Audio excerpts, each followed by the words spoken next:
Okay, everybody, welcome to the next segment of Hate Live, the beta edition of the show. And this segment is going to be called Back in the Day with DSP. This is something I've wanted to do for quite some time. A lot of people have been asking me to do it because I thought that they would really enjoy this kind of a deal. What I'm going to do now is use this opportunity to reminisce on my unique past.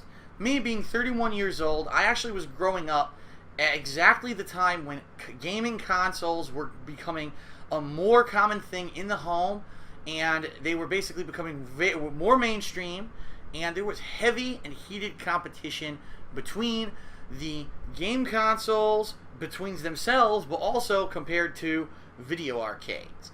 And every time that I do a podcast, there's going to be a different subject. Sometimes I'll be talking about being a competitive player in Street Fighter. Sometimes I'll be talking about just being a home player and about what it was like to play on the Nintendo or on the Genesis, and about the rivalries and the things that happened during that period of time. About Nintendo Power. That was such an awesome magazine and the first one ever to really cover video games in depth, and all kinds of stuff I could talk about. But today, for the premiere discussion, I want to talk about video arcades. I want to talk about Street Fighter and fighting games in particular. And I want to talk about how big it was and what a cultural entity it was at the time. And it was funny because if you played Street Fighter, like, you were this part of this group that, like, got it. Ooh, thing's blowing here. Hold on. And, like, you were, like, in the in crowd of these insiders, okay? If you didn't play Street Fighter, you wouldn't even know anything about it. So people would be like, oh, you know, Ryu, like, what the fuck are you talking about? Or if it was like, if you knew who Ryu was, it was like, wow, we're this cool, inclusive group of people who are lucky enough to know about Street Fighter. And it actually got so big of a thing, of a cultural phenomenon, to the point where, like, dialogue and lingo were being developed that referred directly to things that happened in Street Fighter 2, okay? But let me set the stage, all right? So all throughout the 1980s, arcades had been primarily based off of those little blips and bloop kind of arcade games. You're talking Dig Dug, Pac-Man, Galaga, Centipede, and by no means am I saying those are bad games, but that was a certain era of gaming, classic gaming. And then all of a sudden, in the late 80s, early 90s, there was this, like, leap in technology. And all of a sudden, when you went to a video arcade, it wasn't about the little bleeps and the bloops and the pixelated graphics anymore. You started to see more sophisticated games come out. And some of the ones that I remember that are kind of jumped to mind from those times are like Teenage Mutant Ninja Turtles, the arcade game. When that game came out, it blew people's minds that it looked like the cartoon. It actually had voice acting from the cartoon. It had stuff that was, like, really looked like you were an interactive version of this thing that was something else. You had games like the Terminator shooting game. That was blew people's minds. That you could go see Terminator 2 at the movies, and they had the fucking game there, and you would sit there with the gun shooting the Terminators, and the graphics were great, and people were, like, blown away by these things. So there was this move towards a more complex, more interesting arcade game, an experience that was different from what you could get at home. You couldn't play these games at home. There was no home console that could handle this kind of stuff. And then Street Fighter 2 came out, and that was like, oh my god, Street Fighter 2, the graphics, the gameplay, a game that had 6 buttons to play it, plus a joystick, a wide array, 8 characters to pick. I mean, we're talking an era where when you put a quarter into a machine, player 1 was stuck with one character, player 2 was stuck with a different one. Now you could widely select from 8 different characters. I mean, there were so many things about Street Fighter 2 that were revolutionary, that really made the gaming culture what it was in arcades. And it literally, almost overnight, went from, oh, the arcade's a cool place where once a week, maybe I go there, I play a few games for an hour, and I leave, to every week, Friday night, I go to that goddamn arcade, I cash in my $5 or my $10 in the change machine, I put my quarter up on Street Fighter 2, I wait in line, and I play against these guys for hours. And we just go in a loop playing King of the Hill. Who's the king of the machine right now? Can anyone knock him off? Can anyone knock him off? And you would talk shit, and you would have fun, and it was just a unique experience that I don't think I'm ever going to get back or will ever be emulated again. Because now that everything's on home consoles, anyone can play against anyone. To try to rage quit in an arcade, okay? How funny is it? You're in an arcade, and let's say you're playing Street Fighter, and you're whooping this guy's ass. He can't just pull his fucking Ethernet cord and leave. if he was so angry, he would have to physically just walk away from the game, to which everyone in the arcade would go, "Aha, you fucking pussy, you little bitch. You didn't finish the match. You're a fucking loser. Go back and take your loss, or else do the walk of shame out the front door." So there was none of that bullshit hide behind your computer back then. It was all about being there in person and having the balls to step up to the plate and be a man and understand that if you lose, everyone's going to publicly see you lose, and you have to take that loss and either say, "Fuck this, I'm mad, I'm pissed," and leave, or you could stick around, put your quarterback up, and rededicate yourself to trying to get better at the game and learning strategies to beat that person who just whooped your ass and get better at the game. And so what ended up happening was you would get regulars, okay? And the regulars would become this group of people who would have like this cultural relationship. We all love the same thing. We love the spirit of competition. Similarly, how all people who love football, who love baseball, who love any other sport, Street Fighter kind of became this new sport, only it wasn't a professional sport, it was just an underground thing. And as time progressed, there was almost, I would call it this, I really would, a code of honor around Street Fighter 2. Now, I'm saying Street Fighter 2 because Street Fighter 2 lasted in arcades about 2 years. There were many different upgrades to it that extended its life past the 2 years. But Street Fighter 2 is the game that started it all. And when people were playing Street Fighter 2, after several months of people playing this at a competitive level in arcades, they actually found that there were certain things in the game that were kind of cheap. And what I mean by that is there were easy ways to win. It was a strategy that you could use, and it would easily allow you to get massive damage on your opponent or maybe get the upper hand. And it wasn't necessarily fair. It was just kind of maybe a game exploit or something that wasn't intended to be in the game like it was. And people would get upset when you would use these things, to which these codes of honor were developed where you wouldn't do those things to win. If you did those things to win, you would actually be looked down upon. You would actually be one of like the outcasts. Oh, that's that fucking guy that comes and does that cheesy shit every week, and we don't like him because he just fucking tried, any tactic to win rather than actually learning the character and learning the game and trying to win with some kind of competitive, legitimate strategy. So, there's a couple things in particular that I do want to address that were considered these unorthodox things when it came to playing arcade Street Fighter back in the day. So the first one was called cheesing. Now, you might ask yourself, cheesing, well, what the hell does that mean? That sounds silly. It does sound silly, I agree.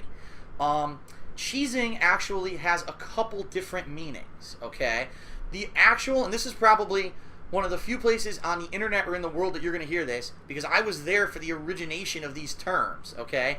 Cheesing in particular, very specifically when it first was created, is a term that referred to in Street Fighter 2. You would pick Ryu, or you would pick Ken, or you would pick any character that had a really fast short or jab attack. And you would get really close to the character somehow, and you would literally just mash the fuck out of the button, and it would actually combo into itself. So Ryu and Ken both had this in Street Fighter 2. Their short kick is just a little kick like this. Their foot comes out, and it goes kick, kick, kick, kick. Back in Street Fighter 2, you could just walk up to your opponent and just mash it repeatedly, and if they got hit by the first one, it would link into itself. So you would get a 5-hit combo that they couldn't escape if the first hit connected. It would dizzy them, okay? They would fall back dizzy. You could then walk up and do it again. And if you successfully hit like 5 or 6 hits, it would re-dizzy them, and you could do it again. So essentially what this was a touch of death. It was the easiest touch of death. It was the first touch of death ever in any video game, or any fighting game, I guess I should say. And so people called that cheesing. They were like, now wait a minute. Ryu and Ken, they could do it easier than anyone else. It doesn't seem to make sense. It doesn't even make sense. Like, what other move can you repeatedly just mash into itself and it combos and dizzies and re-dizzies and re-dizzies? It's obviously a game exploit, and I think eventually it did come out that Capcom said, yeah, that wasn't supposed to happen, and if you actually played Champion Edition, they took that out. Street Fighter 2 Champion Edition. They took out the amount of damage and the amount of dizzy that the repeated little shorts and stuff would do. So obviously it was a game exploit that was determined by people playing the game competitively. So they would call that cheesing. And if you did it, you literally would be like shunned out of the fucking arcade. people would be like, get the fuck out of here, man. Like, that's not, you know, we're all here to learn the game and learn our characters and try to be cool and have a competitive community, and you're just going to hog the cabinet because you're just going to walk up and mash a button like this, and it's a really cheap tactic. Like, fuck you. Like, who do you think you are? Get the fuck out of our arcade. And that was kind of the mentality at the time. Now,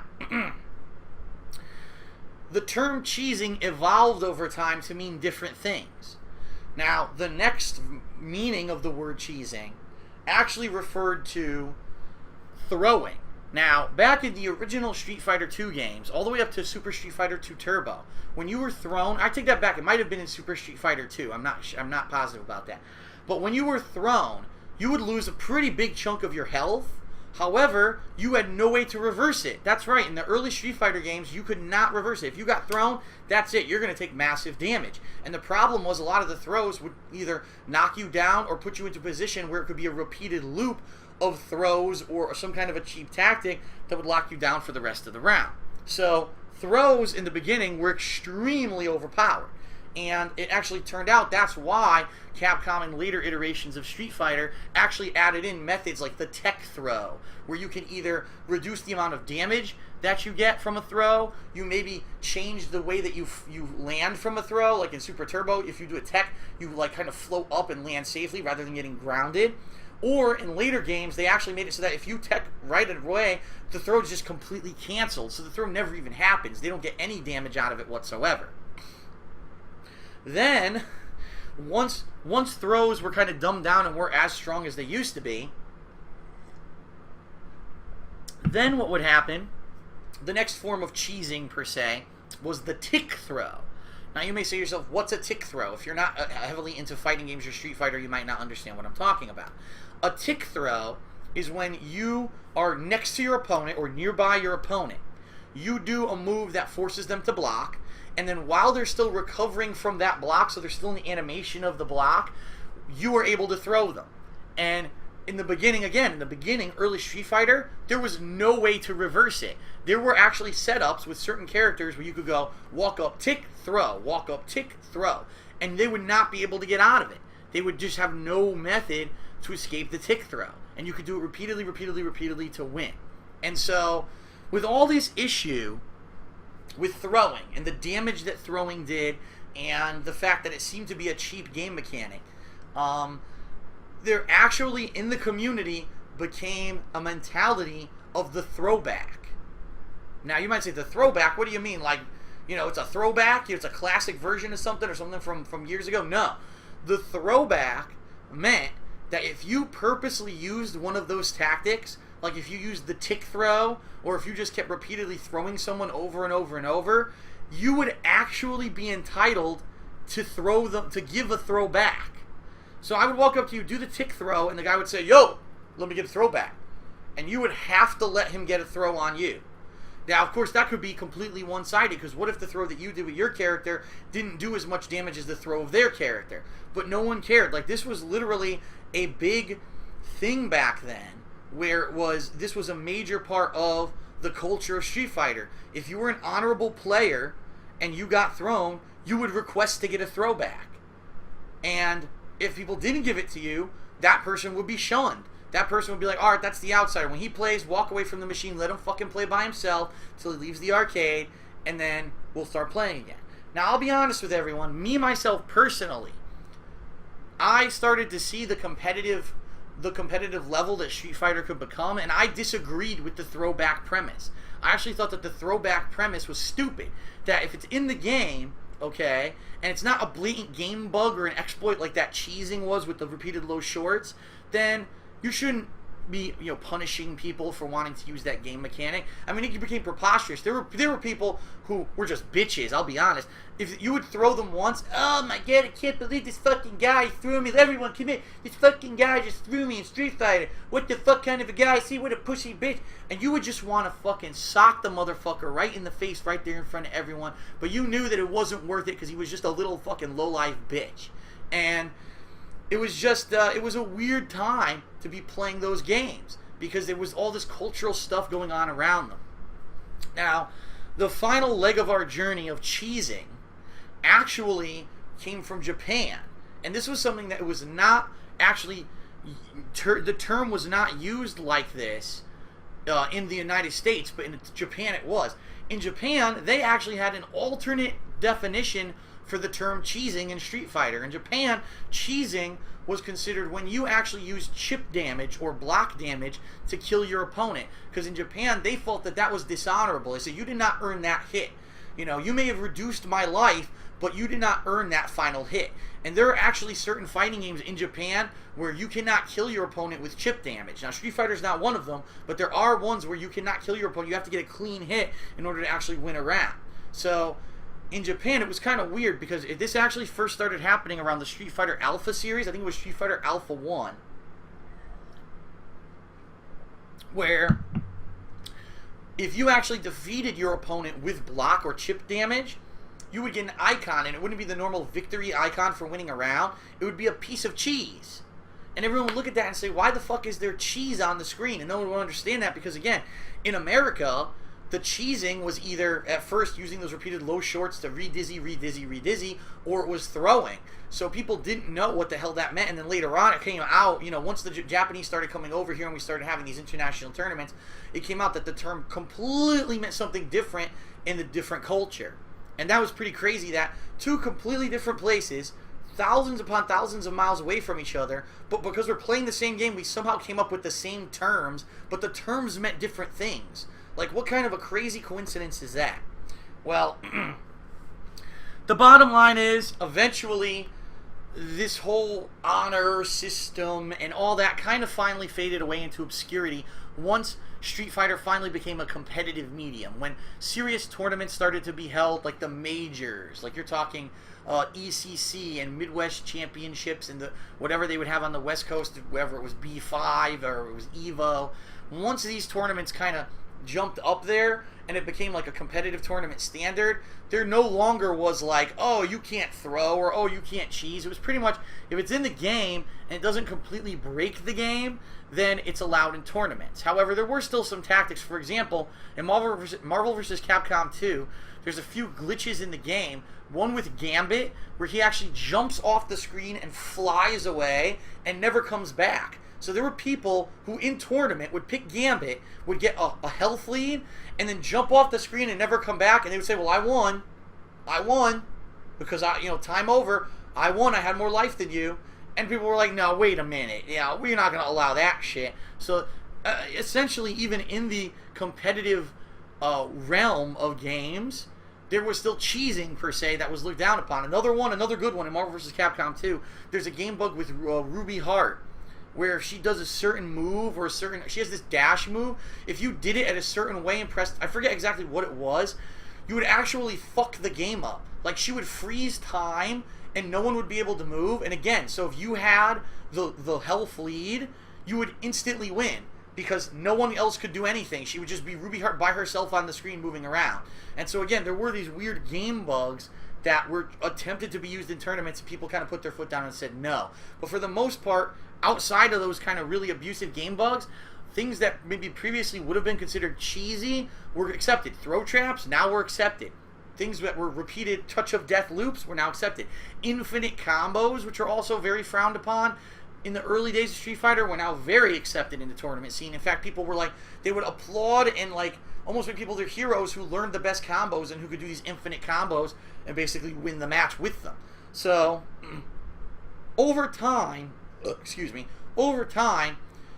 Fighter really did evolve from this kind of grassroots, honor among men kind of a boys club kind of a deal into a higher level competitive thing where everything was pretty much accepted unless it was a blatant game abuse or something blatantly that wasn't meant to be in the game. And it was an interesting time because, like I said, you don't have that stuff anymore. Now, you go to an arcade and it's all ticket games. There's no more video games. There's no one there playing Street Fighter. There's no line of people with quarters up waiting to play the game.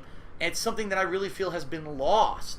It's a part of culture that we may never get back because now that the game consoles are just as good, if not better, than arcade games, why on earth would anyone go to an arcade to play a video game when you could just sit at home and play everything over the internet? And in my opinion, that's a shame because as you see now, with all these games, you've got rage quitters and lag switch abusers and people who just, because they have such a miserable presence in their real life that they have to try to get their jollies out of cheating or out of doing something underhanded or dastardly online. And because they know they can get away with it, because the person who they're cheating isn't standing right next to them. I've seen fights break out in arcades from people being real assholes and getting just fucking decked, getting kicked in the balls, getting thrown outside. I've seen it. And incidentally, one of my future stories of back in the day is going to be one of hilariously particular case when this happened. And it's a really good story, but I'm going to save that for another time. I'm going to wrap this up by saying, arcades, growing up back in the day, that was a lot of fun. It was a completely different experience from anything today.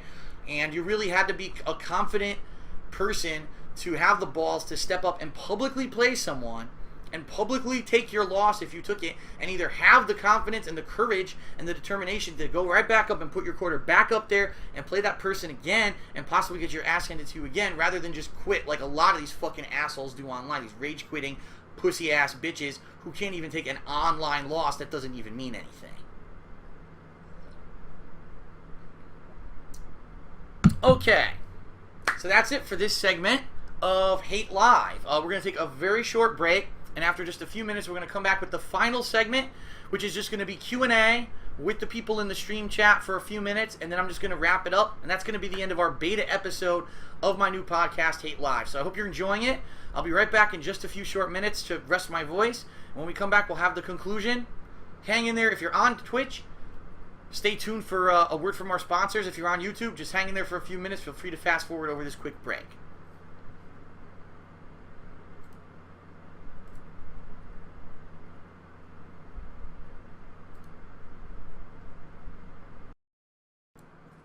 Microsoft. Oh, I didn't really say it. There we go. All right, everyone. So welcome back to the Hate Live podcast segment 2. First of all, if you are still watching on live stream on Twitch, be sure to submit your questions for segment 3, which is approaching very rapidly. Use the raffle system in the chat to submit your questions, as I will be picking your questions via raffle to answer in the Q&A session in section 3. Okay, so we are now going to do episode 2 of Back in the Day with DSP, where we reminisce about my gaming past, different things growing up, and so on and so forth. And today, I decided to go back to the roots, the very beginning, the actual spark that started it all, the thing that got me involved with video games from the very first shot. And a lot of people ask me, you know, Phil, how did you ever get into gaming? Are you a longtime fan of games, or did you just get into it because of competitive Street Fighter? And I think the actual answer to the question is pretty interesting. Well, when I was a kid, I used to, every Sunday morning, walk to the local news corner store, kind of convenience store deal with my father. It was called News Plus. It was right on East Main Street of Bridgeport, Connecticut. And it was about 2 blocks away, 2-block walk. And we'd get up early every Sunday morning. We'd walk over there. And my dad would pick up the newspaper. Sometimes he'd get some milk or eggs or whatever we needed for that weekend. And they would always have an arcade machine in there. And it was various things over the years. I played Ninja Gaiden. I played, there was this thing, pigskin football or something like that. But it was a game where you actually played as violent Vikings who like punched each other and ripped each other's limbs off during a football game. I played Contra. I played several different games over the course of the years that we went there to get the newspaper. Oh, Paperboy. Paperboy was flipping huge at the time. That game, people were like, loved Paperboy, so I would play it every time I went there. But that was my only real exposure to video games. I didn't even know, when I was a younger kid, that there were like gaming consoles or anything like that. I hadn't been exposed to that. And actually, it's funny, because when I was coming of age to play video games was actually the end of an era. There had previously been this era of arcade video games. We're talking about the real blip and bloopers, like Pac-Man and Galaga, and the things that used vector graphics that look like shit stencils today. But back then, they were really huge, and all of a sudden, it crashed. And when it crashed, it was because a lot of these games came to home consoles. And we're talking the Atari, the Commodore 64, the Odyssey, those kind of, ColecoVision, had these versions of the games for the home, so people stopped going to arcades. And then all of a sudden, you know, there was this new launch of new consoles that came out, like the Nintendo and all that. I was completely out of the loop on all of that. I didn't know anything about that stuff. I was a kid that was always into like physical activity and or playing with like action figures. I had He-Man and G.I. Joe and Transformers. Those were the biggest things when I was a kid. Video games were like little down here, and toys and shit were still way the hell up here. Well, I remember one day I went over to visit my uncle's house. We went there for a holiday or whatever. And he said, "Hey, Philip, come on into my den here. I want to show you something." So I walk in, I'm not knowing what the hell he's going to show me. And my parents, too, they're like, I wonder what he's going to show him. And he boots up his computer. And on his computer, now this must have been an ancient computer. I can't imagine. But for the time, it was top of the line because my uncle he worked for Xerox. So he was always into technology, computers, copy machines, printing, all that kind of stuff. So he loved having like the top of the line stuff. So he actually did have a really good computer for the time. Of course, we're talking mid to late 1980s, meaning the computer was probably shit by today's standards, but for back then it was pretty damn good. And he boots it up and he shows me this game. Now I don't remember, I think it might have, I can't remember, put my finger on exactly what it was. I can tell you this, I know that he had one game that was more adult-oriented because there was a lot of blood and stuff, like it was guns, and my parents told him, don't show me that one. So I remember he showed me a game with like a plane, it was flying, and he was shooting stuff with a plane, and he showed me a few different games. I was intrigued because I had no clue what I was looking at. Like, I didn't know what the hell, an interactive thing that he's playing with, with what is his keyboard and mouse, because no one had a computer back then. So he goes, you know what, when you come visit, we'll play these games a little bit every once in a while. And then I remember after a few months, he said to me, Philip, I got a present for you. And he hands me this cardboard box. It was probably about, you know what, I could probably say it's about the size of this. About the size of an Xbox 360 box. He hands it to me. And I'm looking at it, and I'm like, it's just brown, plain brown cardboard. I'm looking at it, I'm like, what is this? And I open it up, I flip it open. Games. Out the ass. I mean, we're talking, he had like 36 or 40 Atari games to cartridges in there, just ready to go. Some with instruction manuals too, which was a neat bonus. And he goes, I got something else for you. And he comes out and he hands me his Atari 7800 console. He says he doesn't want it. He got it, he just doesn't want it for whatever reason. And I was like, wow, that is crazy. He's giving me this cool video game console. So I went home and we hooked it up, and I played all the classics that, like, today they go down in history. Dig Dug, Karateka, Pole Position, Rampage. What else did I have? Oh, Ball Blazer, which was actually one of the very first games to use not vector graphics, but 3D style rendered graphics. It looked like crap by today's standards, but back then it was like, holy shit, it looks 3D. It's amazing. And in addition to all that, he actually gave me this thing, and I don't think I have any. Actually, yeah, I'd say the iPad is probably about the size of what this thing was. The difference is it was very thick. It's like this thick. A big gray plastic box with two knobs on top. I was like, what the hell is that? He says, just hook it up to your TV and you'll see. So I did. It was one of the very first home versions of Pong ever made. And I had it. I don't know where it is, and this is kind of one of my biggest regrets is over the years of moving shit around and going through phases and stuff, I don't know where it is. I don't know where that thing is probably worth thousands of dollars if it still works. But so I had all this, and I hooked up the 7800. I played the hell out of it. I love the Atari 7800. Okay, and it was classic. What would happen during the day? My dad actually worked the night shift. Okay, so he would typically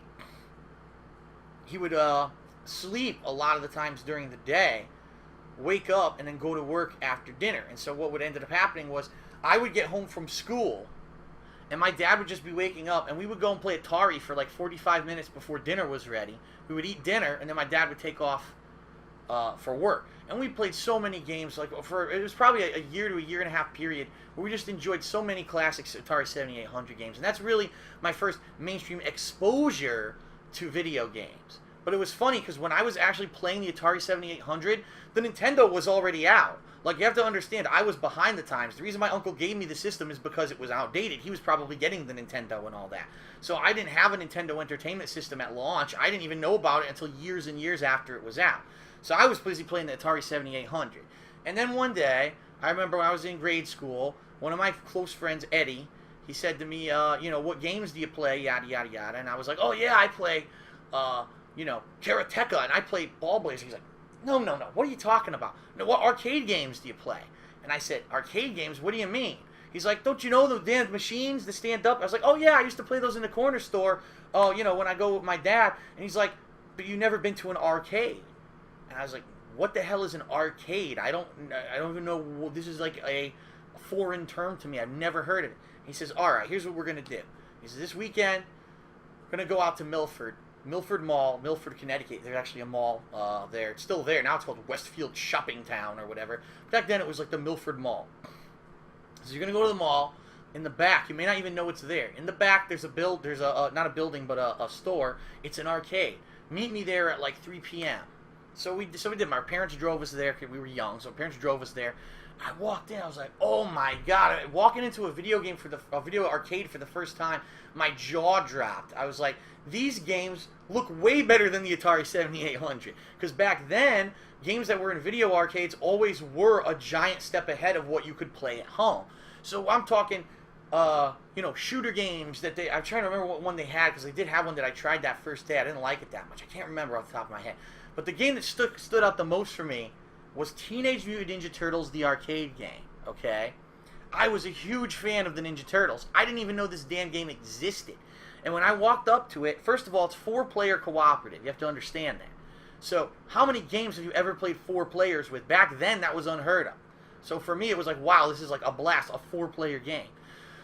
Of course, everyone was fighting to be their favorite turtle. Mine was Michelangelo. I don't think I got Michelangelo. I think I actually got Donatello, which I'm happy about because Donatello's the best character in the game because of his reach. So we played through the game, and I'm putting money into this machine. Now, originally, I think when we walked in there, my dad had given me like $5. He's like, here, go have fun. So I'm plunking the quarters in. It's the first time I've ever played an arcade game, so I'm dying like crazy. I'm losing lives left and right. I'm wasting money like there's no tomorrow. I'm probably like an hour into it.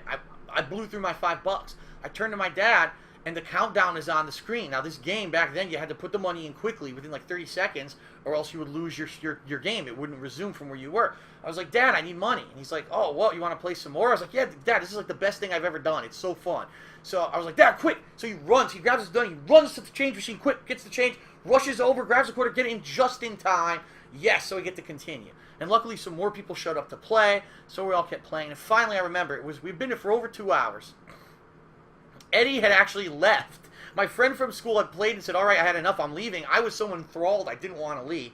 And so I'm still playing this game. I got to Shredder, the last guy in the game, finally. And we're talking after grinding like Krang is the boss before Shredder. And if you don't know how to fight him, he's like insanely hard. I dropped like $4 trying to beat him. So finally, here we go. It's me and the Shredder, and people are playing, and all of a sudden Shredder's whooping our ass to the point where he beats everyone else. They're all dead, and they don't have any more money, so the kids left, and I'm playing him by myself, and I'm like, fuck. And he was blinking too, so you could tell he was losing. He was dying. I turned to my dad, I said, Dad, and my dad said, son, I have no more money on me. We can't get any more money. I'm sorry, we're gonna have to come back at a later date to beat this game. And I was like, no, I've been there for like 2 hours trying to beat this game. You get to the end, and you're like, I can't beat the Shredder. This is bullshit. It was such a letdown. I was like, he had no money. Oh man. So I know that was me digressing a lot, but what ended up happening was that eventually we did go to the arcade a few more times, but Milford was actually pretty far away from where we lived. It was like maybe 45-minute drive.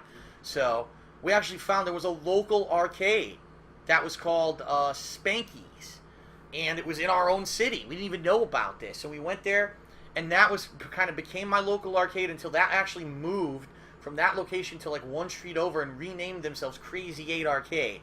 And that was my hometown arcade for the majority of my life, I'd say up until probably the year 2000 to 2001, when finally that arcade started to go on the decline and I started going elsewhere looking for competition. So that is how my consistent arcade gaming presence actually started. Now you may be saying to yourself, but wait a minute, it doesn't explain the whole story, because right now you're so into home video games. How is it that if you stopped playing your Atari 7800 and was going to arcades to play games, where did consoles come into play? Where did you pick up on that? Well, that is a very good question.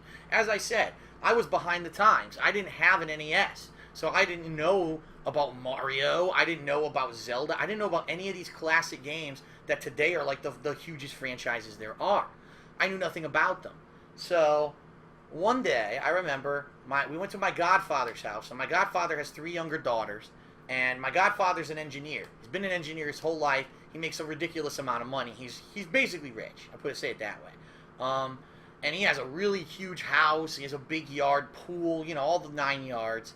And he always seemed to get them, like, the technological stuff early.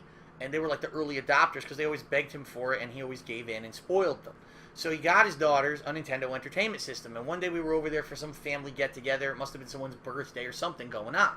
So we were all over there, and they were playing it. I remember it was a hot summer day. Hot. Because normally I wouldn't even pay attention to what the girls were doing. I'd be outside playing, but it was a hot fucking day. And no, everyone was inside with the AC on because it was so damn hot outside. And so I walked into the living room, and they're sitting there playing. And of all games to show me, of all things to give me, like, the bug that I need to play console video games, they're playing Super Mario Bros. 3. Now, if you want to talk about definitively one of the best games when you actually compare it to everything else in its era, like, on a page, Super Mario Bros. 3 is probably one of the best games, if not the best game ever made. And I'm not exaggerating. I mean, for people who lived in that era, that game was like the epitome of everything gamers wanted in a game. You had amazing graphics. You had a great soundtrack. You had engrossing, very well-controlled gameplay. You had a wide variety of gameplay. That was the game where they added in all these new power-ups and all these new Easter eggs, the flying, finding secrets, and all this kind of shit. The game was just, it blew my fucking mind when I saw it. I was like, why doesn't my Atari look like that? Like, my Atari doesn't have anything like that on it. And then they were like, yeah, your Atari's like, completely 2 generations outdated, dummy. You're playing, the last generation of stuff. You need to get in the know. After that, that was it. I was like, that's it. I gotta get. So I got the NES way late. It was kind of funny because when I got the NES, it came with Super Mario Brothers 1. And I remember when I bought it, I also got Super Mario Brothers 3. So I had part 1 and part 3 and didn't have part 2. And then eventually later on I got part 2 and I loved it, but I was like, what the fuck is this? This isn't Super Mario. And then come to find out Super Mario Brothers 2 isn't Super Mario. It's actually Doki Doki Panic, and they just put a skin over it in the United States and sold it as Super Mario 2 in the United States because they were afraid that American audiences wouldn't like the difficulty of the real Super Mario Brothers 2 that came out in Japan, which is a pretty funny story. So, after that, I had the gaming bug, but it's funny because I got the Nintendo system so late into its life cycle. I mean, we're talking Super Mario Bros. 3. That was the last Mario game on the Nintendo Entertainment System. I only had it for about a year. And during that year, I played a lot of games. I mean, I remember playing Final Fantasy, Dragon Quest, Mega Man. Mega Man was huge on the NES. I remember. It was so fun to play all the Mega Man games on the NES. I'd play 2, 3, and 4 I actually played on the NES during the course of its lifespan, and I loved those fucking games. They were so good. Contra I had, and then I had some real fucking stinkers. Like, I had this game called Abadox, which is the weirdest fucking shmup that I've ever played in my life. It's just a weird game.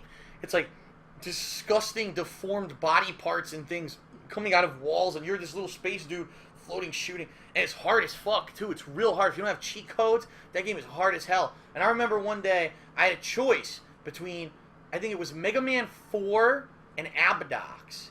And these 2 games, I only had enough money for one. I was looking at them, I'm like, I'm going to get one. Which do I get? I'm going to get Abadox. And I beat the shit out of myself for the next month or 2 because I knew that I'd made the wrong choice. Finally, when I got Mega Man 4, I was like, I'm a fucking idiot. Why did I ever choose Abadox?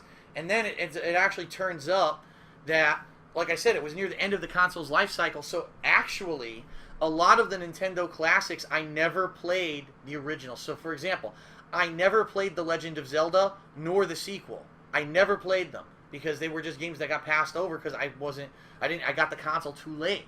The big console for me that really solidified myself as a gamer was the Super Nintendo. Because the Super Nintendo just had everything. It had superior graphics and sound to the Sega Genesis, which was really the only other competition at the time. It was getting all the ports of the latest arcade hits, including, and I know that this is a different story that we'll talk about one day, but Street Fighter 2, they were the console that exclusively got Street Fighter 2 first. It was later that the Genesis got it, and the Genesis version was actually far inferior to the Super Nintendo version. So when you got the Super Nintendo, you knew you had the best piece of technology, you knew you had the first-party titles that were outstanding, plus all the third-party developers were developing like crazy for the system. Like, that was the heyday, the golden era for Nintendo. And I'll be honest, ever since the Super NES, Nintendo has been going downhill. They've just, after that, they were the dominating force. Think about it, Nintendo Power was one of the top magazines in the country.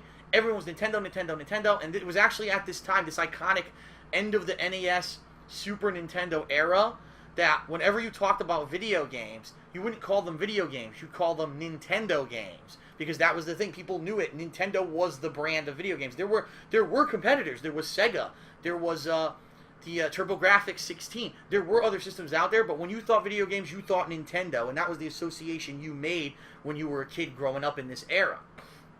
So the Super Nintendo really cinched it, and of course, you're talking classic games like Super Mario World, Legend of Zelda: Link to the Past, which is one of the best games ever made. I'd say Legend of Zelda: Link to the Past and Super Mario Bros. 3 by far, if you look at that whole era of games, two of the most biggest masterpiece games ever made. Chrono Trigger, holy fuck. Final Fantasy 4 and 6, which really was 2 and 3 in the United States. Amazing games, like. And again, the jumps, leaps and bounds in graphics and sound, you were just, I couldn't stop playing video games at that point. Like, I was just glued at home playing video games. The only thing that eventually changed that mentality for me was, I'd say later on in life, when I started, like, high school era. I'd been playing games in arcades for quite some time at that point. Street Fighter was becoming a more competitive thing, and my friends were trying to urge me into competitive Street Fighter play, and that was about the time, high school era, when I finally said, I'm going to start traveling and doing tournaments for Street Fighter, and that's when I really fell off the whole thing of following up. That Dreamcast era was probably the time when I stopped playing a lot of games at home, because I was only playing fighting games. When I played a video game, it would be Dirt Strike on the Dreamcast, or Marvel vs. Capcom 2 on the Dreamcast. That's what I would focus on. And that's a story for another time, a whole other time, because it's a whole other subject, and I've got plenty of stuff to talk about that when we get to it. Okay, so I hope you enjoyed this segment of Back in the Day. I hope that it was interesting to you and it answered a lot of your questions about my gaming past. And next time I'll have another really interesting story for you. Trust me, I've got hundreds of them, and you're going to want to hear most of these. Okay, so that's it for this segment. I am now going to take a short break. If you're watching this on YouTube, feel free to just fast forward to the next segment. If you're watching this on Twitch, please stick in there for a quick break, just a few minutes. We'll be back, and I'm going to do open Q&A with the stream chat. So everyone, this is your last chance. Please submit your questions via the raffle system in the stream chat. When I come back, I'll be randomly drawing questions, and we'll go from there. So thanks, everyone, and I'll be back for the final segment of the podcast in just a few short minutes, so hang in there. And most importantly, you blew it! Don't blow it.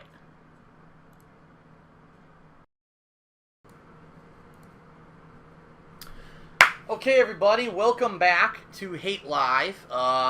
This is segment 2, where what we're going to be doing is my back-in-the-day stories, where I talk about my experiences growing up as a gamer, my unique kind of take on the whole time frame when video games were becoming more mainstream in culture. And this is actually going to be my very first segment where I'm going to call it Tales of Arcadia, because I really feel that the whole arcade generation, the fact that I was able to grow up in a time when games were being played in this building called a video arcade. A lot of people don't even know what that is anymore, because now everything's at home on console. Consoles are actually better than what you could play in a video arcade. But I grew up in this very unique time frame when I was playing Street Fighter at a competitive level, and I had all these experiences in video arcades that I really want to relay to you, and I think you're really going to like it. What I have for you today is actually a story of 6 different kind of mini stories, talking about different personalities that I met over the years in video arcades, but also talking about just kind of funny experiences and things that happen. And this is going to be spanning from the very beginning of times when I first started in video arcades, all the way up to when I pretty much retired from arcade gameplay and retired from the tournament scene. Okay? So, when video arcades first started out, it was funny because every local arcade kind of had their own personalities. Yeah, the kind of people, oh, I know that guy, he's that funny guy with this personal trait or whatever. And there are a couple characters that I actually want to talk about from my local arcade, which was actually called Crazy 8 Arcade. And then later on, changed its name several times. But there was this one guy, his name was Joe. Now, this was around the era when Street Fighter 2 was new, okay? So we're talking the original Street Fighter 2. And so people kind of like, a lot of the times like to pick characters who either were like kind of to their liking or maybe even looked like them. Joe was a big fucking guy. This guy was like maybe 6'5", 6'6", really tall dude. He was also very heavy built, like he was muscular, okay? I think it was because he actually was like in his mid-20s, and he actually was like a guy who worked like out in a lumber yard or, you know, doing manual labor. So it's kind of funny how all these different people from different places and walks of life came together to play games in video arcades. It's such a unique cultural phenomenon that this happened. So this guy loved to play Zangief because, of course, he's a big muscular dude. He likes to play the big muscular dude in Street Fighter. And he was funny because he would, like, I was a little kid at the time. I was like, what, like 11, 12 years old when I used to be playing Street Fighter 2. And, you know, I'd be playing it, I'd be whooping people's butts because I was actually really good at it. I was one of the best players at my local arcade, even though I was just a little kid, and people would think I'm like a prodigy or whatever. And he used to actually he was a really nice guy, by the way. Don't get the wrong impression. I say he's a big, muscular dude. He was probably one of the nicest people I've ever met in my life. Like, you could tell he's one of those stand-up guys. He was very honorable. If someone had a quarter up and someone tried to skip their turn and he was there, he'd walk up and be like, "You're not cutting in line, boy. I'm going to fucking pile drive your ass if you fucking think that you're going to cheat and skip someone," all right? So he was a very honorable dude. But he was also very funny. And I remember I would beat him. Like, I would beat him in a game of Street Fighter. And he'd be like, "You little ass." And he would grab me, like, out of nowhere. I would guess my will, too. I'd be like, "What's he doing?" He would literally grab me and turn me upside down like he was going to tombstone pile drive me in the middle of the arcade. He'd go, "You're going to beat me again, huh? You're going to beat me again?" And it was all in good fun. He was dicking around. It wasn't like he was being serious and he was actually going to hurt me or anything. It was fucking hilarious. You know, a kid beats him, so he'd pick him up like he's going to pile drive him in the middle of the arcade. It was fucking really good. But the story that I want to tell is actually a story that's pretty well known among the arcade community, but a lot of people this era probably don't know anything about it, that this even happened, okay? So when Street Fighter 2 was released, the game was white hot. Everyone was playing it. Everyone wanted to go to arcades to play it, okay? Electronic Gaming Monthly was one of the top gaming magazines at the time when Street Fighter 2 was released, and they did a giant expose covering the game, you know, full color, all the movesets and everything. They had a guy called Sushi X, who they never showed his face, but he was supposed to be their fighting game expert, and the bottom line was he wasn't actually really good at fighting games, but they always said that he was. But anyway, it was cool because it was like every magazine was covering it. It was really big news, Street Fighter 2. And so EGM actually did a April Fool's joke. And people didn't know that it was an April Fool's joke because it was the very first time EGM ever did an April Fool's joke. And it fucking mind-fucked thousands of people around the country. So let me explain to you what it was. They had a page, just one page in the magazine, where they said, "Our pro Sushi X has discovered a secret about Street Fighter 2 that no one knows. There's an extra secret character in the game. His name is Sheng Long." So you remember that in the classic Street Fighter games, when Ryu won a match, you would say, "You must defeat Sheng Long to stand a chance." Now, what a lot of people don't know is that that was actually a mistranslation. What Ryu is supposed to say in his win screen is, "You must defeat the Shoryuken to stand a chance." So he's basically saying, "You need to beat my Dragon Punch." But they mistranslated it to Sheng Long. And so what EGM did is they took that mistranslation and created a completely farcical, basically non-existent character called Sheng Long. And they said, "Oh, that's what Ryu's talking about in his win screen. In order to beat him, you need to beat the game on like the hardest difficulty. You need to beat it within like 30 seconds each game. You need to win every round, and you need to win every round with a perfect."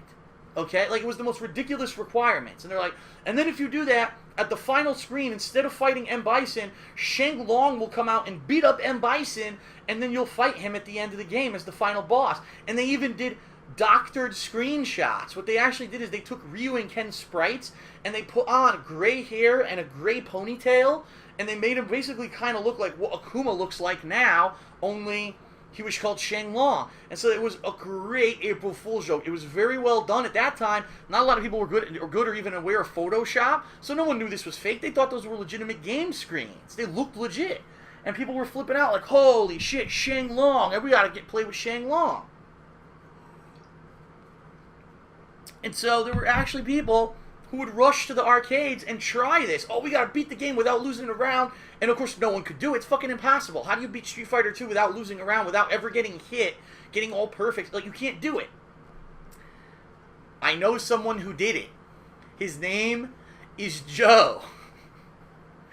And I felt so bad because it eventually was revealed that it was an April Fool's joke, but at the time we didn't know. I remember Joe told me at one day he spent something like $50 playing Street Fighter 2. Keep in mind, the game's only a quarter. Back then it was only a quarter. So he played the game hundreds of times, trying to get all perfect, all within the time, all the stupid requirements, okay, that EGM listed to fight Shang Long. Whenever he got hit, he would unplug the machine, plug it back in, wait for it to reboot, and put another quarter in and start over. And of course, he played with Zangief, which made it even harder. He couldn't even zone the computer with fireballs or anything. He had to legitimately beat the game. He did it. Guess what? Shang Long didn't fucking come out because it was an April Fool's joke. So he was so emotionally crushed, he was so angry that he stormed out of the arcade and like didn't come back for like 2 weeks because he was afraid if he came back that he was going to just destroy everything. Oh, it was so fucked up. Imagine spending that much time on the game, getting the requirements that they said you could do, and then he doesn't come out. You're like, what the fuck? And then, of course, later on when it was revealed that it was an April Fool's joke, he didn't feel too good about that, but that was Joe. He was a character, and he actually is a good guy. Later on, he ended up dating my cousin for a while, and I haven't seen him in quite a long time, but he was a good guy, and he was one of those characters from the arcade. Now, speaking of characters, there's different characters for different reasons. During the whole, I'd say, X-Men vs. Street Fighter era, when that game first came out in arcades, there was this guy from my local arcade. It was a shorter Hispanic guy, probably, again, early 20s, I'd say. His name was George, and he had the typical kind of Latino, thin, dark mustache, and the thick black hair, and he was a loudmouth. He's kind of like, he's kind of like, almost, I want to say, he's almost like the Hispanic version of Joe Pesci. Let's put it that way. Like, he's very vulgar, always swearing, fuck this, fuck that. You know, especially in an arcade when there's kids, you're like, if someone say, oh, fuck this, fuck that, fuck you, you suck, you know, he would be the one who's always swearing. And, he would basically take it to the extreme, where if he was winning, he would go absolutely ape shit and be like talking so much trash. Oh, fuck you, you suck, look at that, I kicked your ass, I whooped your ass. The one story I want to tell you, I swear to God this is true, and I know you probably won't believe me. I swear to God this is true. So, one day he beat me in X-Men vs. Street Fighter. His favorite character was Juggernaut. And he loved the character because when you did Juggernaut Super, which is the head crush, where he comes forward, he has a flying multiple hit headbutt, it hits multiple times, and the more you mash on the buttons, the more it hits. I swear to God this happened. He did the head crush. He went nuts. He was on, I'm trying to see if I can recreate this on camera here. So let's say where my hands are the game. He literally was like destroying the joystick with his left hand and going woof, woof, woof on the buttons. Like, I swear he must have destroyed the machine. He had to break it. He's going nuts. And I swear to God, the Juggernaut head crush hit like a ridiculous amount of times. If I remember correctly, during that match, it actually did like... Oh, DSP, don't think of your back on the stream chat. I swear to God, the super hit me like 14 times. It's only supposed to hit like 5 or 6 times. And it killed my entire character. Like, he had like 3/4 health and he died from one super. And I was like staring like, how the fuck did he just pull that off? And he goes, I swear to God, he does this. He's in front of the machine. So this is the machine right here, right? Oh, hold on, let me move back. This is the machine right here. He goes, I just fucked you. And he starts pelvic thrusting his dick into the machine. He's like, I fucked you, I fucked you, I fucked you. He's like, yeah, baby, look at this, fuck, I'm fucking the machine. I love this game, I love it. Like, he was fucking the fucking arcade machine. It was the funniest fucking thing ever. Like, the guy was losing his mind because he beat me in one game in X-Men vs. Street Fighter. But this is the kind of people I grew up with. He was a lunatic. He's just like having sexual. I'm surprised he didn't take his actual cock out when he was doing this with a giant raging boner and start fucking the coin slot. The guy was that nuts. Oh my god, he was just something else, man. It was funny as fuck. It was funny as fuck, but disturbing as fuck at the same time. Okay. Alright, the next story. This is, I'm done. I can't watch anymore. The next story is about my friend Drew. And my friend Drew, I grew up with him as well. We're mutual friends. I still know him. He actually lives close by. And I see him from time to time. But we grew up being friends in the arcade. And, you know, we used to play all the games together. He was the kind of guy, he wasn't just a one-game player. And I was the same way. Whenever a new fighting game came out, we played it and we gave it a shot. So I not only played Street Fighter, I played Mortal Kombat, Tekken, Virtua Fighter, The King of Fighters, Fatal Fury, Art of Fighting, Primal Rage, Time Splitters, War Gods. I mean, I know I'm naming every fighting game. Killer Instinct was a huge one, but I literally played them all. And he was the same kind of person. When a new game came out, he wanted to play the new one and try it out and even get to a competitive level with it. So it was cool because a lot of other people were like, well, I only play Mortal Kombat, I only play Street Fighter, and they wouldn't stop playing their respective games, but it was cool that there were also people who would want to jump from game to game and learn them all to get more variety of gameplay. And there's this one particular story, and if he watches this podcast, he's going to go nuts because I'm telling this story, all right? We're both kids, all right? So we're, you know, probably young teenagers, I would say. And keep in mind, when you're a young teenager, especially if you don't have a job, maybe you got an allowance with your parents, and that's how it used to be with me. My parents would give me like a $5 or $10 allowance a week. I would go to the arcade twice a week, spend $5, and, you know, spend 3-4 hours at the arcade. And you had to be very careful with your money, because if you only have $5 and you have several hours to be at the arcade, you need to space out your games and space out your money so you don't blow it all in an hour and now you got nothing to do, okay?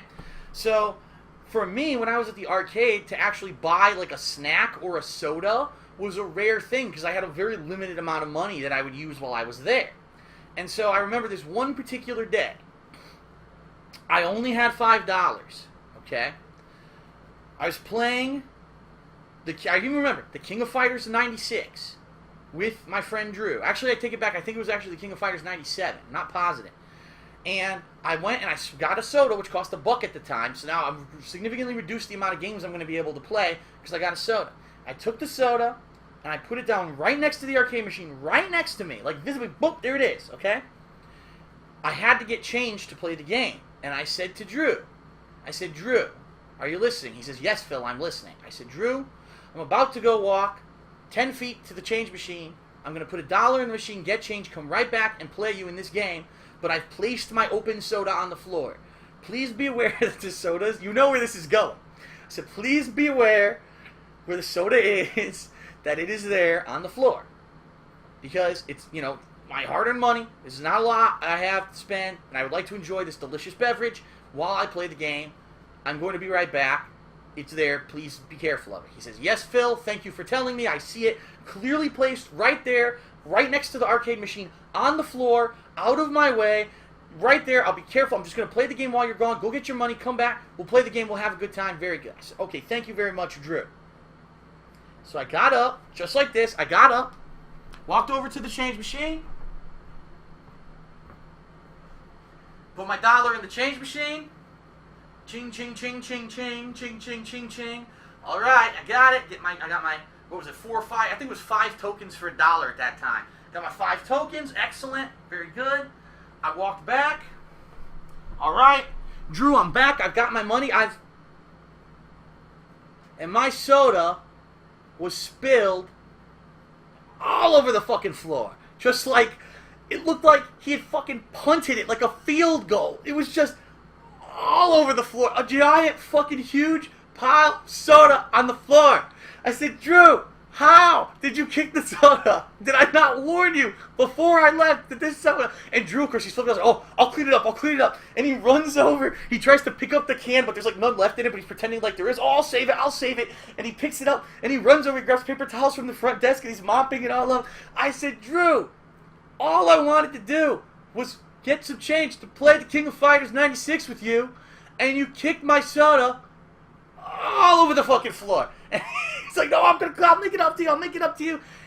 Oh my god, and it's hilarious, because every time I saw him after that, that would be the running joke. every time I had a drink in my hand, anytime like that, I was like, now Drew, be careful. I have a drink. I'm going to put it down. And you remember that time when you spilled my drink all over the fucking floor. And I just made so much fun of him over the years for doing this. Oh, it was so good. But Drew's a good guy. And don't worry, I'm not going to be a dick and only tell a funny story about him. Now I'm going to tell a funny story about me that both Drew and some of my other friends always make fun of me for. Okay? So,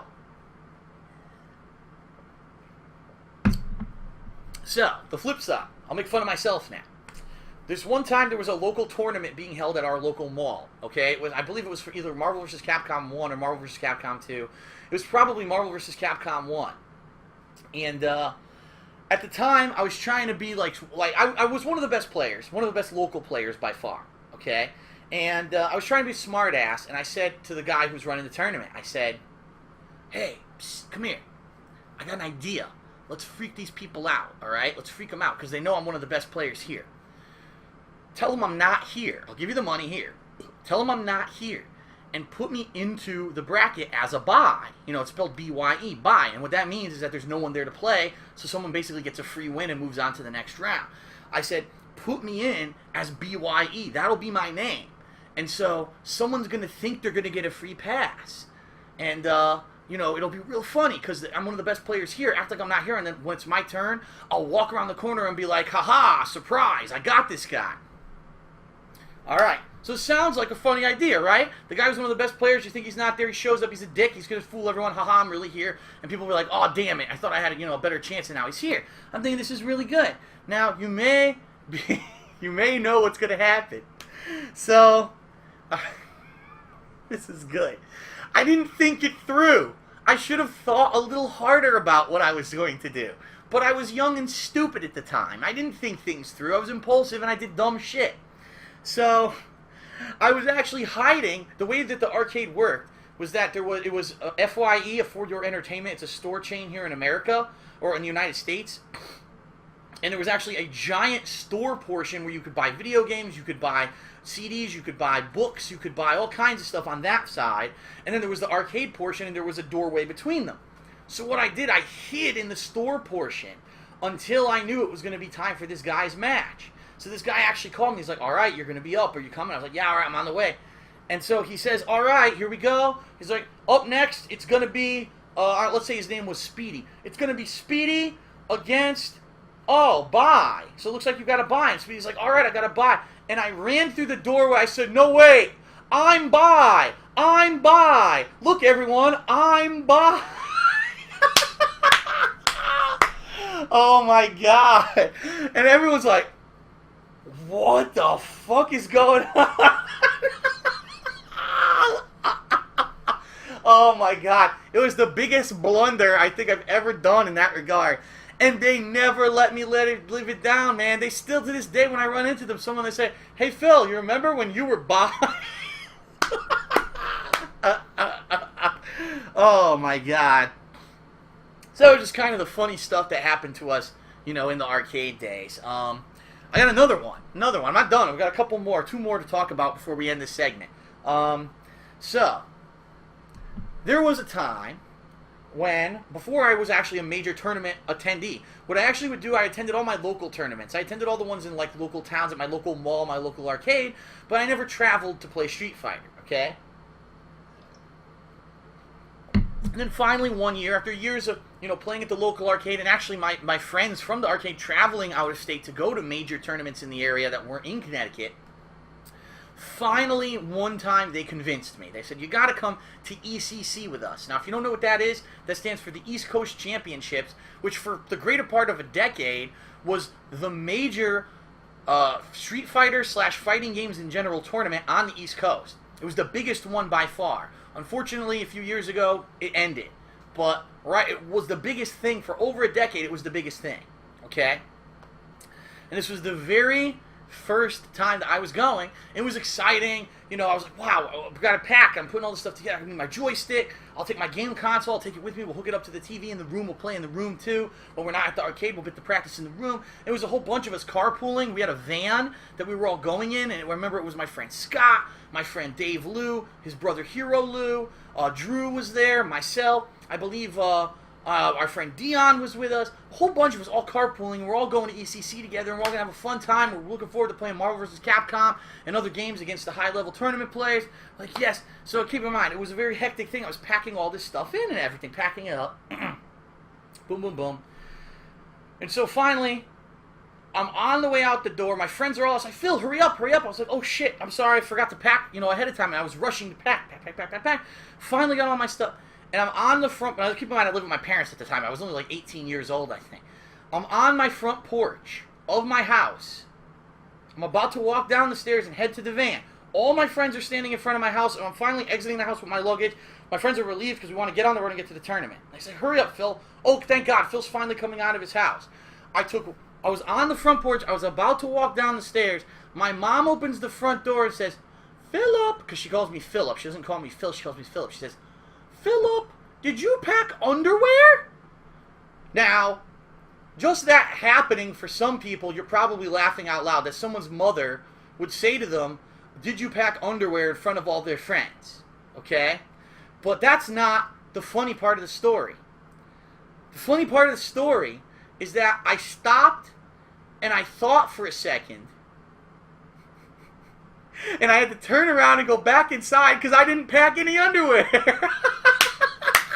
I would have been going balls free. I would have been flapping in the wind. I would have been going military style. It would have had no underwear for this tournament if my mom didn't fucking tell me, my dumb young ass, that I had to go back inside and grab some boxes. I was that stupid.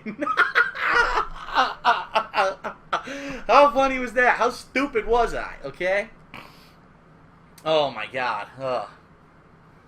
All right. So the last story that I have to tell for this episode of Tales of Arcadia. Don't worry, I've got hundreds more. So there's plenty where this came from. Okay, comedy gold. The final story, way later. This actually took place at one of the final ECCs. This was actually one that I ran. It was myself and Josh Wigfall. Josh Wigfall is a very well-known, very well-respected player from New York City, and I was a well-known player from Connecticut. I'm not going to say well-respected because no one really ever respected me in the Street Fighter community.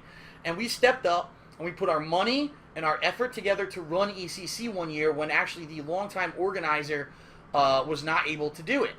And so we stepped up and we were going to run ECC, and we were. We were running ECC. Unfortunately, this year, there was this one guy in the Street Fighter community who was a West Coaster. He's from California, who had a big fucking mouth. And all he wanted to do was insult everyone and talk shit about everyone. And not a lot of people liked the guy. His name was Duck Jr., okay? And Duck Jr. was an interesting personality because, in all honesty, he was really good at Marvel vs. Capcom 2. He was one of the best at the time. So he actually could back up the shit that he talked, but he would just be nasty. He would be so nasty about it with people and really just get personal with people and insult them and be just vile. And so a lot of people really disliked the guy because he wasn't a respectable person in that regard. So this year, he decided, of all things, he decided to attend ECC. Now, a lot of people were like, is this a good idea? Because no one really likes this guy. He always talks shit about the East Coast. He always talks shit. And he's literally going to be coming and have very few people from the West Coast here at ECC. So he's going to kind of be on his own. He's probably going to have a lot of shit talked to him because of the way he acts. Is he going to be able to handle it? What's going to happen? So, incidentally, this year was a year, I believe, Josh Wigfall ran Marvel vs. Capcom 2. That was one of the games he wanted to run because he was really big in that community. And so I said, listen, I'll run Street Fighter 3 Third Strike, I'll run Capcom vs. SNK 2, I'll run Tekken, we did Dead or Alive that year. That was the year when the Xbox 360 launched. I said, I'll run Dead or Alive. You do Marvel 2, because that's by far going to be the biggest game. It's going to be the hardest game to run. You do all that, I can do the other stuff. So he was running that tournament, and one of the people, I guess he made him like the proctor or whatever, was either, I forget, and I apologize because I can't remember, it was either this guy named Mike Infinite from New York, or it was this guy called Smooth Viper from New York. I can't remember which one of them it was that actually was the one who did this, but they were the proctor for the tournament, so they had a megaphone. They would call, oh, so-and-so, you're up. Because this actually took place in New Jersey at 8 on the Break, which is an arcade, video arcade, in Burnell, New Jersey. And so it was very loud in there with all the machines and everyone talking, so you needed a megaphone to hear your name get called for your turn. So he goes, he's calling the names or whatever. And then, of course, Duck Jr., when Duck Jr.'s up, he would go to play, and that was it. Everyone would be talking shit. Oh, you suck. You're going to choke here, Duck. So let me just say this. In Duck Jr.'s defense, and actually to say something good about the guy is brave, and he has balls. Because he came to the East Coast completely surrounded by the opposition, not a friend in sight, and he came and he actually did okay in the tournament, okay? However, what ended up happening, which I had no ruling on because I wasn't running that tournament, unfortunately happened, and here's what happened. So you had the guy who had the megaphone, and eventually some other people started grabbing it and saying funny stuff on it, which I'm okay with or whatever. So Duck Jr. goes to play, and he's playing someone from the East Coast, and he chokes. He drops a combo. He does. I don't remember what he did, right? And the guy who had the megaphone, of course, they hate him because he's a big shit talker. He grabs the megaphone. I didn't see this because I was running my own tournaments. Apparently, he grabbed the megaphone, literally put the megaphone right in Duck Jr.'s face, and he goes, "You fucking suck, you scrub." Now imagine that. Someone putting a megaphone directly in your face and going, "You fucking suck." It would be so loud on your face, right? So he flips out. And he's like, "Oh, fuck this, fuck you, I'm going to fucking fight everyone." And I was like, whoa. First of all, if you're going to start a fight, you got to go outside. It's not going to be inside this arcade. You go out to the street, you guys want to fight, you get arrested, that's none of our business. You get the fuck out of the arcade. So immediately we threw the people out who were involved. They were thrown out into the street, okay? Now, I don't know what happened after that. Apparently there was no fight, okay? So, I don't know, maybe 5-10 minutes pass. Everything calms down inside. And I'm running the tournament. The other stuff. I don't know what happened. I don't want to know what happened. Whatever. Immature people acting immature. I'm running the tournament. Duck Jr. walks back inside. His hand is completely ripped apart on the knuckles, gushing blood on the floor of the arcade. And he goes, oh. Like he can't even speak. He doesn't even know what to say. I said, "What the fuck happened? It doesn't look like you fought anyone. What the fuck?" "I punched a tree." I can't get over it. He punched a tree. Who do you think's gonna win in the interaction between your fist and a tree? So his hand is gushing blood. Finally, I had to go because luckily they had a food, like a snack area in the arcade, and I grabbed the whole roll of paper towels, ran over to him, put it on his hand. I said, "Get the fuck outside till your hand stops bleeding because I'm not cleaning your fucking blood off the floor." So we went outside, and he's pissed. He's like, "Man, you see what happened? Do you see what happened?" I said, "No, I didn't see what happened." "Oh, man, this is bullshit. This is your tournament. You could take care of this." I said, "What would you like me to do? I could throw him out of the tournament. Is that going to help you? No. So, what do you expect? You came to a hostile environment, where you knew everyone was going to be against you, and you have a big mouth. So you set yourself up for something like this to happen, and then you punched a tree. I don't know how I can possibly help you." So he was all pissed off, and I don't know. I don't think it ever got resolved. I think basically he ended up, he didn't do well in the tournament. His hand was destroyed, and that was the end of it. So he really wasn't involved much more in the tournament for the rest of the tournament. But just some of the zany fucking stuff that happened in arcades in my lifetime. That's just a small snippet. That's just the icing on the cake. I have many more great stories to tell in the future, but that's going to be it for this segment of Back in the Day with DSP and Tales from Arcadia. Okay? Alright, everybody. Thanks a lot for listening. Now we're going to go on another short break. I'm going to be back in just a few minutes. We're finally going to open up the stream to Q&A. We've got the raffle going, so this is your last chance based on the things that have happened in the podcast for you to submit your questions. So definitely do so. Submit them to the raffle right now. If you have not, please do not submit duplicates. That's not fair. That's cheating. And I'll be back in a few minutes. We're going to do that. If you're watching on YouTube, go ahead and go look at the description of the video. You can click on the shortcut to go straight ahead to the next part. You don't have to watch the commercial break. I'll be right back. Thanks a lot, everyone. See you in a couple minutes.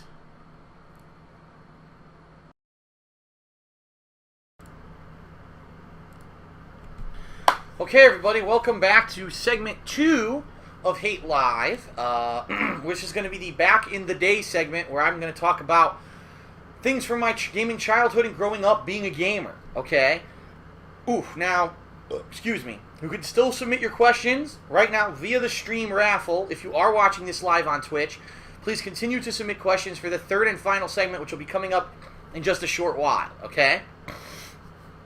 Okay, so today's Back in the Day segment is going to be interesting because I'm going to be talking about a particular line of games, a line of games that is very well known, that have undoubtedly have changed, evolved, and just become a whole different animal than when they first started. Of course, the line of games that I'm talking about is Final Fantasy, okay? Final Fantasy is a very classic line of games. Just the name is synonymous with a certain kind of turn-based gameplay and a large arcing story, colorful characters, high production values. All those things have always been a part of the Final Fantasy kind of style of game.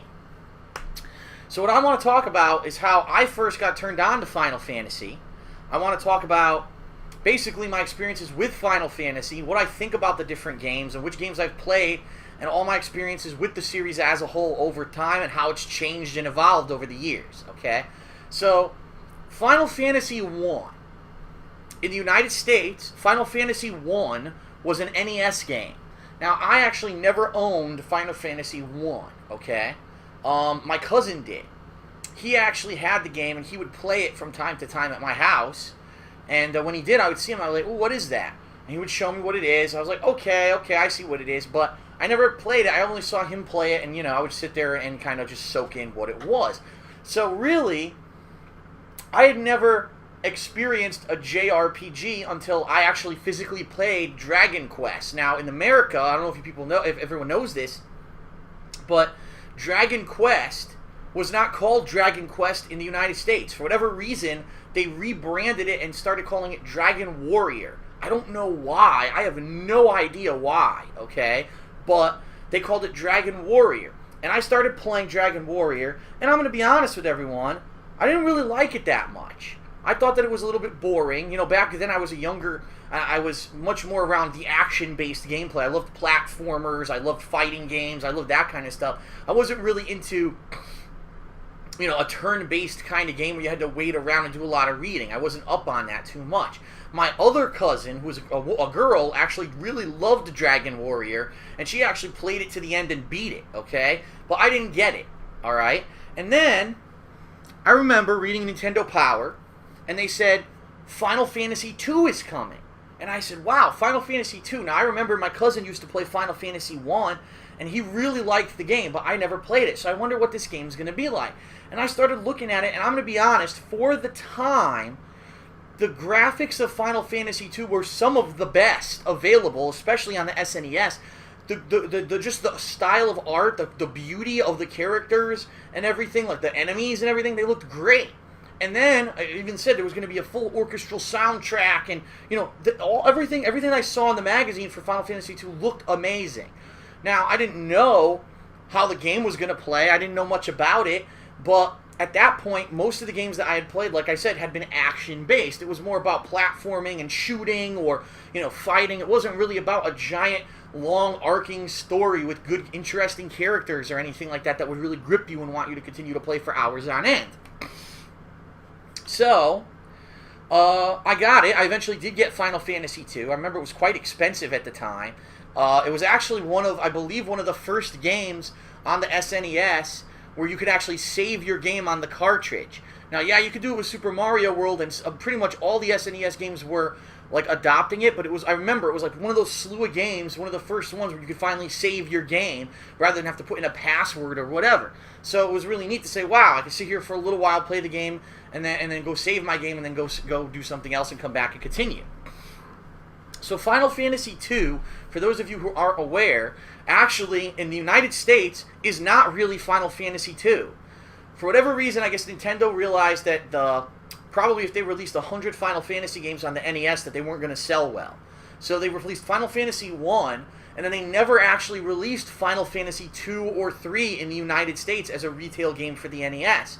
Instead, they waited for the Super NES, and then they released Final Fantasy 4, which is what it was called in Japan and everywhere else, as Final Fantasy II in the US. So the game that I'm talking about is Final Fantasy IV, not really Final Fantasy II, but I didn't know that. I didn't know any better. Okay? So I remember playing it. I remember booting it up. And the first thing I said was, wow, look at the graphics. The graphics are awesome. The sound is what blew me away. It was like it used the full effects of whatever the musical chip was inside of the SNES. And the amazing sounds that I heard coming out of that game were like, it sounded like there was an orchestra in my fucking bedroom. And I couldn't believe how well the music was done. And of course, that's mainly in part to Nobuo Uematsu, however you say his name. You know, Nobuo Uematsu, Uba. I don't know how to say it. But he's an amazing composer, an amazing artist, a musician. And his music is just, it kicks ass. And not only was it beautiful, but it was catchy. Some of the, you would think, you know, there's the main theme of Final Fantasy. Da da na na na na na na na na na na na na. It almost sounds like a when you get married, you know, when they play "Here Comes the Bride." It's an iconic song, kind of like that, and so it resoundingly stays in your head. And that's really what hooked me. And for the very first time, here I had a game with a wide cast of characters. It wasn't just like a narrow focus on one or two people. The cast of characters frequently changed. You start off with one certain group of people. You mix it up, you meet up new people. Some people die, some people survive, and that was crazy too. Actual death in a video game, that sticks. Not someone dies and comes back again. No, you stay dead, and these characters don't come back. And it was like, wow, you became invested in the game. You felt that the story was developing at such a complex level that you really, the investment of time that you were putting into the game, which could take up to, I think that game could take probably around, if you're playing it for the first time not knowing what to do, and you die a lot, it could take you like maybe 12 hours to beat, okay? So, you know, a game like that, it blew me away, and it was like my real introduction to JRPGs, my first real serious introduction to JRPGs. And I'll be honest with everyone, I was dead hooked on the game. That was one of the few games that I played and learned every fucking secret in the game. I knew where every single secret was. I found every item. I did everything, okay? The rarest sword, the rarest drops. That I remember in the last dungeon, you have to keep fighting this enemy like 1,000 times, and it finally drops this rare item, and you can use that rare item to get another rare item. I did it. I did like everything there was to do in the game. And I played the game probably as a child several times a year. I'd play it maybe 2-3 times a year because I liked it that much, okay? So Final Fantasy II, my first serious experience with the JRPG, and I fell in love with it, all right?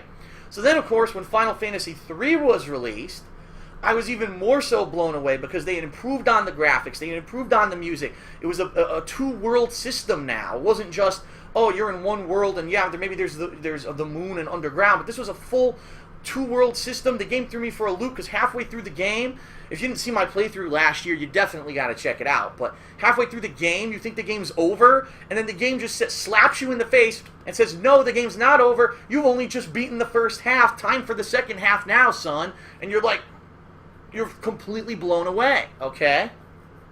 And it was amazing. I loved Final Fantasy III, and anyone who saw my playthrough of it last year knows that. Now, again, it's important to note, when I'm saying Final Fantasy III, I'm really referencing Final Fantasy VI, because again, Square did this where they didn't release every game in the United States. They actually completely skipped Final Fantasy V, never released it, and then released Final Fantasy VI on the SNES, but rebranded it as Final Fantasy III in the United States. Why they did that? Because Final Fantasy II was actually a hit, so I don't know why they did that and skipped on 5. That was really weird, but they did. That's what they chose to do. Okay. Then, Final Fantasy kind of went on a hiatus, okay? Now, don't get me wrong, there were other Final Fantasies that I did play. My cousin actually owned a Game Boy, the original Game Boy, and she played, I forget what the name of it was. It wasn't like Final Fantasy Chronicles. It was like, there were 2 Game Boy Final Fantasy games that my cousin played, and I played a little bit on her Game Boy, so I got a taste of those, but I never beat them, okay?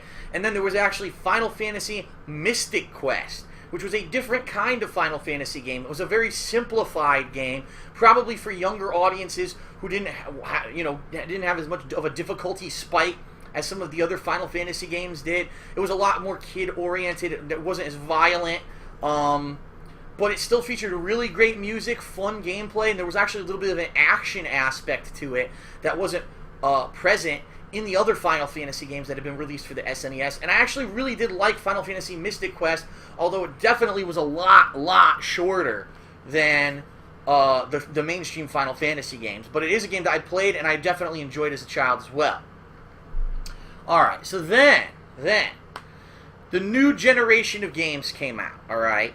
And the Nintendo 64 came out, but there was this big controversy at the time, because here's what happened. Nintendo, in all their wisdom, they've been like this forever, they thought they knew better than everybody else. And they said, listen, we really like the cartridge format. All these other systems that are being developed are all saying they're moving over to CDs. We're not doing that. We're going to put out a new console that's just as good as those, but runs on cartridges. And they did. They called it the Nintendo 64. The problem was, cartridges, number one, were a lot more expensive to develop and produce, and number two, held significantly less data than a CD could.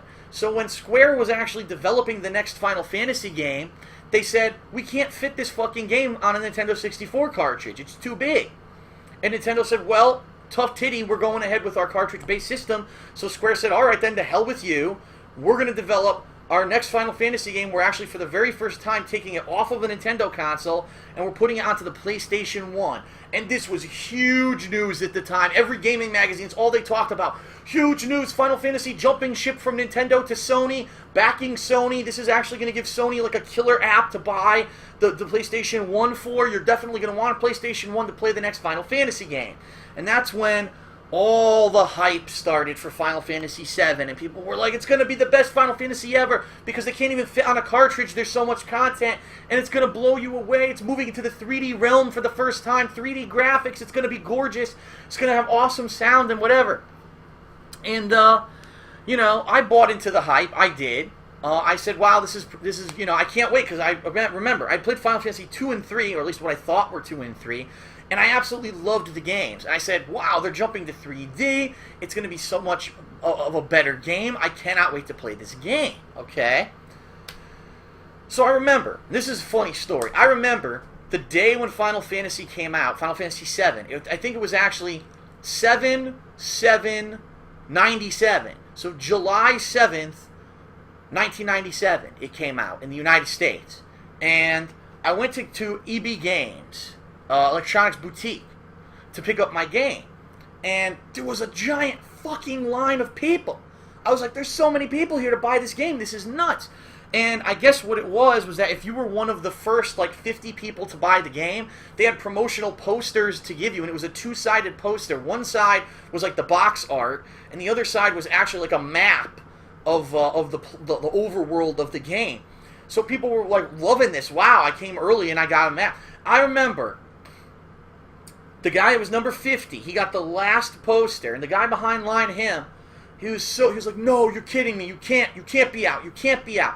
He turns to the guy who's number 50, and he goes, dude, I want your sign, or no, I want your poster, can you give me your poster? And he's like, no, I'm not going to give you my poster, what are you, out of your mind? He goes, all right, I'll pay you, and the guy takes out his wallet. Now keep in mind, this is probably like a guy in his early 20s, so this isn't like a kid who's like begging his mom for the poster, this is like an adult. Oh, I'll pay you. And he pulls out his wallet, and he's like taking wads of cash out of his wallet. I'll pay you for it, man. I'll pay you. I want that poster. And the guy goes, you're out of your mind, buddy. You're not getting my poster. And the guy was like so upset. He was like flipping mad that he couldn't get this poster. Meanwhile, I'm sure the thing's worth nothing today. You know what I mean? But it's just so funny. It was like back then that kind of collectible shit was such a big deal. It wasn't like today where every game that you pre-order, you get a pre-order bonus poster and, you know, some kind of swag or whatever for the game. You didn't really get that often back then. So those people were just like so blown away that you were getting this, and the guy wanted it so bad. He's chasing the guy through the mall with money out of his pocket like a knucklehead. All right. So here's my honest opinion on Final Fantasy VII. All right, and I know this is going to be controversial. A lot of people have asked me about Final Fantasy VII in the past, and what I thought about it, and what the Square did with it. If you want my honest opinion, I think that Final Fantasy VII was a critical development point for the series. It was where they decided, whoever it was who was in charge, said we don't want to keep making the same style of game. We want to start mixing it up. We want to start changing things so that this could be like we could say it's different, all right? And so they changed some critical things, although for the most part, the gameplay of Final Fantasy VII is extremely similar to the same turn-based combat of the previous Final Fantasy games. But they made critical design decisions with the game that kind of threw me for a loop, all right? Number one, the music. Now, don't get me wrong, there are some iconic tunes in Final Fantasy VII, like the boss theme,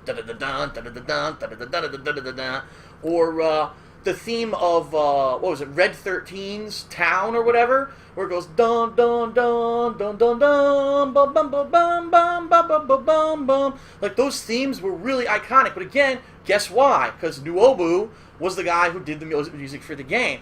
But for me, and this could just be me, but I was like an audiophile. Like I said, I really liked the audio of the Final Fantasy series. It didn't sound as good as the music that was on the SNES cartridges. It just didn't to me for whatever reason. I actually thought that the music that came out of the SNES cartridge sounded more like an orchestra than the tunes that came out of Final Fantasy VII on a PlayStation 1 off of a disc. And in fact, in some parts, I almost felt that like the music sounded like MIDI music from off of a computer. Now, you might not know what a MIDI is, especially since they've been outdated for a long time, but it was a music format back in the 90s people used to make songs with, but it's a very low-quality format. You can't do high-quality audio on a MIDI. But that's kind of what it sounded like. It almost sounded to me like they had good music, and they compressed it to make it fit on the disc, and somehow it lost its quality. And I don't know, maybe it's just me being an audiophile, but I always took issue with the way that the Final Fantasy VII sounded. Okay? Now, another thing that really, really pissed me off about the game. The ending. It's horrible.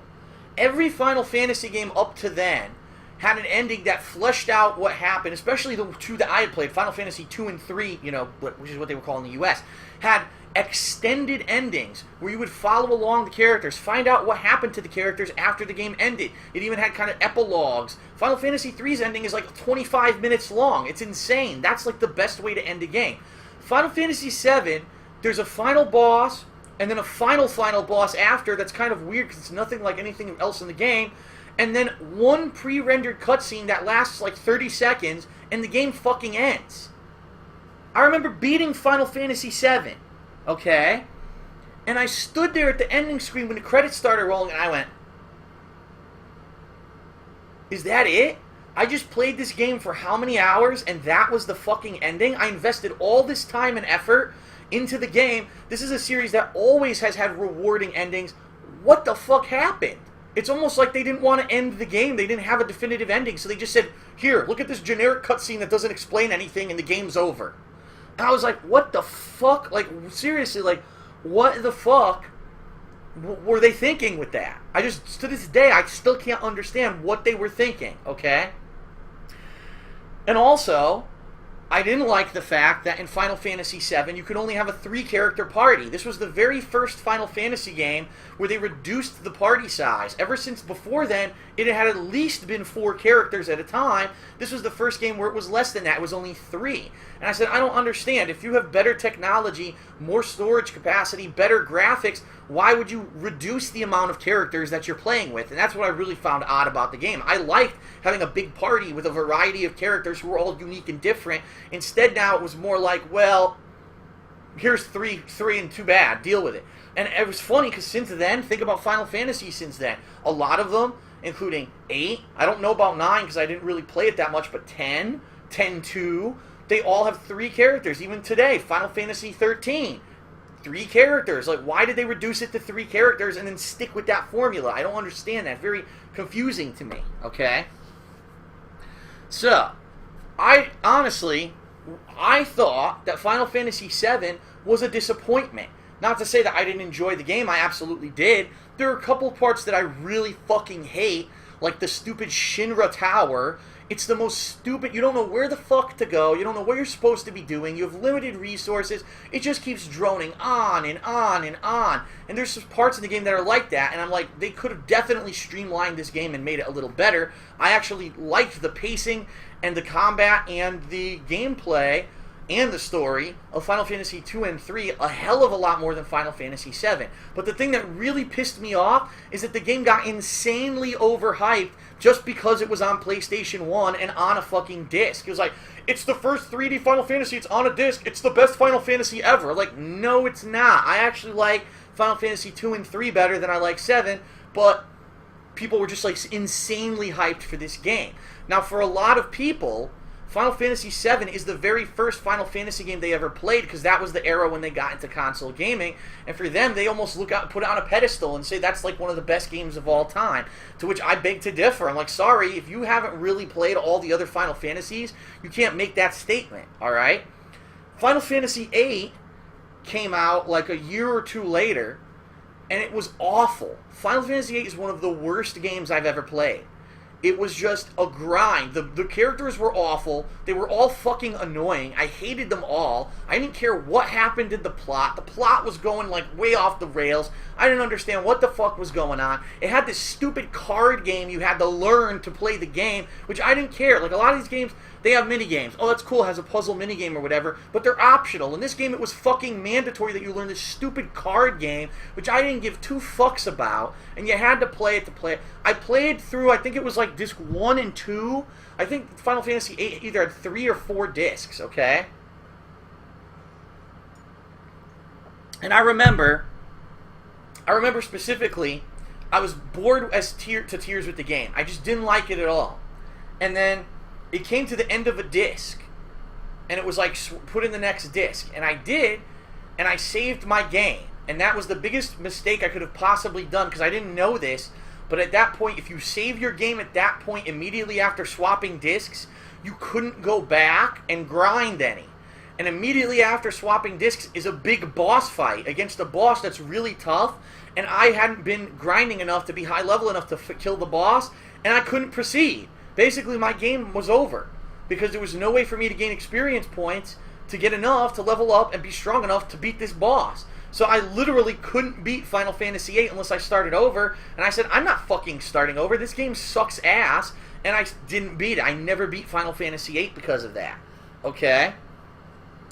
So, after Final Fantasy VIII, after just the horrible taste that it left in my mouth, I purposely stood out of the way and skipped Final Fantasy IX. Now, I've actually heard from several people that it's a shame that I did, because apparently Final Fantasy IX kind of went back to the game's roots, back to the days of kind of a more traditional Final Fantasy, 4 or 6, and that actually plays a lot like that, and that's a better game than Final Fantasy VIII was. But because of that, I actually never played Final Fantasy IX until, excuse me again, years later. Apparently, I guess there was I wanted to see for myself what it was, because I had skipped it, but I never had it for the PlayStation 1, and I believe it was during the era of the PlayStation 2 that someone said, oh, it's emulated now, you can try it. So I will admittingly say I did start playing Final Fantasy IX. I played it for like an hour and a half, okay? But what ended up happening was apparently the emulated version had bugs, and mine corrupted, and I couldn't proceed. Like a screen, I was supposed to be walking onto a ship or something, and it wasn't there. It was like walking into thin air, and then the game bugged out and crashed. So I never really played Final Fantasy IX. I played like an hour of an emulated version of it, and that was it, okay? Now, fast forward to Final Fantasy X. Final Fantasy X happened a few years later, and that was on the PlayStation 2. Now, I had the PlayStation 2, but I primarily had the PlayStation 2 to play Street Fighter. So I'm talking games like Street Fighter 3 Third Strike, which was in the Anniversary Collection, Capcom vs. SNK 2, and there was a version of Super Turbo that also was put out for the PlayStation 2. So that's primarily what I had the system for. I didn't really play PlayStation 2 games on the PlayStation 2 outside of fighting games. So I completely missed out on a big era of gaming. Like I said, God of War, I started playing it and never finished it. I just never beat the game. There were some games that I would buy because people would say, oh, they're good, they're hype. I would buy them, and I would just not play them. I remember people telling me, at the time I was working at, I think it was Best Buy, and people were saying, Phil, you got to play Kingdom Hearts. You've got to play Kingdom Hearts. I say, well, what's it like? And they're like, well, it's a role-playing game from Square Enix. I said, no, I'm not playing it. They fucked up Final Fantasy. I'm not playing Kingdom Hearts. I refuse, and I never did because of that. Because I literally, Final Fantasy VIII left such a bad taste in my mouth that I kind of boycotted Square for several years, okay?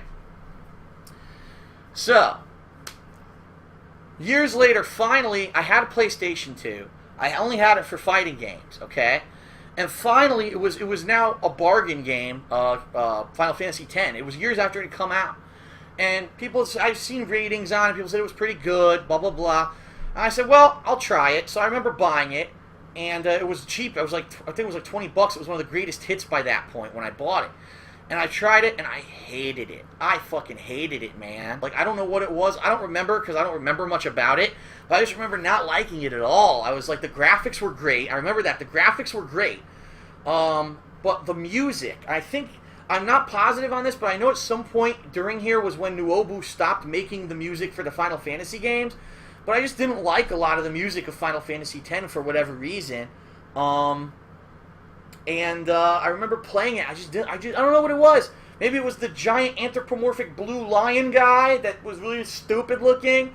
Maybe it was because I thought the protagonist was a whiner and he was just really fucking annoying. I didn't like him, but I just didn't like the game, and so I never played. It was funny because I had actually bought both Final Fantasy X and Final Fantasy X-2 at the same time, and I opened 10, played it for a few hours, disliked it so much that I never played Final Fantasy X-2. I traded it right back in. I never actually even opened it. Which is kind of funny. Okay. So now, fast forward to a year or two later when Final Fantasy XI was released. Now, Final Fantasy XI was an anomaly. It was an MMO. And I was like, why the fuck? Now they're really going off the rails. First, they ruined the series by changing it, and I really don't like it. And now, they're making it a fucking MMO of all things. Now, like everyone else, I had played World of Warcraft. I mean, at that point, pretty much everyone who had experienced World of Warcraft. I had played World of Warcraft for a few months with some friends of mine, and then I kind of got bored of it. I was like, I really don't care about going high level and doing all the high level shit. For me, you know, I already had friends, so it wasn't like I needed the social aspect of World of Warcraft to interact with my friends. I was already a part of the Street Fighter community, so I already had a group of people who I was traveling with and doing fun stuff with as a hobby. So really, it never really caught on as much with me. I completely understand why people can get hooked on MMOs, because I was hooked for like a month or two, but I fell out of it, alright?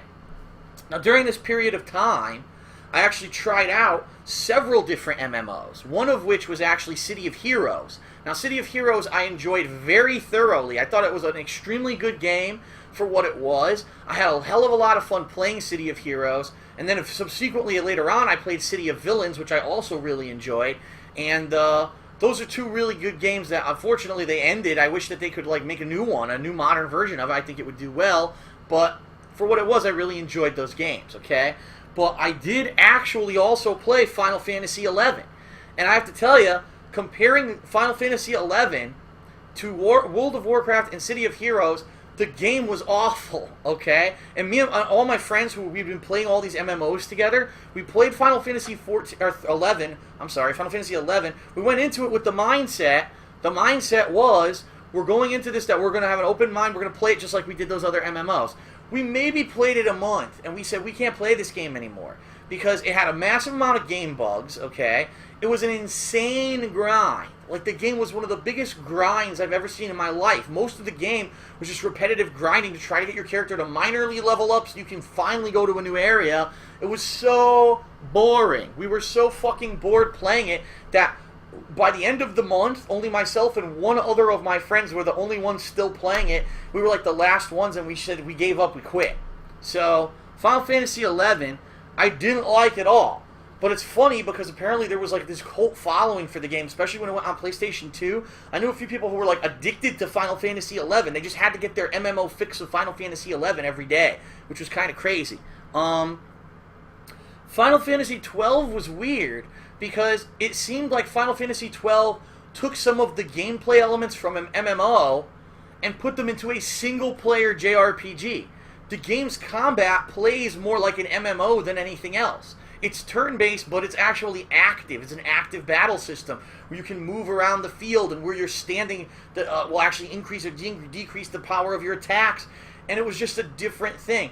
I played Final Fantasy 12 for about a month, okay, and I played it on and off. It wasn't like I played it all the time.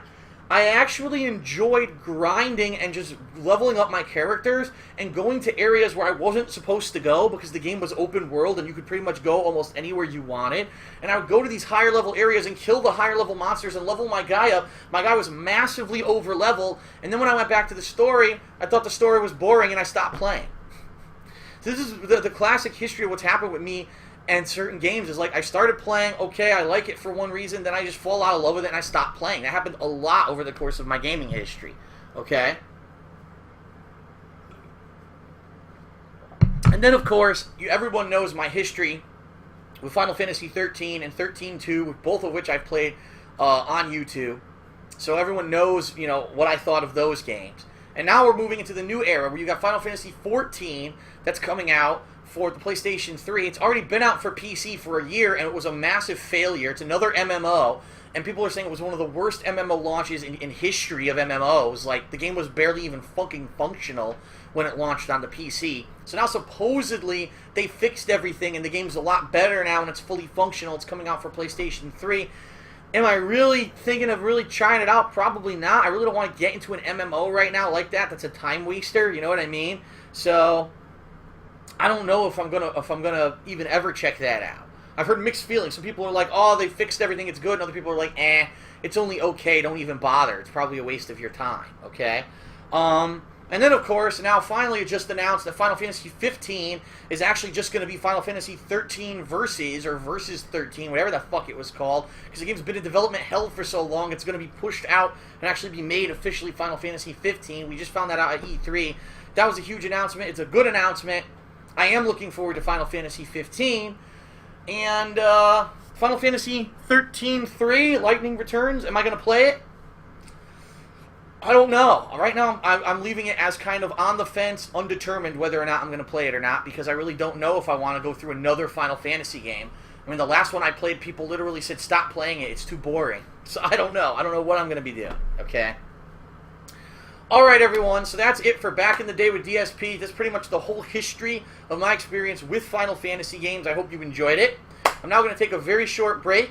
So, if you're on the stream, I'm going to run some commercials. Stick around. I'll be right back in a few minutes, and we'll get into the Q&A. So, if you have a last chance to submit questions for the raffle, please do so. If you're watching this on YouTube, go right ahead, go into the description, go to the timestamp, and click to jump ahead to the next part of the podcast, okay?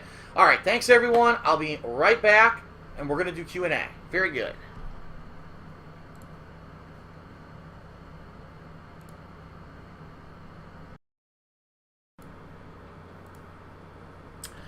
Okay, everybody, welcome back to Hate Live, episode 6. This is my Back in the Day segment, where I reminisce. I reminisce about the past, things from my childhood, me growing up as a gamer.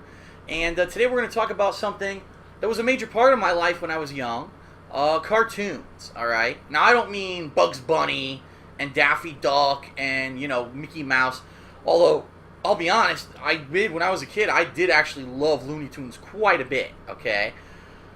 I'm talking about the shows that kind of came out during the mid to late 1980s and early 1990s that became iconic. And it was kind of weird because there were almost like phases of shows where you could tell the reason. It was like, oh, this is the action figure phase, and then this is the other kind of movie tie-in phase, and it would go like that. And first of all, before we get into specifics of the shows that I would watch, what I want to tell you about is how you used to watch cartoons, because you really can't even do this anymore, okay? The way it used to work is that, first of all, during the week, the TV stations knew, traditionally, that children would be awake early in the morning before they went to school, and in early afternoon when they were getting home from school. And so what they would do, and this wasn't just like it wasn't Cartoon Network. Back then there was no Cartoon Network. Back then, yeah, if you can believe it, cartoons were actually shown on regular television stations. I'm talking, 2 through 11 used to be big with cartoons. And so you'd have actually blocks of cartoons that would play in the morning. I'd say probably starting around 5 a.m. all the way to maybe 7:30, something like that. And then you'd also have a block of cartoons that would play at night. and that would be starting probably, I'd say, maybe 3 p.m., sometimes it's the stations even as early as 2 p.m., through to like dinner time. So you're talking 2-3 hours of cartoons. And depending on what channel you watch, there were different like flagship cartoons that would play on each station. Now, I remember when I was a kid, I used to really like things like G.I. Joe. G.I. Joe was huge, alright? And G.I. Joe ran for quite a long time. It was actually like, I think it had 2 or 3 seasons of the original show, and then they had another 2 or 3 seasons when they rebooted the show after the animated movie came out in movie theaters. I also loved Transformers. Everyone loved Transformers. It was such a cool thing to have a toy that transformed into something else, but then you could watch them on TV as well. Sometimes kids would have their toys out when the show was on, and they would play with the toys as they were watching the show, transform them along with the characters in the show. And I remember that I was just as big into G.I. Joe and Transformers, the figures, as I was the shows. And you know what? Let me say, I don't want to congratulate them, but say they did a really good job of finding a way to get kids to want toys. You know, you would watch the show, and really all the show was a fucking half-hour advertisement for the toys. So you'd watch it, okay, that's great. I want that toy, Mom. Can I get Bumblebee? Can I get Jazz? Can I get Optimus Prime? And of course, every show now they'd increase the cast, so that way there'd be more characters you'd have to go buy. And it would be this crazy tie-in scheme. The first cartoon that I really went nuts for was He-Man. And that was, I'm not talking, there was actually a reboot much later. I'm talking the original He-Man and the Masters of the Universe that was in like the mid-'80s. I loved it as a kid. I had so many action figures of He-Man. And my parents would buy these for me. For like Christmas, I'd get 2 figures. For my birthday, I'd get 1 or 2 figures. And, sorry, I'm getting distracted because there's a bug on my ceiling. I think it's a centipede way over there. It looks like he crawled in the door. He's probably going to be crawling across my ceiling while I'm recording here. But, so yeah, He-Man. And I had, by the time I was done, I probably had a good 50 figures, plus, like, castles and stuff. And I'm not talking that this was, like, over the course of a month. This was, like, several years. 2-3 years I was a huge fan of He-Man, and so my parents kept buying me the He-Man figures. But then I started moving into other stuff, like the Transformers, the G.I. Joe. And then finally I fell into these blocks that I had mentioned, where it would be like, you would come home, and there was the Disney block, and I forget exactly, they had a name for it. And it would be like the 4 Disney cartoons back-to-back every day. It would be like DuckTales, Darkwing Duck, Tailspin, and then some other one afterwards that would always rotate through a couple different shows. This fucking bug is distracting the shit out of me. He really is. He's really distracting. Alright, so anyway. So that was really kind of the afternoon block that I would watch. And of course that block changed over time.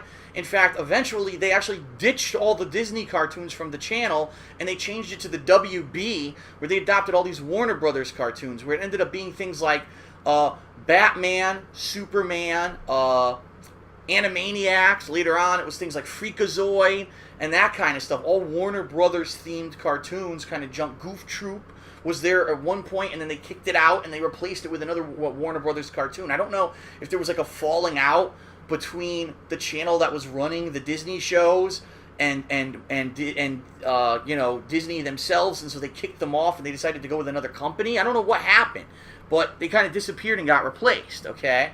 Now, there was also Saturday morning cartoons. For a lot of kids today, they don't know what the hell that means. Saturday morning cartoons were cartoons that there was a block every Saturday morning, probably starting early, like probably 7, 8 a.m., and it would run until noon. And noon was like the hard stop. There would be no kid shows after noon, okay? And what they would do is on every station, so I'm talking, you know, channel 2 and 3, which traditionally in my area are the same channel, channel 4 and 6, which traditionally in my area are the same channel, for channel 5 and then channel 11. So there were 4 major stations. I think it was like CBS, NBC, Fox, and WB. They would all compete with different shows on Saturday mornings.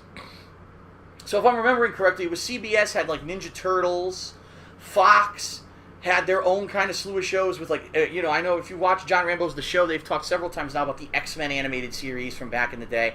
Fox had a lock on the Marvel animated shows. They had like Spider-Man, X-Men, And those were shows that were epic because they were ongoing.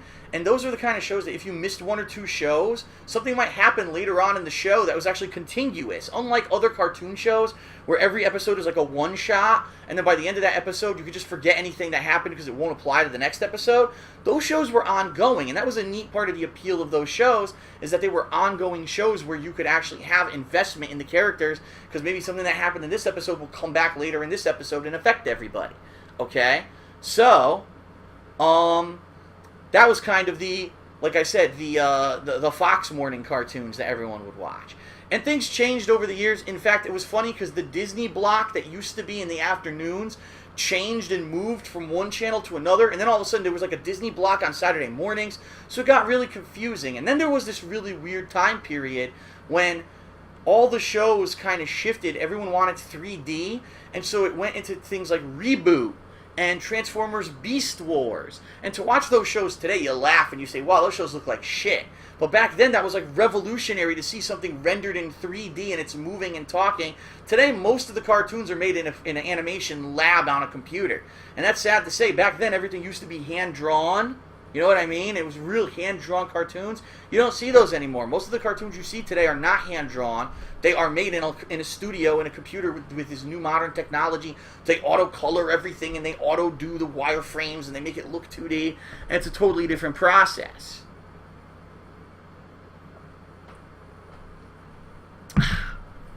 But what I really think I want to do to tie this segment into gaming is to talk about a few of the shows that they used to air and how confusing they were when they were always related to video games, alright? So the one show that kicked this fad off was called the Super Mario Bros. Super Show. And what this was a cartoon based off of Super Mario Bros. Characters, but it was like right before the time when Super Mario Bros. 3 was coming out.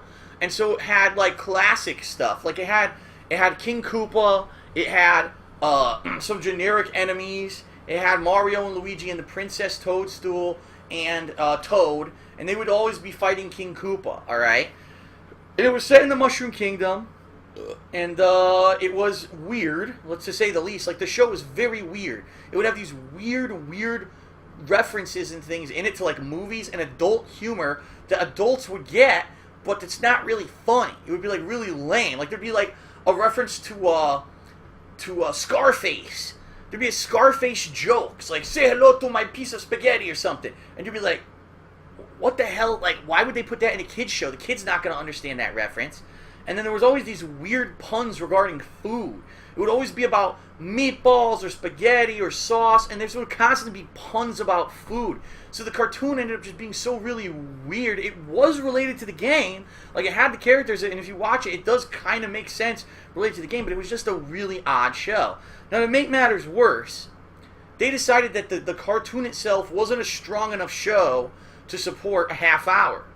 And plus, I guess they felt this was the time period when kids were having short attention spans.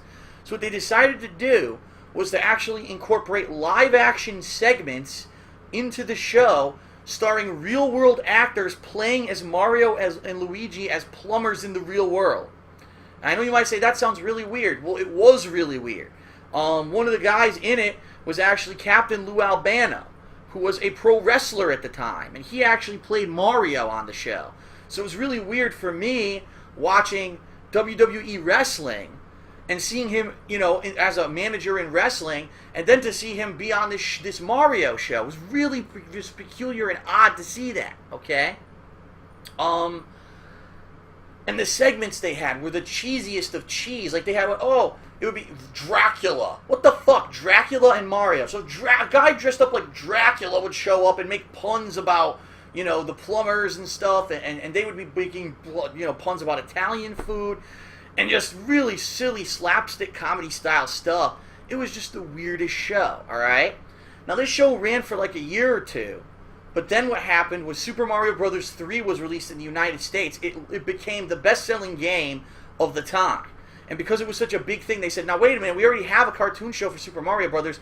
We gotta adapt this show for Super Mario Brothers 3. And so they did. The show actually changed to like the Super Mario Brothers 3 show.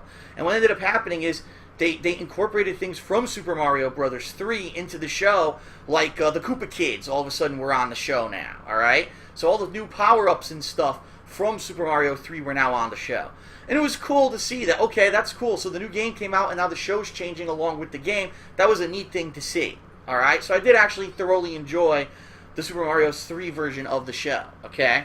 Around the same time, there was another cartoon that came out called, a lot of you might know, Captain N, alright? The Game Master. This was another weird one, because what it attempted to do during the era of the NES was make a cartoon show where a live-action kid gets sucked into a TV and becomes a game character in this ongoing video game. And I think they called it like Video Game Land or something like that. And there was a princess, but it wasn't Princess Peach, although she kind of looked like Princess Peach. They said she was someone else, but it had these weird characters from different games. So, for example, you had Simon Belmont from the Castlevania series was a main character, but he was nothing like his character from the game. He ended up being a guy wearing like a bomber jacket, goggles, and he did have a whip, but he was like a egocentric egomaniac. Like he would look at himself in the mirror, "Oh, I'm so pretty today, haha." And instead of complimenting the princess, he would say, "Well, princess, you look good, but not as good as me." So he was really like a vain egomaniac. Now, when on earth did that ever happen in the game? I have no freaking clue, okay?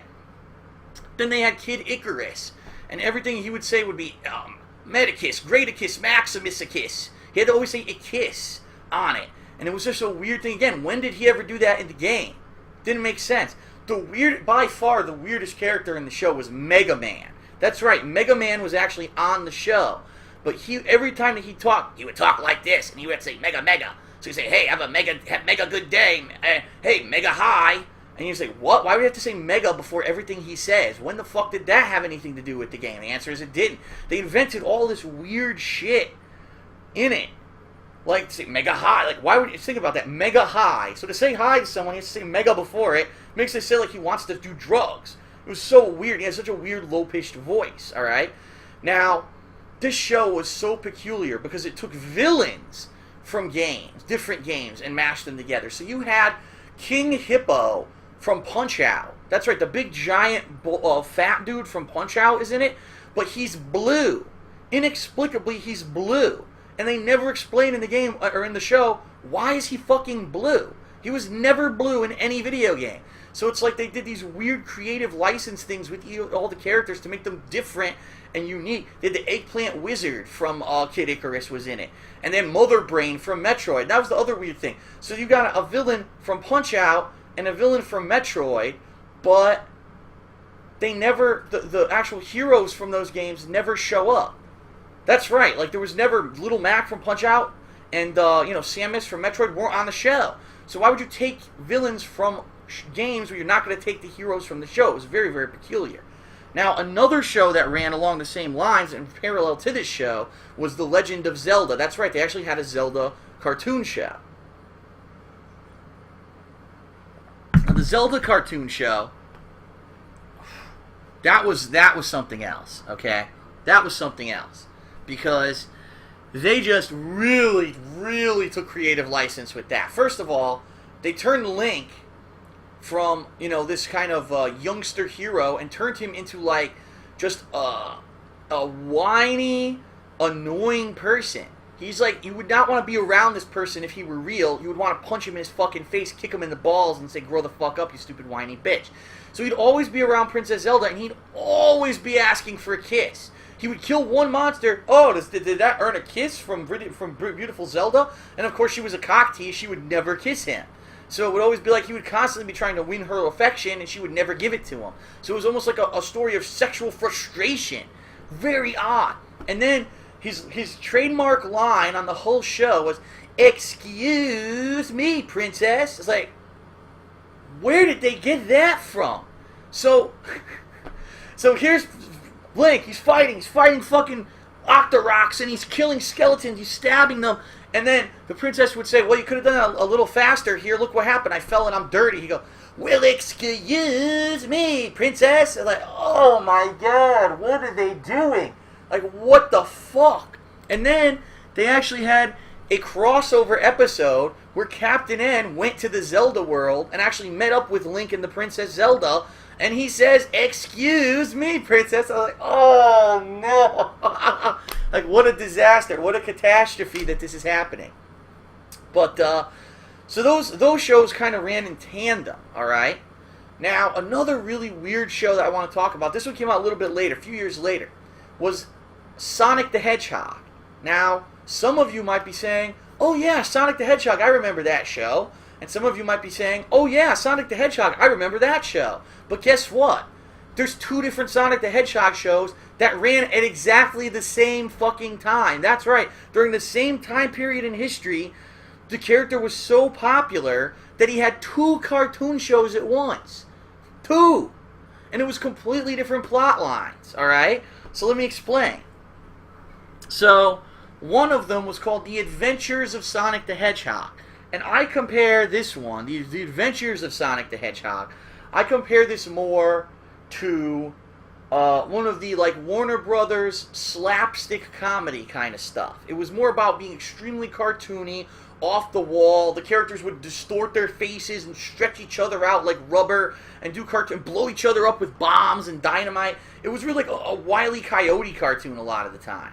And it was weird because some of the iconic things that we talk about now with Sonic actually came from this show, alright? Like the fact that Sonic loves chili dogs. That was actually something that was made up by the show. They're like, "I love chili dogs." And so these two robots that worked for Robotnik would actually use chili dogs to lay out traps for Sonic, and he would go for them, and then of course he'd always elude them, and he would always be the one-up, you know, the winner during the day.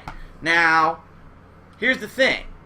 This show, like I said, is like a Warner Brothers cartoon, which means at the end of every episode, you can just completely forget anything that you saw during that episode because it was just silly fun. It was only meant to be silly fun. And so next episode is just like a reset.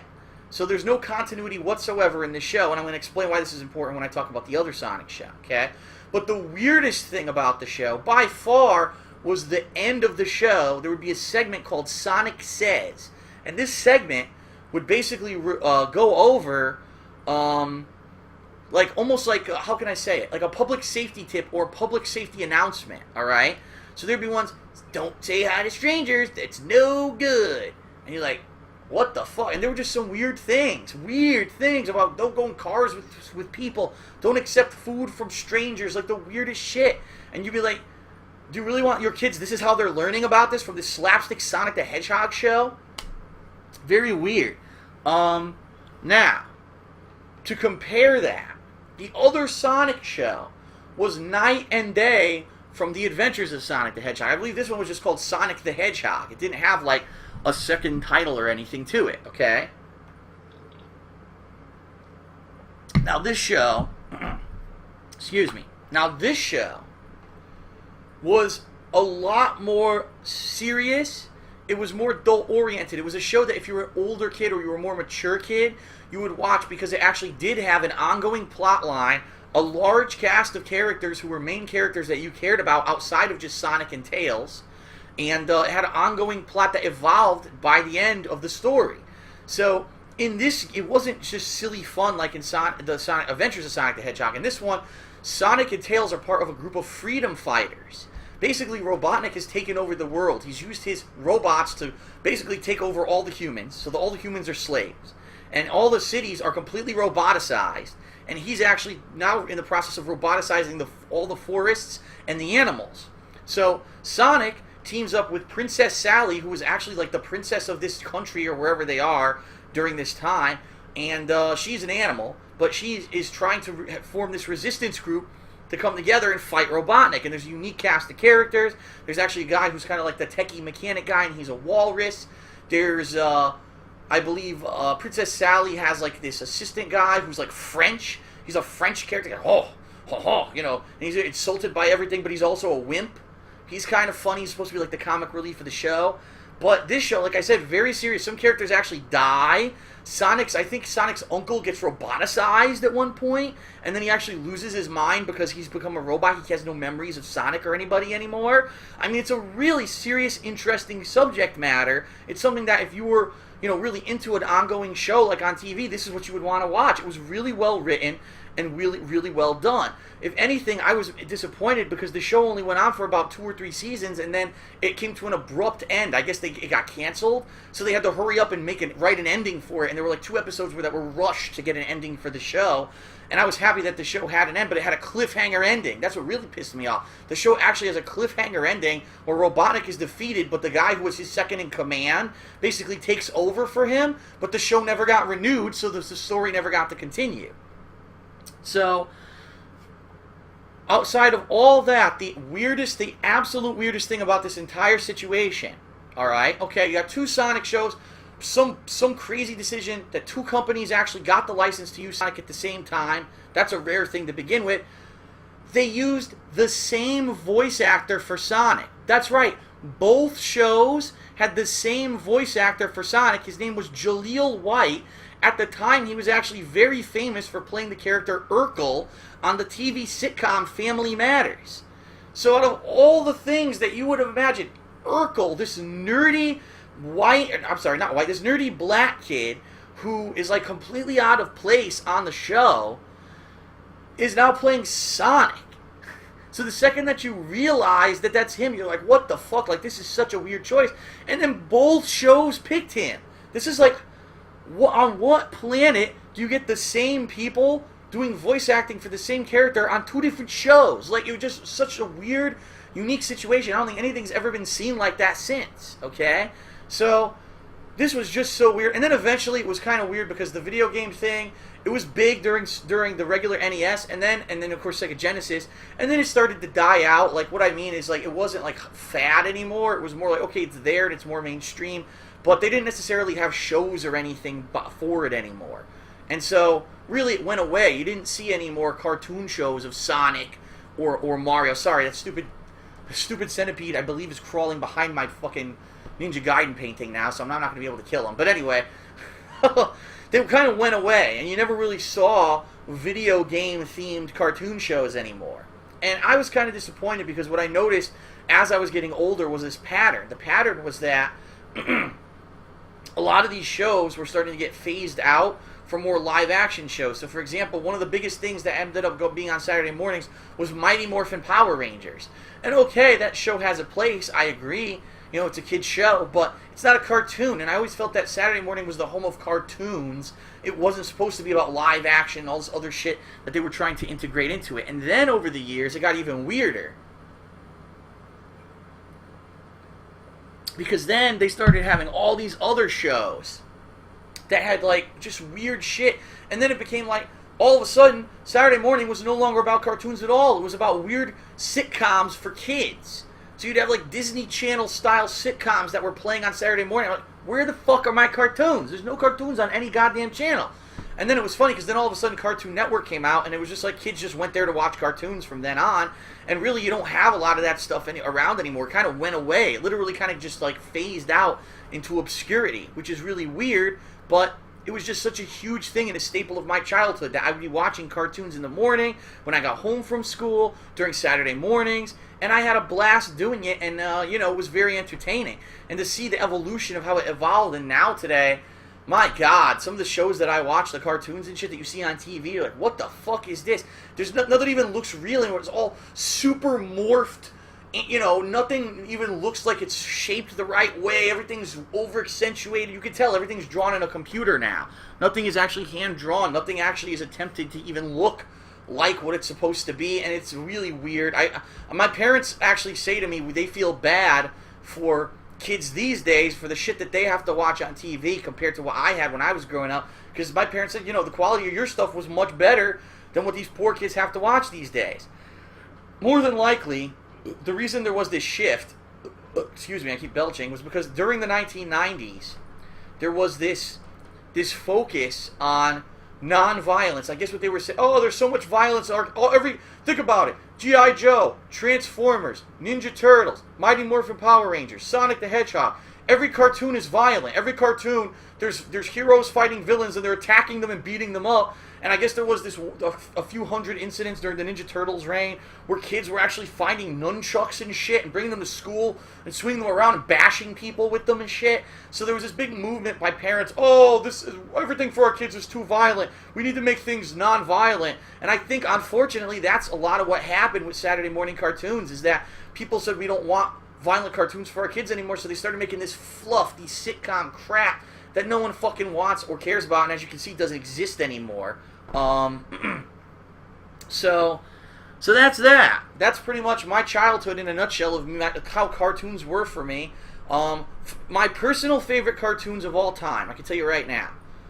Batman, The Animated Adventures, the very first series that was on Warner Brothers. Outstanding.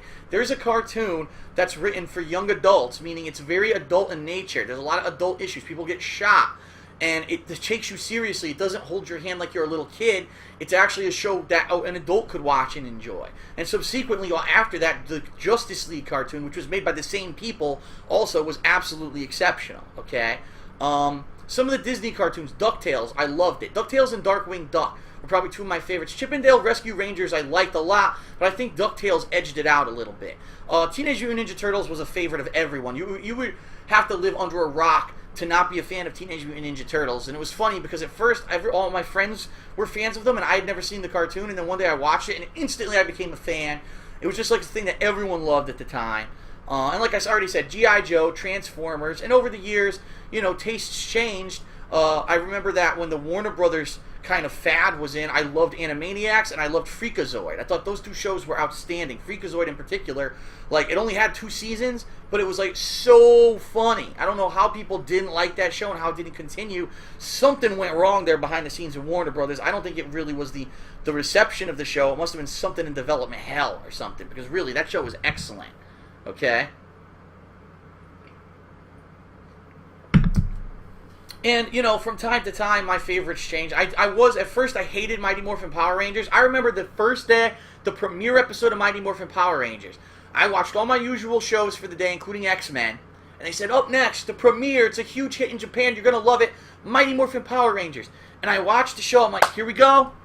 I'm going to watch this. I watch it, I'm like, what the fuck am I watching? It's a bunch of kids pretending to do kung fu. They're awful at it. They're all also awful actors. Then all of a sudden they go to a scene that obviously wasn't filmed in the US because it looks like it was filmed on stock footage from 10 years ago in Japan, which incidentally it actually was. It was 10-year-old footage from the show. That's how old it was in Japan that they were just bringing to the US with giant cardboard fucking monsters fighting it out in stupid rubber suits.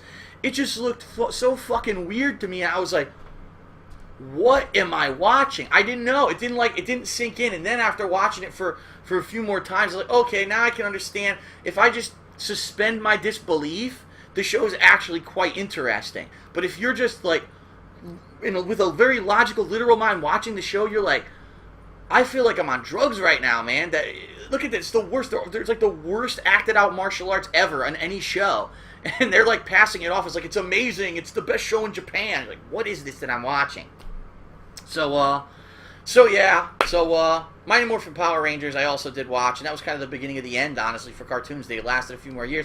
And don't get me wrong, cartoons did survive, just not in the same form. What I mean is, they didn't have them in the afternoons anymore, or they don't even have them on regular TV stations anymore. They've all but abolished normal cartoons. They don't have Saturday morning cartoons anymore, but they found a place to survive.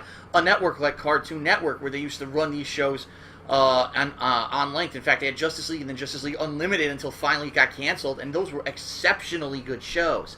But you also have channels like Adult Swim block on Comedy Central, where you get the opportunity to have more animation that can succeed. You've got, at nighttime, the primetime shows on Fox. Those kind of shows, never existed when I was young. They had The Simpsons, and that was like it. It was The Simpsons and nothing. It was The Simpsons and 3 sitcoms. Now all of a sudden these adult cartoons have come into play and they're more commonplace. It's probably because people my age who grew up with cartoons are like, what happened to them? Now you can make adult cartoons and we get them, and that's why they're so popular. So, alright, that's it. That's my back in the day story about cartoons as I was growing up. I hope that was enjoyable and informative for you. Alright, I'm about to take a quick break. We're going to come back. Now here's what we're going to do, because unfortunately tonight on Twitch, I know on YouTube you have no idea what I'm talking about, but traditionally what we do, we actually have a robot set up on our chat stream on Twitch that'll take a raffle all during the course of the podcast. People can submit their questions, and then the raffle randomly chooses them. For whatever reason, Twitch is screwed up today. The bots are not able to do any kind of moderation options. There's something wrong with the chat. So unfortunately, what we're going to have to do is attempt to either get the bot working, which I don't think we're going to do. So what I'd like to say is this. If you're watching this live on Twitch, okay, shoot me some questions on Twitter. Right now is your opportunity. At They Call Me DSP. Shoot me some questions on Twitter. I'll go through them, and I'll pick the best ones when I come back from this short commercial break. And we're going to have Q&A that way. We'll have to do it, makeshift this time around. Unfortunately, there's no other way around it, okay? Now, if you're watching this on YouTube, I am going to do a commercial break right now. So please just go ahead, click on the, next timestamp. You'll go to the Q&A section of the show, and you don't have to watch the commercial break or wait around, all right? So thanks, everyone. I'll be back in just a few short minutes. I'll see you for Q&A in just a second. Hang in there.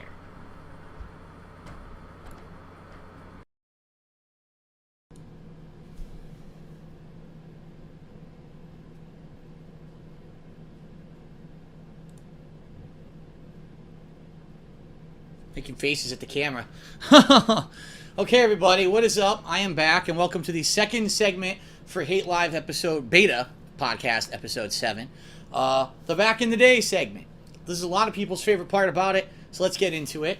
I fixed my hair, by the way. Well, now it looks flat. Whatever. Okay.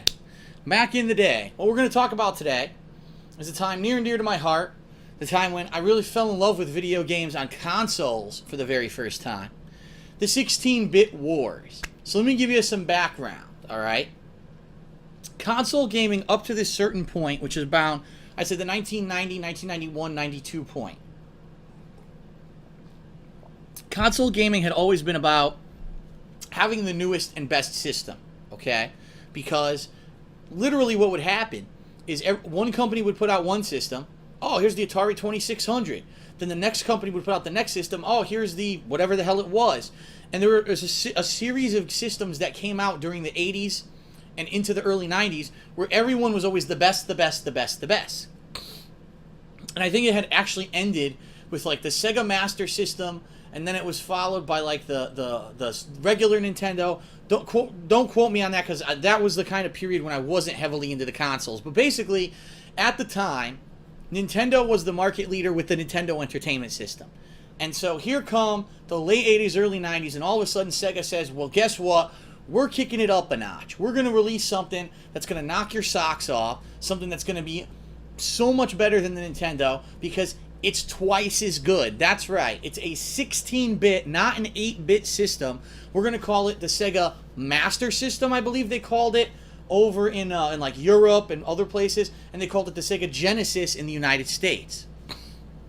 So, the Sega Genesis, I'm going to be referring to it as the Genesis for the purposes of this Back in the Day segment, because that's what it was called for me, okay? The Sega Genesis was interesting, because unlike other game consoles, it really did try things a little differently. It looked different, first of all. If you've ever seen the look of the original Genesis, and I apologize because I could have taken it out of my closet, but right now it's hooked up with the fucking mushroom top Sega CD and fucking stupid, a 32X in it, so I didn't bother with it. But the original Genesis, it was not as wide or chunky as a lot of the other systems of the time were, but it was a sleek black design with a cool kind of rounded top and a way to put your cartridge in. Even the controller, the way it was contoured, it wasn't like a blocky thing. It was a nice rounded, contoured controller, and the look, it looked really sleek. Let's put it that way. It looked sharp. That's the word I'm looking for. It looked sharp. It was an attractive system. To have that in your living room, that thing looked really cool. Okay, so when it came out, a lot of people just off the point of how it looked said, "Oh, I got to get it because it looks so different from all the other game systems that have come out," and they ran out and they bought it. All right. Now, what's interesting to know is that when the Sega Genesis came out, it did not launch with like the massive amount of games that ended up being famous lines of games for the Genesis. In fact, it kind of had a little bit of a rocky start. And I remember the Genesis being out, and a lot of people had heard that, oh, well, Nintendo's also working on a 16-bit system. I think we're going to wait. We're going to wait it out, and we're not going to buy the Genesis, because I actually heard that the Super Nintendo was coming out. And actually, I was one of those people. I owned the Super Nintendo before I ever got the Sega Genesis. I was kind of a late adopter of these home gaming consoles. Like I said, I didn't get the Nintendo until like just before the Super Nintendo was coming out, okay? So, it was popular. People who had it, not everyone had the Genesis. A lot of people didn't make the gamble or the jump. And of course, if you're a kid, can't afford it. It's up to your parents if they buy it for you or not. And I didn't have the Genesis. I didn't even want it. I didn't hear about any great games or anything on it that I really wanted. Not to say that there weren't, because we're going to talk about some of the great ones for the Genesis coming up. But at the time, I just didn't see the reason to own a Sega Genesis. So then the Super Nintendo came out. When the Super Nintendo came out, now I knew Mario, okay? I knew Mario. So I was like, Mario, yeah, of course, I'm going to get the Super Nintendo. And then I heard Final Fantasy II was going to be coming out for it. Now remember, I told you in my previous, back in the day from a few Hate Lives back, that for Final Fantasy, I had seen my cousin play Final Fantasy 1, and I knew it was a really good game, but I had never played it, so I was really interested to play Final Fantasy 2. And so that was one of the major buying points for me, why I bought a Super Nintendo, is because I wanted to play Final Fantasy 2. And I remember, at the time, buying the system, and playing Super Mario World on the day I got it. It fucking blew me the fuck away. It was the most complex game I'd ever played. It was long. The amazing colors and graphics and the new capabilities of the Super NES, where you could have like the layer upon layer upon layer of graphics, which they couldn't do back on the Nintendo. The sound.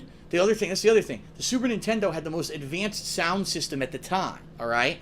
So, better graphics and better sound than anything I'd ever seen before, and it blew me the hell away. I loved it. I absolutely loved the Super NES when it came out, okay? Of course, also the controller, and this is funny because I've been playing Chrono Trigger, so I have a USB Super Nintendo controller, but what an intuitive controller that Nintendo said, listen, we realize that games are going to the next generation, and in the next generation they're going to become more complex. You're going to need more buttons. You can't just have 2 or 3 buttons anymore. So they retained the familiar select and start, the classic style D-pad, and the A and B buttons, but they added 2 more buttons plus 2 shoulder buttons. So this really opened up the gaming, just the landscape for game developers to say we can do so many different things with these different buttons now. Thank goodness Nintendo put 6 buttons on their controller. Now, let's compare this at the time with the Sega Genesis, which had come out first before the Super Nintendo. The Genesis controller only had 3 buttons. Now, they had thought that they were innovating when they did that, because the regular Nintendo Entertainment System controller only had 2 buttons. So they're thinking, oh, we're going to up them one by adding 1, and then Nintendo completely trumped Sega by adding 3 more buttons to their controller, okay? This totally opened up the world to new games like Street Fighter. When Street Fighter 2 came out, it's a 6-button fighter. Every person could play it day one, no problems, on the Super Nintendo, while on the Sega Genesis, unless you went out and purchased an additional 6-button controller, you had to play with only 3 buttons. And the way that they did it, if you could believe it, you had to press the start button to alternate between punches and kicks. So sometimes you do a jump in, roundhouse kick, press the start button, press a punch, press the start button, and then do a special move with kick. It was super convoluted and extremely hard to do. So the controller was a major innovation for the Super NES, okay? So, you would think, alright, okay, well, we're just going to follow along the same lines and say, well, whatever's the newest console is the best and that's the one you need. But that's not what happened during the 16-bit era. What ended up happening was one of the most bloody and brutal console wars ever between the 2 major competitors, okay? And so much so that other consoles that had come out and had planned to compete with these 2 guys got kind of swallowed up in the mix. So what ended up happening was you had this major mascot for Nintendo. His name was Mario. And you had some other iconic first-party series like The Legend of Zelda and things like that. And so you had like these spokespeople for the company, these characters that sold games. And Sega said, oh shit, we really don't have that. We have good games, but they're not like breakout characters where people are going to say this is like the mascot. So, incidentally, they started making them. And of course, the biggest one out of all of them was Sonic the Hedgehog. So really, the battle was Mario versus Sonic. the plumber versus the super fast hedgehog. So even though Sega had come out earlier, had an inferior controller, and in actuality, the processing power, the graphical engine, and the sound card in the Sega Genesis were technically inferior to the Super NES, Sega decided to do one of the most ingenious marketing spins ever. They created this character called Sonic the Hedgehog, whose gimmick was that he was super fast. They created a game that moved faster than any other game ever seen previously. Alright? Sonic the Hedgehog. Now, back then, of course today, every game's like fucking lightning fast and everything can move because of the graphical capabilities. But back then, a game like Sonic, to see the screens move as fast as they were when he was running at full speed through the stages and doing these crazy loop-to-loops was unheard of. It was unheard of. No one had ever seen things like this before. So even though maybe the graphics weren't as good as a Super Nintendo game, maybe the sound wasn't as good, you go, whoa, look at how blazingly fast this guy's moving through this game. And so Sega realized they were onto something. And so, basically, what they were saying was, factually people were saying the Super Nintendo has better specs than the Sega Genesis. So what Genesis went ahead and did, Sega, what they went ahead and did, they created this PR campaign. Massive amount of advertising on television and in magazines, namely gaming magazines. And what they did is they tried to show that their system, even though it was inferior technically, was a better system. And they literally invented a technical term that doesn't exist, but no one knew that at the time, called blast processing. Okay? They said that the Sega Genesis, despite it being an older unit, was able to process things faster than the Super Nintendo, and that's why you were able to make a super fast game like Sonic the Hedgehog with no slowdown, okay? At the time, what was actually happening was that a lot of game developers were developing for the Super NES, and what they were finding is when there was a lot of things on the screen at once, that it would slow down. There would be lag and slow down in the gameplay. And a lot of people were complaining about, why is the game slowing down like that? I don't understand. So Sega was basically saying, oh, our games don't have that. Look at Sonic. Look how fast he moves and how many things are on the screen at once, and it goes super fast. And they called it blast processing. But they never, ever explained what it was. Is it a better chip? Is it better software? Is it better, just better engineering, better game development? And the reason they never explained it is because it didn't exist. It was literally just a PR campaign from the marketing department. But you saw it everywhere. Buy the Sega Genesis with blast processing. It was on TV. We've got blast processing. They had a slogan. Genesis does what Nintendo don't. So basically saying the Nintendo can't handle this kind of speed, can't handle this many characters on the screen at once. We can, because we have blast processing. And it was funny because you would go to school and there would be the kids that had the Super NES and the kids that had the Genesis. Most people didn't have enough money to have both. A lot of people didn't have anything. And so when you had one, you knew you probably weren't ever going to get the other, and so you kind of had this pride and you had to stick behind it. Almost a gang mentality. No, the Super Nintendo's better. No, the Sega Genesis is better. Why is the Genesis better? Because it's got blast processing. When it didn't mean anything. It was a fluff term. And it was so funny to see these two groups of people kind of go at it and kind of attack each other. All right? Now, each system, in its own merits, had an exceptional lineup of games over the lifespan of these consoles. The Sega Genesis, even though it was graphically and with sound inferior to the Super NES, I mean, it had the Sonic the Hedgehog series, it had the Streets of Rage series, it had a lot of the RPGs that never saw the Super NES, like the Phantasy Star series. You had classics like Toe Jam and Earl. So the Sega Genesis had a lot of really high quality games. So by no means am I saying negative things about the Genesis. In fact, I played Sonic. It was funny. My dentist, of all people, my dentist actually had a Sega Genesis in their office for the kids to play while they waited to go in. And that was when I first played the Genesis. And I remember playing Sonic the Hedgehog and Eco the Dolphin on it. And I was like, wow, these games are really good. This Hedgehog's fucking fast. This kind of stuff I don't do on my Super Nintendo. It is true. The Sega Genesis has faster moving games than the Super Nintendo. And I remember playing Eco. And Eco I didn't particularly like too much. But it was Sonic. And I said, you know what, I want it. And eventually, now we're talking late into the lifespan of the Genesis, I did get a Sega Genesis. And one of my favorite games of all time, and I'll stand to this, forever, is that I think that Sonic the Hedgehog Part 2 is one of the best video games ever made. You know, I know that I've had my gaming bucket list, and I say that these are the games for Super Nintendo that I want to play on YouTube and Twitch and, you know, on the internet before I ever retire from doing this, and they're all Super Nintendo games, but that's because I had the Super Nintendo longer. But Sonic the Hedgehog 2 is an exceptional game, and I love that game, and I played the hell out of that game. I found all the secrets for that game. So, excuse me. So, the Super Nintendo, on the other hand, had all of their first-party huge successes. So you had every Mario game, The Legend of Zelda: A Link to the Past. You had Mario Kart, a brand new series that started. Games like Super Mario RPG, Earthbound, Contra, or not, it wasn't Contra, it was called Contra 3, which showed off some of the amazing graphical capabilities of the system that couldn't be done before the Super Nintendo. Super Castlevania. Every game was super, basically. Super bases loaded, super this, super that. Every game had this thing super. Similarly to how later on with the Nintendo 64, everything was whatever 64, Mario 64, Mario Kart 64. So everything was 64, 64. Well, at that point, it was super, super, super, super. Every game. Super Star Wars they had.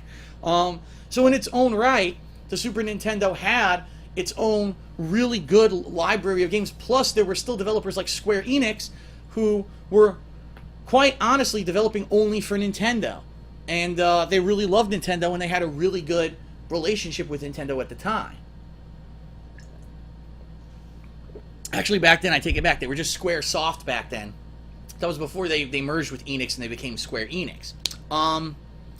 So, over the course of these two consoles' lives, very heated rivalry. Like I said, you would see ads in magazines where they ripped each other a new asshole. I remember there was one ad, right, where the Genesis, because remember I told you how sleek and nice looking the Genesis looked. It was a very sexy console versus how the Super Nintendo, when it came out, was kind of blocky and gray. They actually had in one ad, it was so funny, it was like a toy box, all right, and it showed a kid, and he was like playing the Sega Genesis with blast processing, and it was super fast, and there was like smoke coming out of the TV because it was so hot. And then the other kid, I guess he had a Super Nintendo, and he walks up with it, he goes, "You want to play a game?" And the kid's playing the Sega Genesis, he's like, "I don't want to play with that child's toy. Go put it over there." And the kid took the Super Nintendo and he slammed it in the toy box, like destroying it. Like, boom, fuck this piece of garbage. Boom. I was like, wow, like, what an ad campaign they ran. Seriously. What an ad campaign. It blew my mind. So over the course of the lifespans of these consoles, both consoles had some really good games. However, it did become startlingly apparent when, for the very first time, okay, certain games were ported that were cross-platform. And when it was the dawn of cross-platform games being published for two consoles that at once, and they're supposed to be the same game, but what you found was there were startlingly apparent differences, all right? Where this really came into play primarily was fighting games. When Street Fighter and Mortal Kombat came out for both the Super Nintendo and the Genesis, you saw the major difference between them. So, first of all, Street Fighter 2 came out on the Super Nintendo and was not released for the Sega Genesis. They never released it for the Genesis. Probably because the Genesis at that point, they couldn't even figure out how to make a game that looked and sounded so great run on their system. So there was a big disappointment for Genesis owners. Are you kidding me? Why is it only coming out for Super Nintendo? So then there was this announcement, oh, don't worry. So Street Fighter 2 isn't coming out for the Genesis, but since there's a new version out in arcades called Champion Edition, you're going to get Champion Edition, and it's going to be better than the Super Nintendo version because it has more characters, it's going to have more colors, and all this stuff. So people were like, okay, so we wait a little bit longer, we're going to get the better version of the game. Unfortunately, while that game was being developed, they also announced, oh, guess what?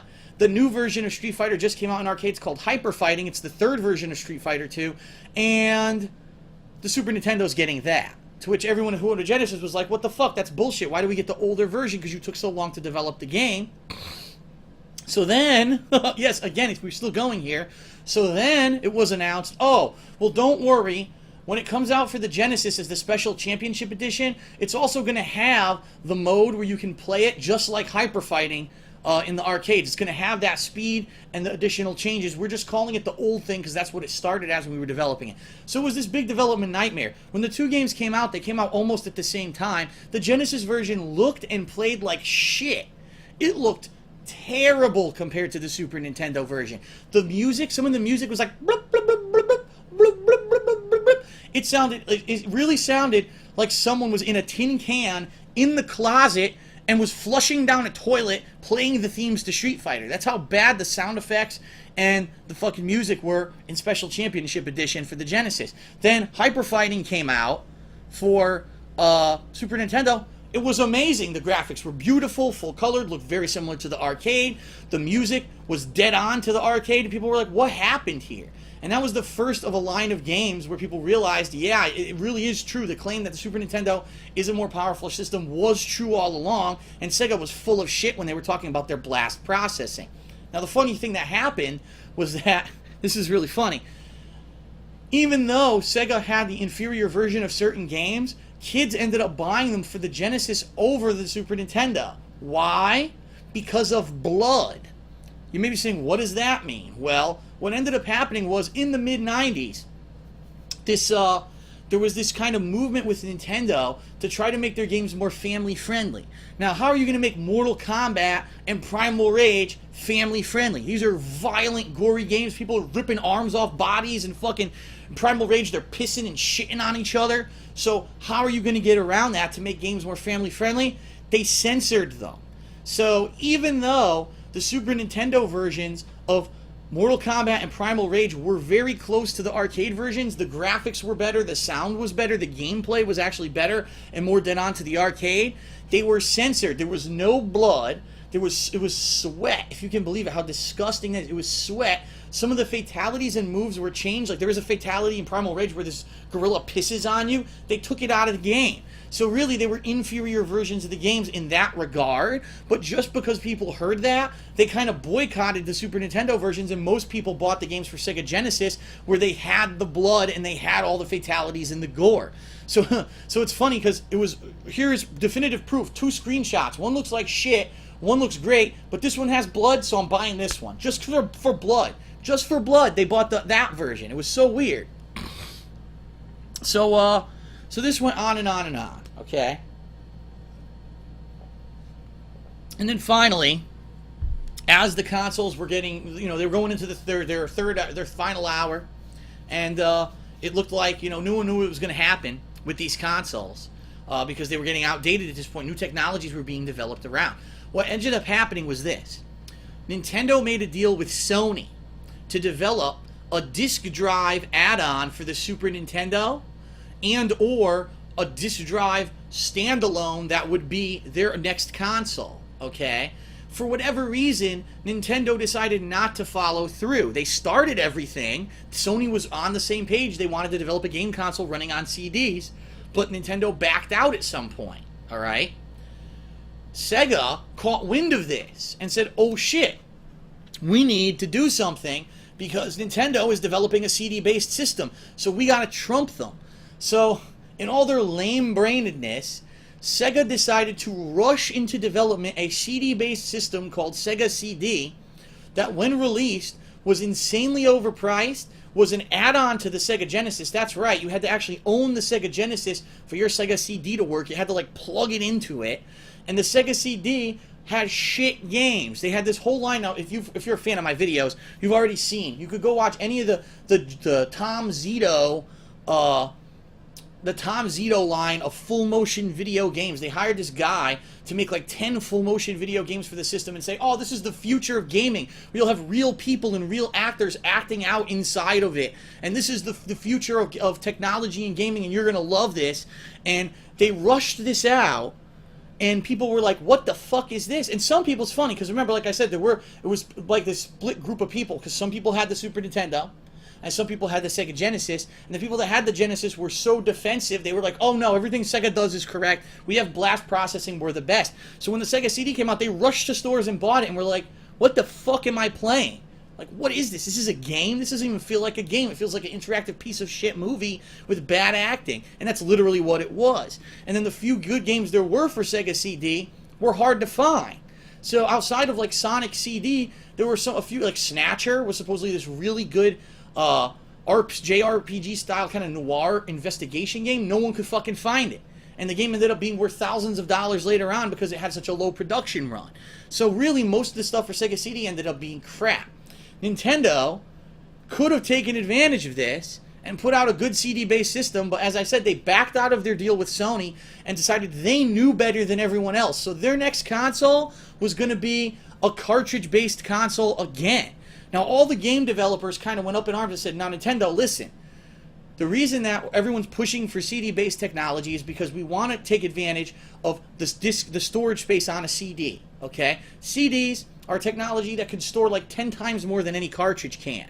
And the production cost of making CDs is like ridiculously small compared to how much it costs to make a cartridge. So we want to make CD-based games. And Nintendo completely ignored the third-party developers and said, listen, we're the market leader. We know better than you. We're the innovators, not you. So we're going to make another console that's cartridge-based. Too bad. And what ended up happening, it was the biggest flub in that decade of gaming, was that the third-party companies, instead of saying, all right, well, we understand, we'll make cartridge-based games, a lot of them said, fuck you, Nintendo. No, we're going to the newest thing, and you can stay in the past. And so they went on with Sony behind the scenes, and ended up Sony put out the PlayStation 1. That's right, they actually took the unit that they were designing for Nintendo and they turned it into their own console, which completely launched the next generation of gaming for console gamers. So really, this whole elitist attitude that Nintendo had completely backfired in their face, because a lot of the third-party developers, for example, Square, who exclusively had been making the Final Fantasy games for Nintendo, completely dropped the company and went with Sony. And just because they had the latest technology, Sony literally got a giant boost from having a CD-based technology. All these major third-party companies, Capcom, Square, all went over to Sony, and Sony got the one-up on Nintendo. And that was really the beginning of the decline of Nintendo, where they weren't, for the NES and the Super NES, they were the best. They were tops. And then because of the dumb, elitist decision they made with the Nintendo 64, thinking they knew better than everyone else, they completely flubbed it. And then that's how Sony started getting momentum. And unfortunately, Sega, boy, did Sega fuck up. So after the Sega CD came out, right, they said, well, we still, oh no, we got to make a reason for people to keep buying our systems. We already got now the Nintendo 64 coming out. There's a PlayStation 1 coming out. Quick, do something else. So they said, oh, wait.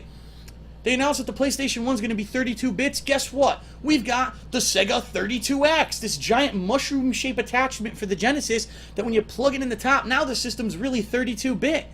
And this was the point where people started saying, now, wait a minute. What are you talking about? First of all, who cares about bits? What is this number? 8-bit, 16-bit, 32-bit, 64-bit, suck my cock bit. Like, I don't care how many bits a system is. You have to have good games. And this is what ended up happening. 32X came out. They had Knuckles Chaotix, the one good game for it, and every other game for it was an utter piece of shit. Just horrible hashed together games, a lot of which didn't even take advantage of the supposed added processing power of the 32X, and it just failed miserably. So what you ended up having with Sega was this giant, monstrous tower of shit peripherals that you had no good games for anymore, except for your original Genesis games, and Sega really fucked it up. So then what they ended up doing was trying to push forward and catch up, and they released the Sega Saturn, but by the time that they got into the CD-based game, the PlayStation was already way ahead of them, and they just said, they died. That was really the end of the Sega's market share of consoles, and it's a shame because Sega later on actually released a really good console called the Sega Dreamcast that actually was the best console at the time. It had arcade-perfect ports of fighting games and other things, and it was the only console to have them, but because Sega flubbed so bad in the 90s, no one really took their word for it, and in America at least, the Dreamcast was a flop, didn't do very well sales-wise, and ended up pretty much after only a 2 or 3 year run fading into obscurity.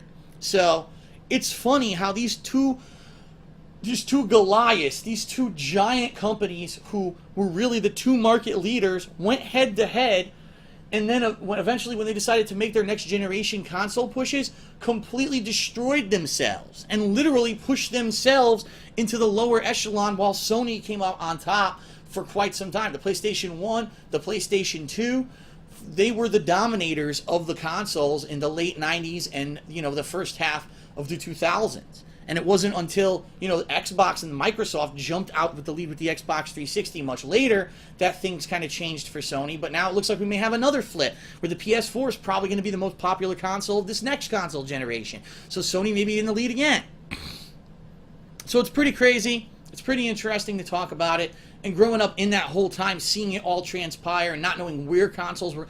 Are you kidding me? When I was a kid, I never thought that I would ever see another console that wasn't Sega or Nintendo. Those guys were so ahead of everyone else. Like, there were other companies like the TurboGrafx 16 and stuff, but they didn't hold a candle to these guys. I thought for sure those two would always be the market leaders, and now here we are in 2013. Sega doesn't even make consoles anymore, and Nintendo's got a fucking console over there that has no games for it because they don't know what the fuck they're doing. Like, how things changed in 20 years, it's pretty crazy. Okay, everybody, so that's it for my Back in the Day segment for Hate Live. I'm now going to take a short break. Again, if you're on Twitch, please hang in there for a few minutes. We'll be right back with the live Q&A, which reminds me, you got to submit your questions. Right now is your last chance, if you're watching this on Twitch, to submit your questions to the raffle, so put them in right now, okay? If you're watching this on YouTube, you can skip the break by going to the timestamp in the description of the video. Just click, you'll skip right ahead to the next portion. So thanks a lot. I'll be back in just a few minutes with the live Q&A and the conclusion of Hate Live. See you in a few minutes.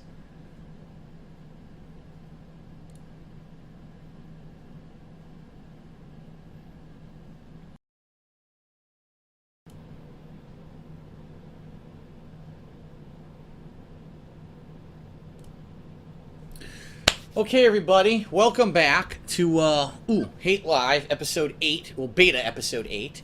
And now for segment number 2. A little segment that I like to call Back in the Day, where I reminisce about my history. Oh my god, my disgusting belches, but also my history as a gamer, growing up as a gamer, and my unique experiences being that I was part of the competitive Street Fighter community during the arcade era. And today, what I've decided to focus on is what I'm going to be calling Episode 2 of Tales of Arcadia. And today's in particular subject is going to focus on some of the funniest times, or the most fun and interesting times that I spent traveling to play video games, which was going to the East Coast Championships. Now, let me give you a little bit of history. For those of you who aren't aware, the East Coast Championships was a very long-running, including over 10 years going, tournament that was considered a major fighting game tournament. First it was just Street Fighter, and then it branched out into other fighters.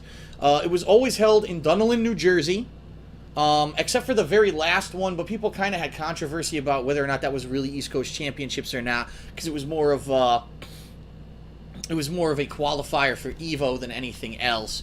But anyway, regardless of that, it was always held in Burnell, New Jersey, at a video arcade called 8 on the Break.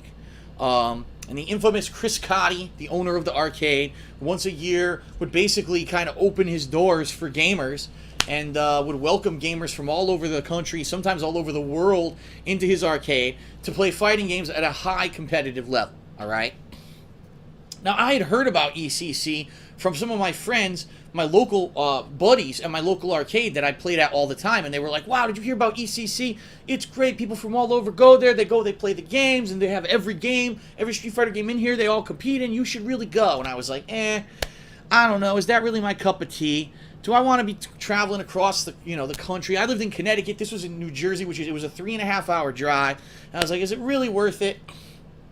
I don't know if I'm that serious. I mean, I loved fighting games at that point. Yes, I was one of the best players at my arcade, but I wasn't like, wow, into competition or anything like that. You know what I mean? I was more like, I like to come, talk shit, have fun on a Friday, Saturday night, beat everyone's ass, and then go home, and that's it. That's where I leave it.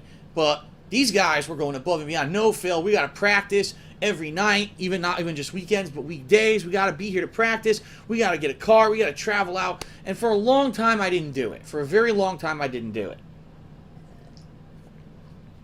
And then eventually, at my local, the local mall had an arcade. The mall started holding tournaments.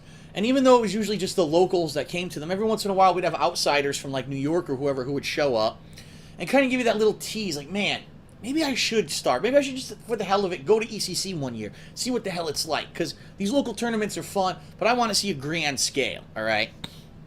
So, I still remember the very first ECC that I went to, all right? I have notes here because there's so much I wanted to talk about.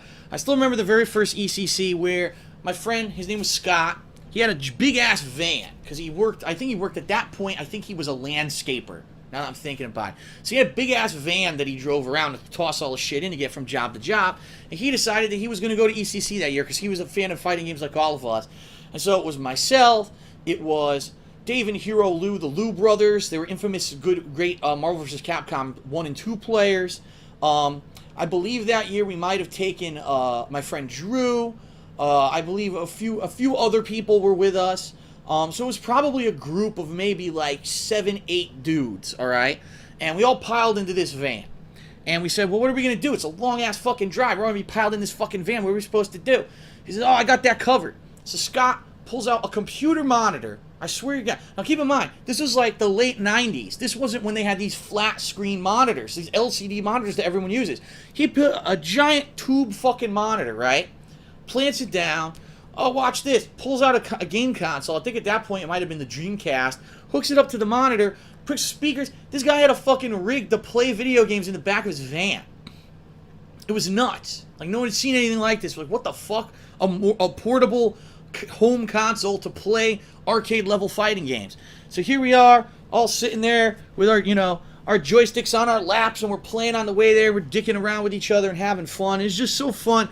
It was like a feeling of camaraderie that even though these are guys who you play with every week and you may have a local rivalry, now we're kind of coming together as a group to represent the local area. We're here to represent Connecticut, and we're going to roll in to ECC together, and we're going to try to, do as best as we could. We're going to support each other and root for each other and really hope that we all do well, all right? And I still remember the Motel 6. Oh, my God. The most ratty fucking hotel ever. It was like right down the street from 8 on the Break, the arcade that ECC was held at.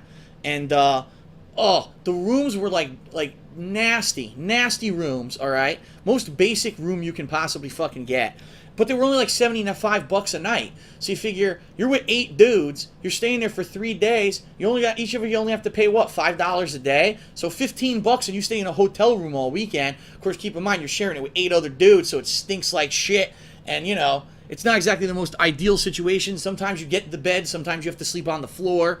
But this is pretty much what gamers did back then. This is how the competitive Street Fighter community got started. It was a bunch of people who really didn't have a lot of money, were kids, uppercomers, who just kind of pooled their resources together to get across the country to travel to these tournaments and share hotel rooms and just play all night. So, I got a funny story. Actually, I have 2 funny stories regarding staying with these particular guys at Motel 6 at ECC. So I remember the very first year that I went there. I was so cocky. Let me tell you guys, when I first started in the competitive Street Fighter community, I had the biggest, I openly admit, the biggest fucking head on the planet. I thought because I was so good in Connecticut, and there were really only like 1 or 2 other players in Connecticut who could hang with me, that I was the god, and I was going to go to ECC, I was going to make top 3 in Marvel vs. Capcom, you watch, I'm going to whoop their ass, and I just, complete idiot, complete asshole, ego, everything. But it's because I was young. I was in my teens, you know what I mean? I was still, I didn't know about the world, I hadn't matured, I hadn't relaxed, that was the other thing, I was very uptight at the time. So I went in there with the attitude that I was going to be the best, all right? And I remember the first night when we got there, we got to Motel 6, and it was late. Like, we played games late because we wanted to practice. We were playing in the hotel room. Playing games. Finally, it's like 2 a.m., 3 a.m., something like that, real late. I said, all right, we're all going to go to sleep. We all decide collectively we're going to go to sleep. So we all lay down. I was tired, and I was of the opinion that I was going to do well in this tournament tomorrow. But the tournament actually started early. The tournament, I believe, like, registration was like 10 in the morning. You had to be there by like noon. So I knew I had to get some sleep. And we're laying in bed, and the guys are dicking around, all right? You got one guy, who touched me? I'm like, hey, guys, shut up. I'm trying to get some sleep over here. And it was funny because they made fun of me. Now, this is the cool thing. I have a great sense of humor. So if these guys are going to make fun of me, I didn't get pissed off at them, all right? But I really wanted sleep, so I was like, come on, guys, be quiet. So then my friend Scott, he was such a joker. He's so fucking funny, this guy, right? So he was sleeping on the floor in the corner of the room. And he would go, hey guys, everyone shut up. Making fun of me, like a high-pitched voice. Everyone go, ha ha ha, and laugh. I was like, oh my God, all right. I was like, all right, well, seriously, all right. You made fun of me, now let's go to sleep. I close my eyes, I turn my head, like, oh, and you go, what the hell? Who did that? It was him, of course. He's pretending like he farted. Like, oh my God, what the hell? So, you know, laugh, oh, he farted. And then finally, everyone calms down. Everyone's about to go back to sleep. Everyone's like, all right, I'm going to close your eyes. And you hear, oh yeah, oh yeah. And it's like, what the fuck, man? Like, come on, I just want to get some sleep. He's always pretending like he's jerking off. It was so fucking funny. And we did that like all night. Everyone just went in a circle, like making fun of each other and shit, and like doing stupid shit. And that was the kind of fun that we had. That was the cool thing about actually traveling physically across the country to go somewhere, because you could have this kind of cool, casual atmosphere and just hang out with your buds and do stupid jokes like that, alright? So, another time, now this is what I gotta warn you guys. If you ever travel for a competition and you're sharing a room with someone, you must be careful that if you're bringing any kind of equipment with you, any kind of equipment, alright, that you clear it of things you don't want other people to see.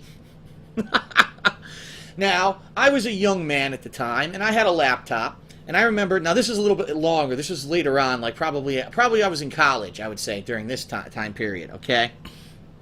So, I had a beast of a laptop. You know, you see laptops today, oh, little paper thin, you know, see the fucking iPad, oh yeah, it's my iPad, look at this. This thing was like, I swear to God, like this fucking thick, alright? It was an Alienware. It was one of the first, like, Alienware gaming portable laptops. The thing was insane. It weighed like 15 fucking pounds. The thing was like a fucking, oh, it was terrible, alright? It even looked like shit. And unfortunately, it ran like shit too. So, I don't know what I was thinking. At that point in my life, I was young and I was stupid, and I used credit cards a lot, which I shouldn't have done, and I racked them up buying a bunch of junk I didn't need. The Alienware laptop was one of them, and I never got anything out of it that I wanted, so it was a complete waste of my money. But I remember bringing the Alienware with me to ECC one year. And so we have it in the hotel room, and I'm thinking, you know, I just didn't even think about it. I don't know what it is. I just didn't even think about it. I thought maybe no one would want to use my laptop or whatever. And of course, I'm a nice guy, so people say, can I use your laptop? Sure, go ahead, go on the internet. Because at that point, I think, if I remember correctly, I don't remember if they had wireless in the hotel yet. I think it was just wired internet. So, you know, using it, it was slow as fuck, by the way. And, what the hell is this? And guess who was using my laptop? It was Scott. That's right, the same guy. He goes, what the hell is this? He goes, I can't believe it. He clicks on it. Oh, yeah, oh. He found a porn movie, probably a clip of porn, that I had downloaded and put, like, in a side folder somewhere. Like, it wasn't on my desktop. It was, like, hidden in a side folder or something. And it was funny because he wouldn't have been able to go on porn because the internet was so slow back then. He wouldn't have been able to go on porn and watch it over the internet. It would have taken too long to, like, load and buffer. But this was, for whatever reason, I'd saved it to my computer. I was a complete idiot, all right? So he plays it. He goes, oh, my God. So he starts playing it. And everyone's like, what the fuck? He's watching porn. And then he goes, you never believe what the name of the clip is. Giant Black Meat. That was the name of the clip. It was like Giant Black Meat 6.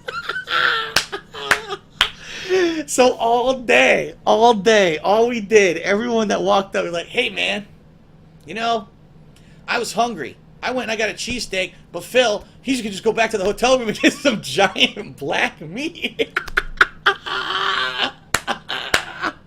It was some black dude with a huge black cock fucking some white girl or something. I don't know what the hell it was. Like I said, I didn't even know it was on there. So it must have been something at one point I downloaded and moved it somewhere. And I was like, what is this on there for? So you got it. If you go, you must. Today, it's not that big of a deal because everyone has their own smartphone and shit. But just be smart with the stuff that you bring on these trips because realize people are going to get into them and they're going to find this shit. All right? Giant Black Meat. That was a running joke. Okay, so now I want to talk a little bit about 8 on the Break. It is, from what I understand to this day, it still exists. Still an arcade, an open arcade, but of course it's nothing like it used to be because now everything is on consoles, which is a shame because there was this whole era where it was a social atmosphere because in order to play the games competitively, you had to go to a video arcade to play it head up against somebody. You couldn't play it at home because the home versions were inferior 9 times out of 10 to playing the thing on an actual arcade machine. So, 8 on the Break was awesome. They had one huge machine that they would put whatever the hottest game at the time was. So usually it was one of the Marvel vs. Capcom games, Marvel vs. Capcom 1. Then when 2 came out, obviously it switched over to Marvel vs. Capcom 2. Really huge. It wasn't just like a standard, a standard arcade machine is just a small thing that 2 guys stand in front of. No, this one was like wide and it was angled, so you had lots of space to stand there and to actually play your game, and you didn't feel like you were getting crowded if people were behind trying to watch the match. Had big giant speakers so that everyone in the arcade, they could pump up the volume and everyone in the arcade could hear it. So for tournaments, this was like the premier cabinet. You had to play on this one for the best matches because everyone could see the best, and it was the best handling one. But they also had a whole wall where they had small regular stand-up machines. So when they had a tournament, they could have the showcase cabinet for big matches, and then they had like station 1, 2, 3, 4, 5. So this place would be packed with people waiting in line or waiting for their turn. I'm sure we violated the fire code a bunch of times with ECC, because I think the fire code was like 200 people for that building, and there were ECCs where you had like 400 or 500 people in attendance, all right? And again, like I said, from all over the country and sometimes all over the world. We had people from the East Coast, the West Coast, Seattle, California, Florida, Puerto Rico, Chicago, the Midwest, Texas. We actually had some Japanese players come one time. So you're talking a real cool get-together of talent from all over the country and sometimes all over the world just to play Street Fighter together. Now, unfortunately, one thing that at this point, let's put it this way. At this point, back then, when I was playing these games competitively, all right, I didn't know any better, all right? So when I went to the arcade, you're going to play on whatever they have there, all right? So just to show you, to compare and contrast what we went through as gamers. Today, a typical joystick that you'll play on looks something like this, all right? It's got this Japanese-style ball top, all right? Small, short stick, very swift movements are available because it's such a small stick. And these nice, I believe these are called convex buttons, where it's very easy to touch them. They're very responsive, all right? This is the Japanese-style arcade stick. This is what they used on Japanese cabinets, but not in America. In America, and I don't have an American stick to show you anymore, but in America, the joysticks were huge. If you want a great example of what the American sticks looked like, go search for either the Mortal Kombat 9 or the Injustice fight sticks that they sold. Because that's an American-style joystick. The shaft of the stick, and I know this sounds sexual, the shaft of the stick is much taller. And the stick is not a ball, it's actually like a real weird kind of oval shape. And so it actually has a bigger radius. There's more movement required to do special moves and stuff. And it actually is less responsive because it takes you longer to do your input than a smaller Japanese-style joystick. Also, the buttons are called concave, which means they don't. If I had a piece of paper, I could explain this to you better. So here you go. This is concave, meaning it's pointed upwards. It has like a lump up. This is convex. This is what the Japanese players use. Concave means the button kind of bends in a little bit like this. So it actually takes longer for you to touch the button because your finger has to go into that hole, all right? And so it takes longer to get a response out of the button. Why the hell American arcades decided to use this less responsive joystick and these less responsive buttons is beyond me, but this is the kind of stuff that we used for the longest time until someone finally realized, holy shit, the other style is way better, and then everyone basically changed the arcade machines to the Japanese style. Okay? So, the problem with some people said it was a problem. Some people thought it was an asset, all right? When you went to arcade tournaments, you were at the mercy of the arcade machine you were playing on. It's not like today where, I brought my own gamepad I'm going to play on in the tournament, so it's mine. If it doesn't work or I'm not used to playing on it, shame on me because I brought it, right? No, they don't have that. They didn't have that back then. Back then, you were forced to play on whatever setup was available, whatever cabinet was there. So if those buttons were stiff, you had to adjust to it. If that joystick seemed a little loose or didn't seem to work just as well as yours at home, you had to adjust to it. And so every cabinet you played on could be completely different. You had to be extremely versatile to be a good player back in the day. And this is why I say these days, these kids, and I know I sound like an old fart, these kids got it easy. You're playing on your own joystick, so you're 100% sure of how to fucking use it. All the button inputs and joystick inputs are now so lax, you can double tap down forward, press a button, and get a Shoryuken. I mean, it was 40 times harder back in the day to actually get a joystick and buttons to work the way you wanted it, because every time you went to play somewhere else, it was different. And it's funny, because I actually talked a little bit about this as a response to a question on the podcast Gamer Talk Live earlier this week. The question that someone had posed to me was, well, Phil, back in the day, or not back in the day, but when you make your gaming videos, you complain all the time. You always blame the game and not yourself. Is that a character or is that serious? And my answer was no, that's mostly a character. The only time I'm usually serious if it really is a real game bug or if I'm playing a fighting game online and there's lag. But that all originated back in the arcade days. Because what I used to do, I was infamous for this, but I did it for comedy purposes. Everyone knew that. I would play the game, right? And if something fucked up, like, let's say I was playing Marvel vs. Capcom 2, and all of a sudden the guy did a random super move, and it hit me, I would say, that's fucking bullshit. I was blocking. Look, I'm holding down back on the joystick. I was blocking. This joystick doesn't work. This fucking cabinet sucks. This arcade sucks. Fuck this game. And I would, like, go nuts. And people loved it. They loved, wow, this kid's going nuts, and they would love my rants. I would rant about it. I'd make shit up. I would say, I fucking did a super. It didn't come out. That's a faulty input error. Fuck this stupid game. You know, and people will laugh. And, you know, it was a character that I put on whenever I was in arcades, and people absolutely loved it. And, you know, that's what was vintage DSP. That's kind of where that character comes from these days when I play games. I go, I was fucking blocking. No, this bullshit. You know, I didn't do that. I didn't touch that button. A lot of the times I did, but it's just for comedy purposes, and it's the same character that I used to do back in the arcade days. I just do now for modern audiences in a totally different setting. Okay? So,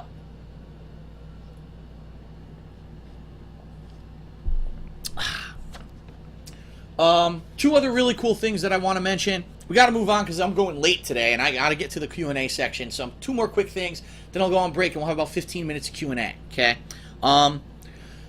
Break stakes.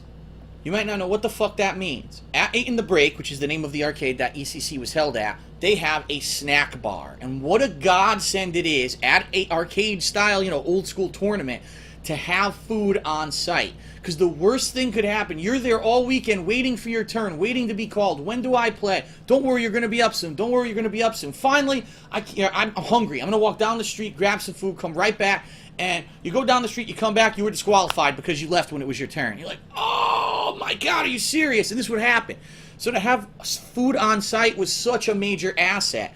And at 8 in the Break, they have a snack bar there where it's a full grill, and they made what was called the break steak. What it was basically cheese steak, okay? It was the meat. They would grill it there fresh, chop it up, and they would ask you what you want. You could get grilled onions. You could get peppers, you know, barbecue sauce, cheese, all kinds of different stuff you could get on it, which was pretty good. You get it with the works, with the onions, chopped onions, with the works. And you put it on a hoagie. It wasn't a huge hoagie. It was a mid-sized hoagie. Fill it up with a side of fries, with a drink, and usually the prices were reasonable. I remember when I first started, it was only $5. It was like $5 for that. That's crazy. It was a full meal for $5. Then later on, of course, over the years, they raised their prices a little bit. But amazing to have a fresh cheesesteak made right there on site with fries, with a drink, while you're there at the arcade. Like, that is so cool. And they became, like, famous. Anyone who came to ECC, you gotta try a break steak, man, because they're the fucking best. And they're a great value. And they became so famous that eventually I was the director of one of the ECCs much later on, and I actually had a break steak eating challenge where people would compete to eat the breaks and the certain amount of break steaks the fastest, and it was gross, but it was absolutely funny as hell as well, and it was a very successful event.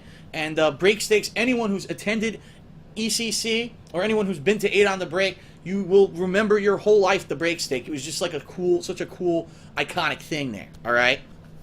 And then, last but not least, the coolest thing about going to ECC was that during an era when the internet didn't fucking have everything immediately. It wasn't, when a new game came out, all right, that day, you didn't have all these people playing the game, recording direct capture of the game, and uploading their gameplay to the internet. You didn't have infinites discovered on day one. You didn't have 50%, 60% damage combos discovered the first week or even first month that a game was out, because there was no one sharing information. It was literally only the people who were here at the arcade playing, and whatever we figure out, there's nowhere to share it. You know what I mean? Maybe you could go on a forum and post up, oh, I found this combo. Jumping roundhouse, low medium kick. But the thing about that, there's no timing. You can't explain timing in a forum post like that. You need to visually see it. And back then, you couldn't do it. There was no YouTube. There was no Twitch. There was none of this video stuff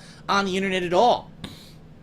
And so it was kind of funny because people would go to a tournament and they would figure out a strategy and win with it, and then they would post it up on the internet and say, I just won a tournament with this. It must be an unstoppable great strategy. And then 2 minutes later, someone would post under them, no, that doesn't work. All you have to do is this and you beat it. And you'd be like, oh, what, really? And yeah, it was true. I still remember Viscant, Jay Snyder, whatever you want to call him. He's still to this day a top fighting game player, all right? Which I'm surprised that he stuck with it for so long. I still remember back in the 90s, he won like one of the very early Marvel vs. Capcom 1 tournaments out in Las Vegas. It wasn't like a huge one, but it was one of the first ones, so it got some attention on the internet. And he wins with Zangief and Jin, 2 characters who, by all reports, were some of the worst characters in the game. He wins the tournament and goes online and starts talking about his strategy that he found out, right? And he's like, oh, it's called the triple option with Zangief. If you're right next to a character, you have 3 completely different things that you can do, all of which will lead to guaranteed damage. You just need to adjust on the fly and do the right one for the right situation. So I'm sitting there and I'm reading his post, because he had just won this tournament. Everyone's saying, oh, he's the best Marvel vs. Capcom 1 player right now. I'm reading his post, and I go, he says that if you do this certain throw with Zangief, that you automatically get a combo no matter what. I said, no, you don't. What happens is Zangief will grab you and throw you in the air, and then you automatically jump after, like you're going to do an air combo after. But if the person who got thrown just mashes on the joystick and buttons, they recover and they can block. But no one at this tournament that he went to knew that, so he completely dominated everyone at the tournament with this throw, when in effect the throw was completely fucking worthless. Now, I knew that, but he didn't. So I immediately posted, I was like, that doesn't work. Like, what on earth are you talking about? And then, it was funny, because come to find out, later that year I went to California, I played him in Marvel vs. Capcom 1, and I defeated his Zangief with 1 button. That's right. With 1 button, standing fierce punch with Wolverine, I beat his Zangief. His Zangief could not even get near me. So his triple option was phony. But the point I'm making, there was no way to test strategies or anything back then, because there was just no way to share the information, okay? So the best thing about ECC was, for the very first time, you would see players from different areas of the country who used completely new strategies that you've never maybe seen, never heard of, and never even thought of. I remember one year ECC, Rotron, I think his name was, he went by. He was from Seattle. And he came to ECC saying, no, I have a strategy that many people have not seen. It's very powerful, and I'm going to use it to beat everyone at ECC. Surprisingly enough, I think he got like 2nd place. I don't know if he won that year, but he got like 2nd place under Justin Wong, because he found out that the Tron Bon assist, when comboed, did insane amounts of damage, and it was a glitch, actually a game bug. They didn't scale the damage properly on the move, but it was allowed in tournaments, and he had this tactic, and he was whooping everyone's fucking ass with Magneto and Tron Bon. And it was like, wow, that's the first time I've ever seen that. Who would have fucking thought to pick Tron Bon and this weird fucking assist that no one tried, and it does massive damage with combos and stuff. You would see people who would come from the West Coast, and they would be picking characters like Spiral, who was a character who played nothing like the rest of the game. A lot of the game, people would run away and shoot guns, or they would rush down. Spiral was this unique character who she could keep making swords appear around her and keep throwing the swords, and then after she threw all 6 of her swords, she could have an assist come out. So let's say, I don't know, it was Sentinel. Sentinel would do his assist, which makes little drones come out. Then as the drones were coming out, she would make more swords appear and start throwing them again. So it was a lockdown tactic, and until ECC, no one knew about that tactic. It was like people would debut their new hot shit at ECC, because it was like the beginning of the major tournament season. It would be like ECC, Texas Showdown, and 1 or 2 others, and then EVO. So it was like tournament season was a 4 or 5 month season, and you would try your new shit out at ECC to see if it works in a tournament setting. And that was the coolest thing. Unlike today, where information disseminates so quickly because the internet and because everyone wants to get views and everyone wants to get famous on the internet, so I'm going to get this game the first day it comes out, I'm going to play the fuck out of it, and I'm going to give you all the best combos on day one. It wasn't anything like that. It would take months, if not years, for a game to finally reach its competitive peak, as opposed to today, it could take a month. And people might almost know everything about the game because of the way that the internet has changed everything. Okay?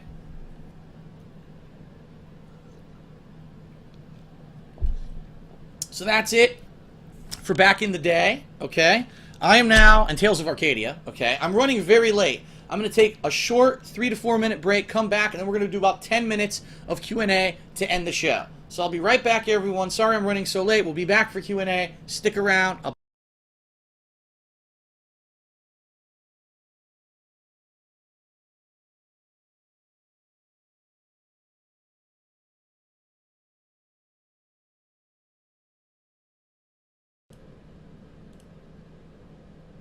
Whoops. Okay. Welcome back, everyone. Sorry, I clicked the wrong thing there. Yes, I know I did. Alright, alright. Alright.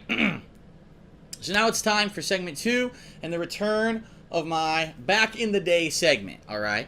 So today we're going to talk about something that's very interesting, very near and dear to my heart because it was a part of culture as I was growing up as a child. And, you know, one of my favorite movies of all time is part of this, what we're going to be talking about. And it's very pertinent because this week I'm playing Kingdom Hearts, which is a RPG that combines Final Fantasy characters with Disney characters. And it's very interesting to me because at the time when I was growing up was the time when most of these Disney movies were like burgeoning and blossoming, and every year it was a big Disney revival. Now let me explain to you what that means because a lot of you might not know about revival. What do you mean? Walt Disney Pictures made a bunch of very traditional and classic animated movies, alright? We're talking about the originals, like Snow White, okay? Cinderella, Sleeping Beauty.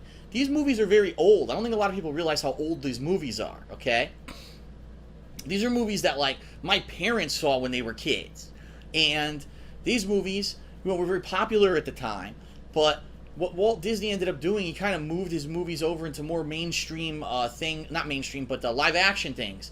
That he made a lot of live action movies for a long time, okay? When the Disney Channel went on TV, you know, there's all this kind of stuff going on.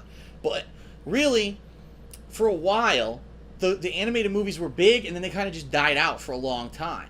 And then around the 1980s, they had a few in there. I think they had Oliver and Company. I can't remember when Lady and the Tramp came out, particularly.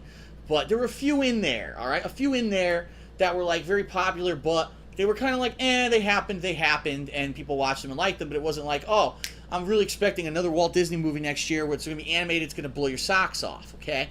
It wasn't until, I'd say, the late 1980s into the early 1990s when this became, like, a huge tradition, alright? An animated movie by Walt Disney would come out during the summer. It would be the big summer blockbuster. Everyone would go see it, alright? And then the movie would have all these crazy tie-ins. It would have tie-ins to, like, at your local fast food joint, you would go to Burger King, and the biggest thing was the Burger King kids meal with the toy in it, and the toy was from the movie. And then the kid would say, oh, I like this toy, but I want to go to the store now. They go to the store, there were toys in the store of the movie. And the next thing you know, they had clothes, and on the clothes there was the things from the movie. Sometimes they had TV show tie-ins with the movie. So really, whatever the Disney movie was like the biggest thing for kids during that summer. It was always during the summer, too, when these movies always came out as well.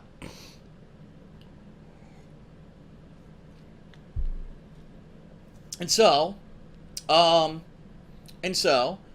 there was a string of movies that did so well with Walt Disney that they decided they were just going to expand the animation studio. And they were going to make it so that these movies were going to be like an American staple. Once a year, you can expect a Walt Disney animated classic to come out, and it was going to blow your mind. It was going to be really good. So I remember some of the earliest ones that I remember coming out, and I'm trying to think back. Actually, before I get to that, I should actually mention before any of that actually started. When I was a small child, I had never seen the Disney classics, because at that point, remember, there were no DVDs. You could probably buy certain ones on VHS, but there was no real reliable way to distribute video. A lot of people, what they did, they would buy the blank VHS tapes and try to record stuff off of TV, but they very rarely played animated movies on television. And so there was this announcement. I still remember this because it was so like poignant in my mind.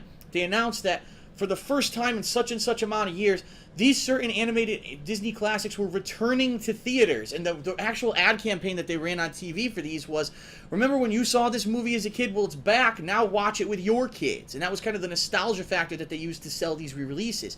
And I particularly remember the two big ones were Snow White and Bambi, okay? So I remember when I was a small child, I was very small, very young. I went to the theater with my dad to see, I think it was one or the other, either Snow White or Bambi. I can't remember. It was me, my dad, and my cousin. My cousin's 5 years older than me, but she lived with us. She was kind of like my foster sister almost for a few years. And we went to go see Snow White. And we get there. It was like a Sunday, so it was busy, you know.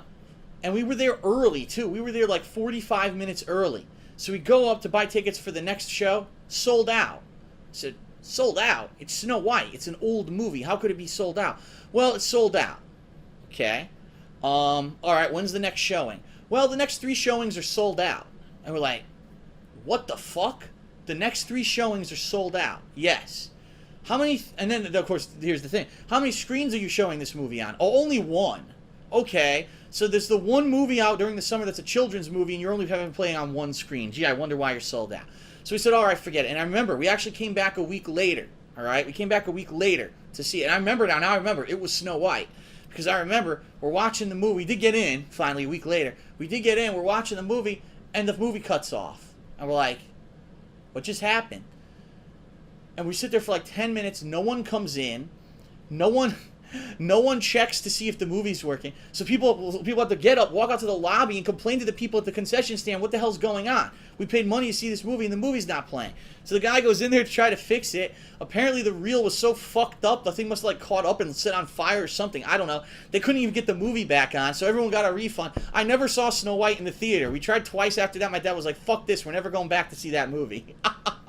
But, I do remember Bambi as well. Bambi was a movie that I saw with my mom and my dad together. We saw it. That was another re-release that they had during my childhood in theaters. Because that movie is also quite old. I don't know how many people realize that, okay? But then they started with this new line of movies. It was like, again, every year there was a major one. Now, I don't quote me. I don't remember which one was the one that started it all right? I do know that there were a few. So one of the earliest ones that I can remember was The Little Mermaid, all right? And it was a story of this fairy tale princess. She's a mermaid, but she just dreams of being up there with the people. She eventually gets cursed by a witch and gets legs, but then she can't talk. That's the curse. And it's a love story. She falls in love with some guy up on the sea, and then they end up fighting the witch, the sea witch, at the end of the movie. But the animation style was excellent. Like, the animation was very, very well done. And I remember watching the movie and being like, wow, this is pretty interesting. You know, the quality of the animation that they did here in this movie, and I really enjoy it. And then, I never thought this, I never did in my wildest dreams did I think that it was going to be a summer staple. But the year after that, and don't quote me if it's not exact, I believe the year after that was Beauty and the Beast.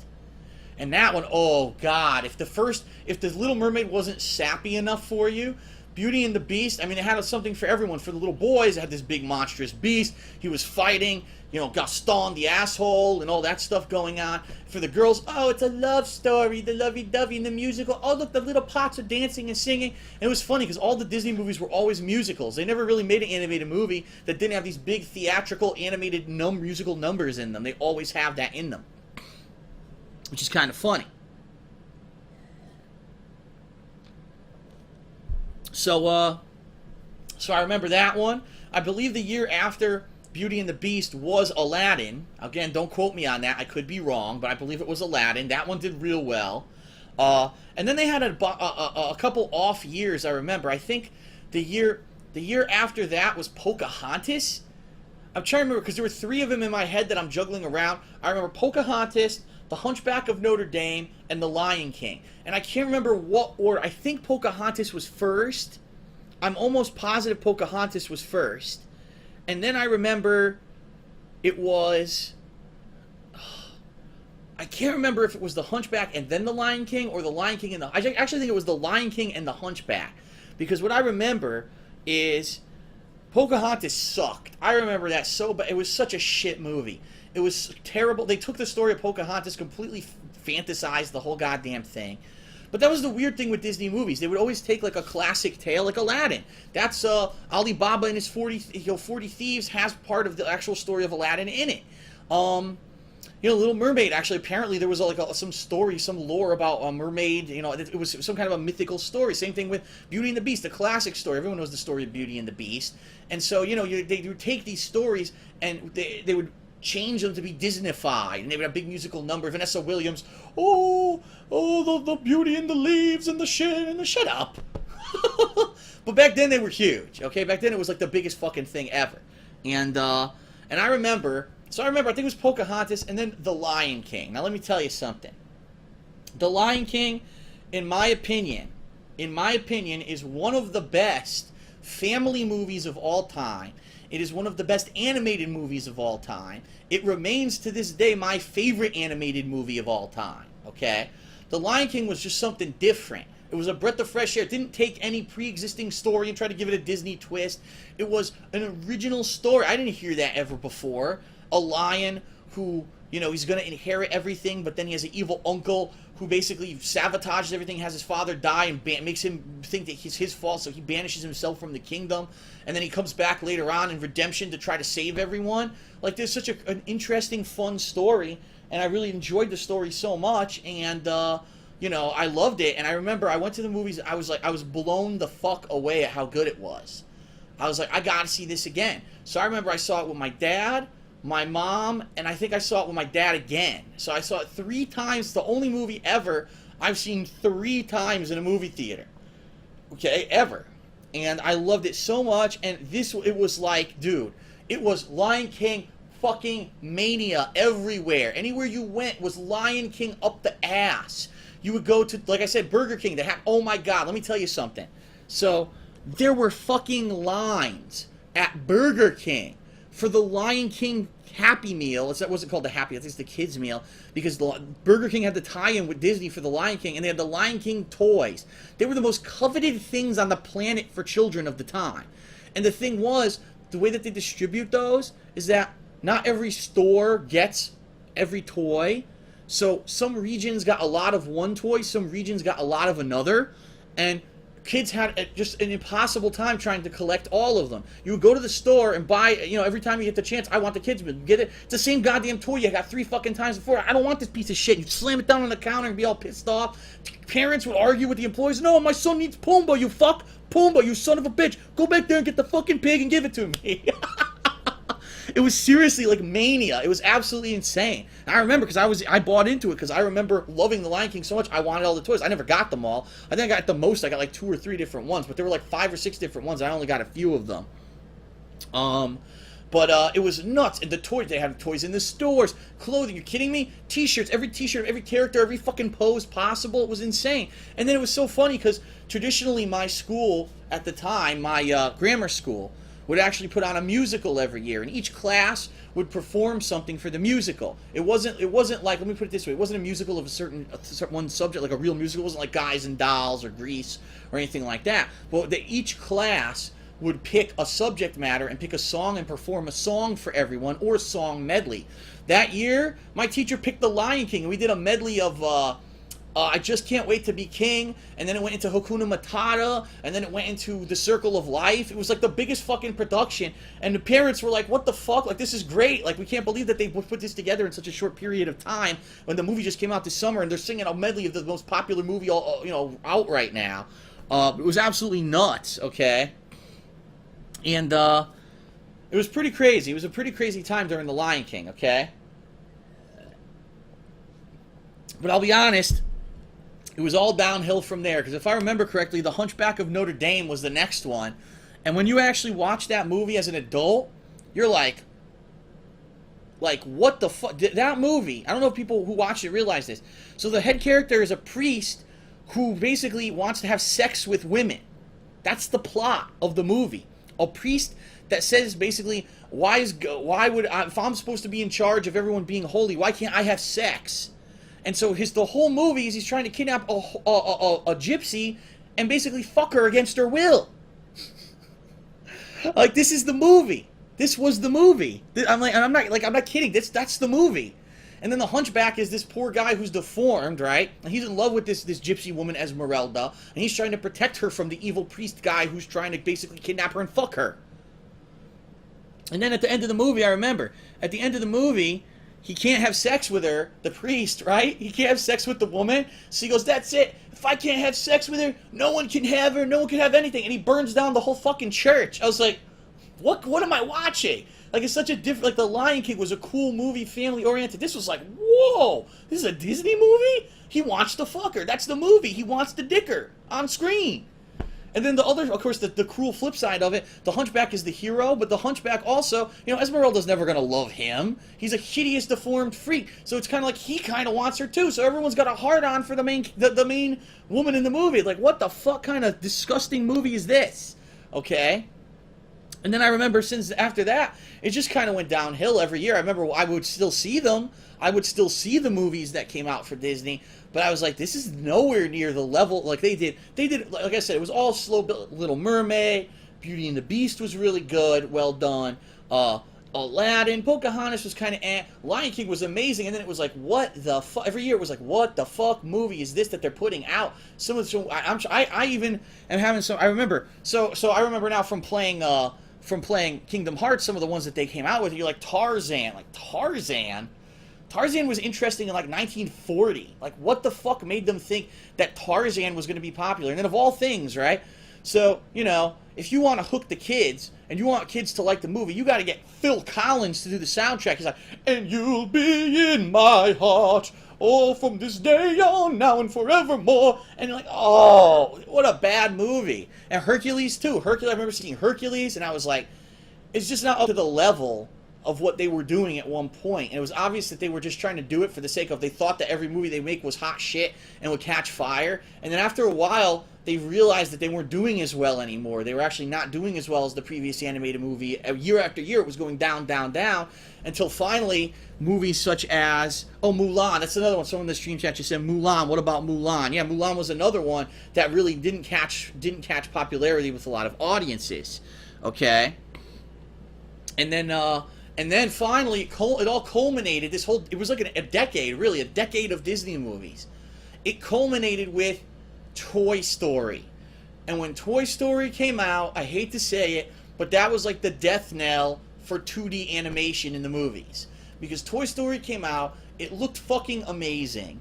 It proved that this new 3D technology was a viable thing. At some points, people were using this 3D rendering technology in movies, but it looked kind of silly. It looked very bad. And Toy Story was the first movie that used it successfully, and it made everything look really good.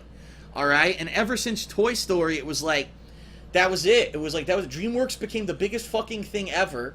And then, of course, you had other studios that started coming out of the Pixar and all that, and they all started making, you know, all competing with each other and making these 3D animated movies. And then, of course, it moved into the whole new era. Monsters, Inc. and Cars and all those popular 3D movies that have come out over the past, again, decade. That was like the 90s was the era of the 2D Disney. The 2000s was the era of the 3D Disney. And now it's the era of shit because no one watches those movies anymore. It's so funny. That one, Monsters University just came out. It was like a tremendous flop. No one went to fucking see it. The other one, too, Planes, because they tried to do a spin-off of Cars called Planes. It's the same exact fucking movie, only with planes. No one went to see it. So it's like, I think that era at this point is kind of deflated. I think people really aren't going for the Disney stuff anymore, but they are still interested. Like, there's stuff, Despicable Me. You know, some of these other movies recently have been doing pretty all right. They're not doing amazing, but they're doing all right. And so it was so interesting to grow up in that era and see every year. That was it. I know I'm going to go to the movies. We're going to see a tremendous Disney movie, and all summer, all you're going to hear about is that movie. You're going to go buy toys for it. You're going to get the Happy Meal tie-ins for it. Everything's going to be all about that movie. And it was so crazy that it was like this era where my childhood is where this happened. And then, of course, they took all that content and they put it into Kingdom Hearts, which was kind of neat to see these characters all interacting with each other for the very first time. It was a pretty neat thing. Okay, so that's it for my Back in the Day segment regarding Disney stuff. All right, so now we're going to go on another short break. We're going to come back. When we come back, we're going to do the live stream Q&A. I know the raffle's been open for the entirety of the stream. So this is your last chance, if you are watching the stream on Twitch TV, to submit your questions in the stream chat for the Q&A, which will be the final segment. Okay, everyone? So thanks for watching. If you're watching this on Twitch, I'll be right back. If you're watching this on YouTube, take a look at the timestamp, give it a click, head right to Q&A, and we'll go from there. All right, everyone? See you in a few minutes.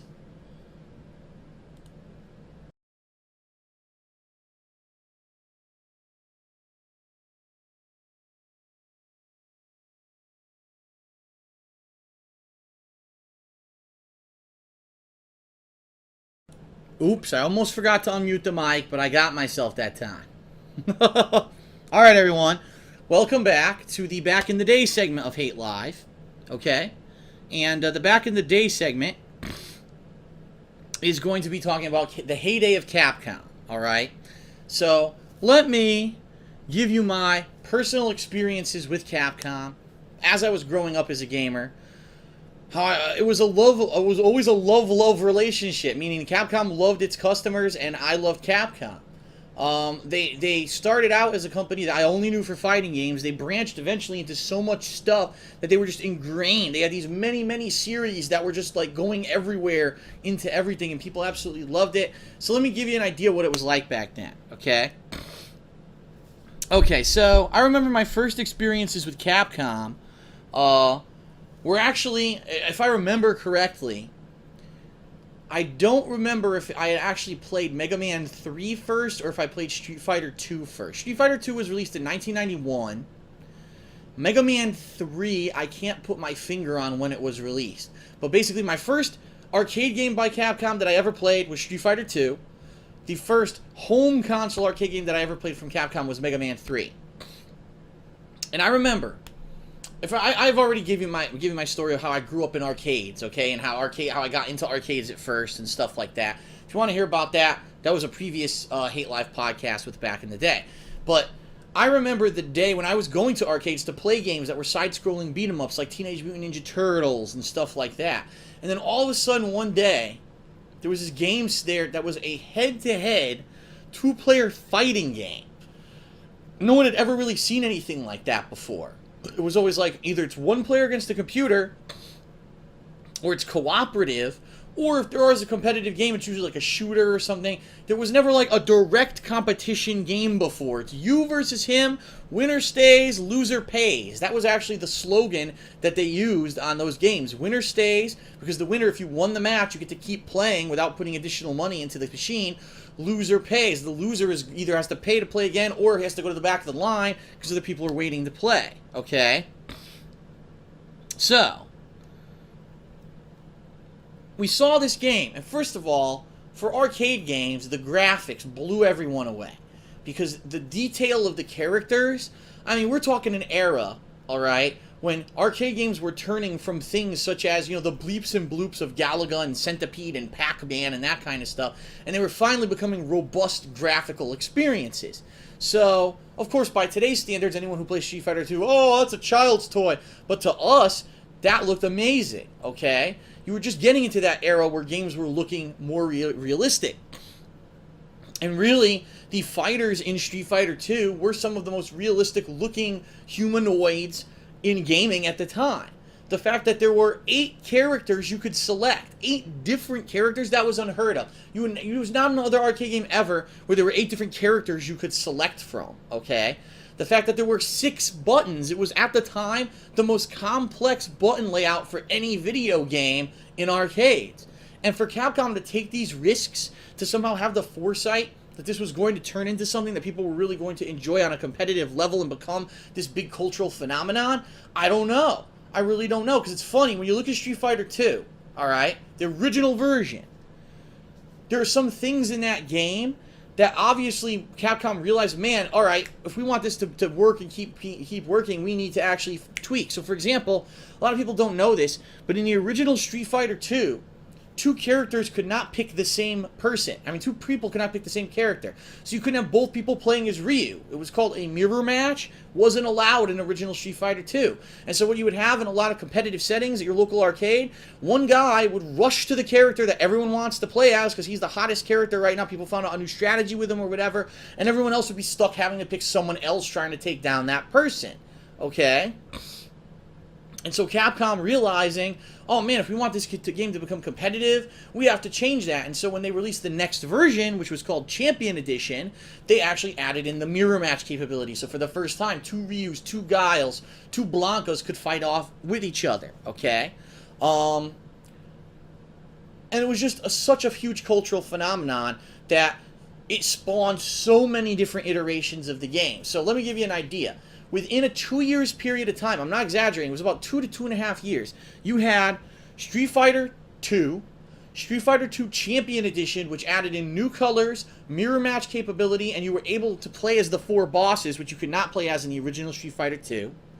Street Fighter 2 Hyper Fighting, which basically added in new combo capabilities, new special moves for certain characters, and also sped the game up significantly. For the first time, it took it out of this kind of a slower paced game and made it, man, you really had to have good hand-eye coordination and reactions to respond to what people were doing because the game moved really fast, okay?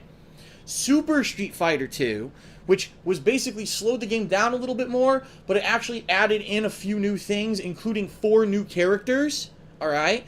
And then finally, the final version of Street Fighter 2, Super Street Fighter 2 Turbo, which put in the quintessential thing of all fighting games, super moves. So you had 5 versions of the same game come out within a 2.5-year span. You might say, why the hell did everyone put up with that? Why wasn't everyone up in arms? Oh my god, I can't keep playing a different version of this game. This is ridiculous. It was this simple. Because as I said earlier on the podcast, if you didn't watch that first segment, at the time, the way that the business model worked is that the arcade owner, whoever owned the video arcade, would purchase the game board of the game, install it in the cabinet. That was his startup cost, okay? Then, let's say 6 months later, Capcom would release Champion Edition, Part 2 of the game, all right? That arcade owner would not have to buy a whole new cabinet. He would only have to buy an upgrade chip that he would add to this game board, okay? And once he did that, this game board would be upgraded and would have all the new changes. Now, sure, there was an investment in capital. However, it was actually an invigorating thing, and here's why. You know, you play the same game for 6 months, you start to get a little bored. Let's be honest. Sure, when a game's hot and new, you're all over it. But after 6 months, things start to get stale. You're like, okay, well, maybe my interest will dwindle. Maybe instead of going to the arcade every Friday night, I'm going to go every other Friday night, okay? By putting these new versions of the game into the arcade, wow, now that desire to play the game is back because it's something new and different. Wow, there's 4 new characters. Wow, you can do mirror matches. Wow, they tweaked the gameplay so some of the cheesy stuff that was really hard to get around in the first version is out of the game now. I'm going to go back to the arcades again and play it. And that's what would happen. Every time a new version was released, the gamers were reinvigorated and flocked back to the arcades. So, to the gamer, the value was added that you could just every few months you could go back and play a new version of the game and you would love it. New characters, new abilities, new things were added with no additional cost to you. The cost still remained whatever, a quarter, 50 cents, whatever it was for one gameplay. It wasn't like the arcade owner would say, oh, well, I upgraded to the newest version, but now it's $4 a game. No, they knew no one would come to the arcade if they did that. But it was a way to get people back in the door because they got a new version of the game. So back then, that business model actually worked. It was, we can release 5 versions of the same game within a 2-year span and people won't complain because the arcade owners have a way to get more people back into the arcades because the actual gamers themselves are not having any problems because they're just getting new gameplay every 6 to 8 months and they're happy, they're appeased. So the problem was that business model doesn't translate into the modern world, okay? Because there's no more arcade owner, everything's on demand, everything's put on the consumer. And so when Capcom tried to nickel and dime their consumer in the past several years, releasing 4 to 5 versions of Street Fighter 4, releasing 100 downloadable characters for Street Fighter Cross Tekken that were actually already on the disc, the gamer said, now wait a minute. No, no, no, no. We already gave you the initial investment. That's what everyone else plays for games now. We're not going to keep giving you our money for a little tweak here, a little tweak there, and a little addition here, a little addition there, and we're tired of it. And then the other thing was, back then, okay, so All right, Street Fighter 2 was outdated, sure. So the original Street Fighter 2 was outdated because you're 4 versions ahead, but at least you're still playing the most current version, the one that everyone wants to play. Right now, you have to make a big investment of capital in order to get... So if I just bought Street Fighter 4, and then, oh, I want to get back into it, guess what? You've got to purchase 3 more versions up to where it is now, download it, patch it, and you've got to pay more money. And people are, I don't want to do that. I want to be able to just walk in and play the new version. So... that's why it's not translating into today, okay? So based off of their success, Capcom, being a company making Street Fighter, they started branching out. They started making side-scrolling beat-em-up games. Some of the most famous of the era, Final Fight, Aliens vs. Predator, The Punisher. And they did 1 or 2 more that weren't as popular, some of which were never even released in America, which is funny because you get characters like Jin. Jin is a character who they put into Marvel vs. Capcom 1 and 2, and he was from a game called Cyberbots that almost got no release in America, so when the game came out, people were like, who the fuck is Jin? I've never heard of this guy before, so it was pretty funny in that regard.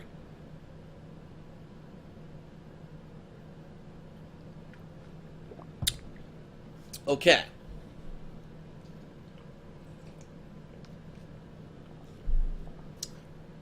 And those became immensely popular. And then... in the home, I mean, they were hitting it on all cylinders. The Mega Man series was one of the biggest, most iconic series on the Nintendo system, okay? You had Mega Man 1 through, what was it, 7 or 8 that they put out for the NES, and then they jumped over to the Mega Man X series on the Super NES, where they tried to rebrand it because it was a new system with new capabilities. They wanted to make this the series bigger and better, and then, of course, that continued into the Mega Man X games on the PlayStation that turned into eventually Mega Man Legends for the PlayStation and Mega Man 64. That eventually turned into Mega Man Battle Network on the handheld systems. So Mega Man was an insanely large franchise that Mega Man, I mean, it was pretty much the quintessential platforming shooter. Because you had shooting games and you had platforming games. You had some games that had tried to make a hybrid of the two, but never really hit it off as successful as Mega Man did. And so that series of games was like Capcom, Mega Man, awesome. You know, you get that direct association. Now, a lot of people also don't know this, but Capcom did try to branch out during the 1990s, during this burgeoning success that they were having. They tried to delve into other things. So, for example, they said, well, look at Square, and Square makes Final Fantasy, Secret of Mana, Chrono Trigger. They're doing all these like fantasy-based RPGs that are really popular. Why can't we do that? So they acquired the talent to do it, and they went out and they made the Breath of Fire series, which went on to have a few sequels and also became a very popular series. So basically everything Capcom did was ding, ding, ding, ding, ding, ding, ding. Like, you could see that name. You could pick up a game box. And similarly to today, when most of the time when you pick up the game and it says Rockstar, okay, 99% of the time Rockstar makes a pretty good game. I know that what I'm getting when I buy this game is good. I'm going to invest my money in it. Back then it was exactly the same with Capcom. They had that name recognition, all right, that you knew whenever, well, even if they were delving into something different that they hadn't done before, you knew you could trust it to be good. I remember Capcom made a few of the Disney movie tie-in games at the time, and they also made a few of the Marvel Superheroes games. There was a couple of games of Marvel Superheroes. What was the other one called? War of the Gems. John and I actually played that one before. War of the Gems. They also had, I think it was The Rise of Apocalypse or something, some apocalypse game with the X-Men.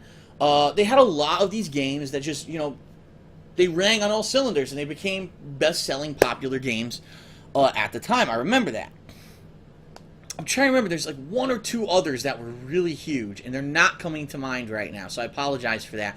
But they did have 1 or 2 others that were really, really successful at that time.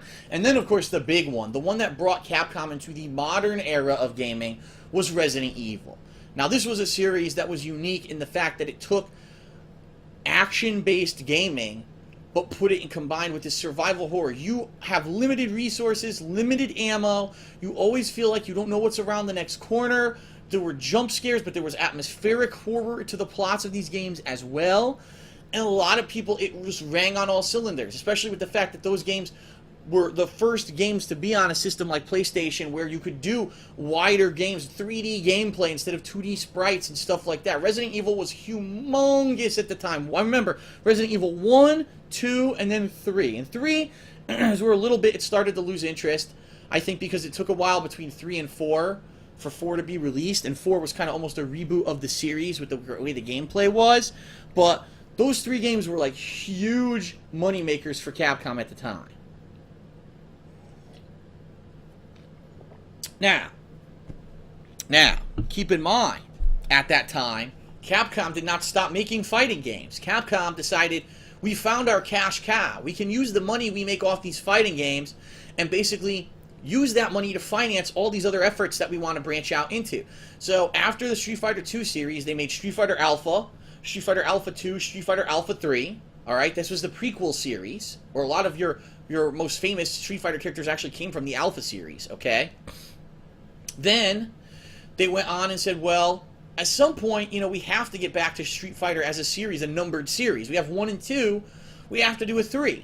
And so they did Street Fighter 3, New Generation, which kind of came out to mixed reviews. The graphics absolutely were amazingly hand-detailed, 2D graphics with an outstanding amount of frames of animation, but the gameplay was a far cry from the gameplay of Street Fighter 3. The parry system really threw a lot of people off, and so there was like a dichotomy. There were people who were like, no, we like the more straight-up combat of Street Fighter 2 and Street Fighter Alpha, and other people were like, well, we're going to accept this new generation of combat with the parrying system. And really, at that era, it was Street Fighter Alpha 2 and Street Fighter 3, alright? That era, when Capcom fell into the trap, alright? The trap is called gimmicks. They turned their fighting game series into a series of gimmicks. So instead of Street Fighter Alpha 2, it became that game with the custom combo gimmick. Instead of Street Fighter Alpha 3, it was that game that has the gimmicks of 3 different styles of games. Alright? Street Fighter 3 became that game with the parries. And then, of course, subsequently they came out with newer games. You had Capcom vs. SNK, that game that's a crossover. Some of the games, like, for example, X-Men and Marvel Superheroes. Oh, that game that has super jumps? And then subsequently they came out with X-Men vs. Street Fighter and those games. Oh, the games with the tagging in and out, right? And so it just got worse and worse, where every game would literally become the game associated with a gimmick. And it's like, do you want a game to be known for its own merits, or do you want to know just because of one little gimmick in the game that becomes the domination of the gameplay of the game? And that's kind of what happened. Not to say that Capcom didn't make out doing it. I mean, those gimmicks became highly popular, and people were playing the fuck out of all those games. They were all, you know, really huge games in arcades, but at the same time, you kind of realize when you're falling into a pattern and a trap, all right? And so what eventually happened to Capcom is after this big 10-year, you know, line of all these different fighters they kept putting out, and then porting them. Oh, Chris, we're going to port them for home systems. And at first they ported them for, like, SNES. And those were pretty damn good. It wasn't arcade perfect, but those were pretty amazing ports for what they were doing with the SNES technology. And then later on, doing arcade perfect ports for systems like the PlayStation and the Dreamcast and stuff like that. Finally, after a decade of doing it, I think it was 2002, Capcom pretty much took a fork and stuck a fork in it and said, we're done making fighting games. We've done it for over a decade now. We've put every possible fucking gimmick that we can come up with into it. We basically can't think of anything else. And the bottom line was, at that point, what was happening was that the arcades were starting to die out. Around 2002 was the real critical year, all right, where things were now coming out that were arcade perfect, but you could play them at home. So why would you go to the arcade and spend $10 to $15 a pop each night? You're going to play those games in the arcade, where you could just invite those people to your house and you guys could play the arcade perfect port of the game at home on your Dreamcast. And that's what started happening, unfortunately, okay? So Capcom didn't see this anymore, and they said, well, that's it. At this point, that we're basically going to stop doing fighting games. And what they did, they refocused their talents to work on things like Resident Evil, and I think they had a few other series. Was Onimusha Capcom? I know there was that PlayStation 1-2 era where Capcom kind of laid off of fighters and went into other things, okay? And that was perfectly fine, but they had to realize that that was one of the things that they were best at, and to pull that out of their lineup was probably the beginning of their downfall, alright? And then over the course of the 2000s, alright, you had all the games, you know, Resident Evil 4, it was a split. Some people loved it, some people hated it. They said it's too different from previous Resident Evils. Of course, now Resident Evil 5 and 6 that are a far departure from the original survival horror, now having co-op. now being more run and gun than anything else, and there's such a fan backlash with those games that I think what they said is Resident Evil 6, they spent so much money developing it that even though they sold a ton of copies, they still didn't do, it wasn't considered a hit via their standards. And that's unfortunate because I thought Resident Evil 6 was an amazing game. Was it survival horror? Absolutely not. It was like a big budget action movie with monsters in it, and I loved it, but other people just shat the fuck all over it because it was so different. So in the midst of all this stuff happening, Capcom kind of lost their way. Alright? They found a period of time where they stopped going to like their tried and true reliable things. They stopped doing things such as, oh, Mega Man. Mega Man is huge. We know that Mega Man is, you know, one of our prime characters. We know that he's one of the ones that people come back for traditionally. And, you know, we're going to keep making Mega Man games. And what happened is they stopped. They literally stopped making Mega Man games at one point. And when you stop making Mega Man games, I mean, that's a major problem. This is one of your mascot characters, one of your flagship characters, one of the characters who has given you a massive fan base of thousands and thousands and thousands of people over the years, and for you to just drop that line on its head because you felt that he wasn't like a massive moneymaker at the time and you could focus your efforts on other stuff, you can't do that. You have to keep those tried and true franchises alive. So just think about it. Within the course of a decade, Capcom dropped Street Fighter and Capcom dropped Mega Man. So what did you think was going to happen to that core fan base of people who had been there all along and were waiting for you to make new stuff with their favorite characters, and you just refused to do it, okay?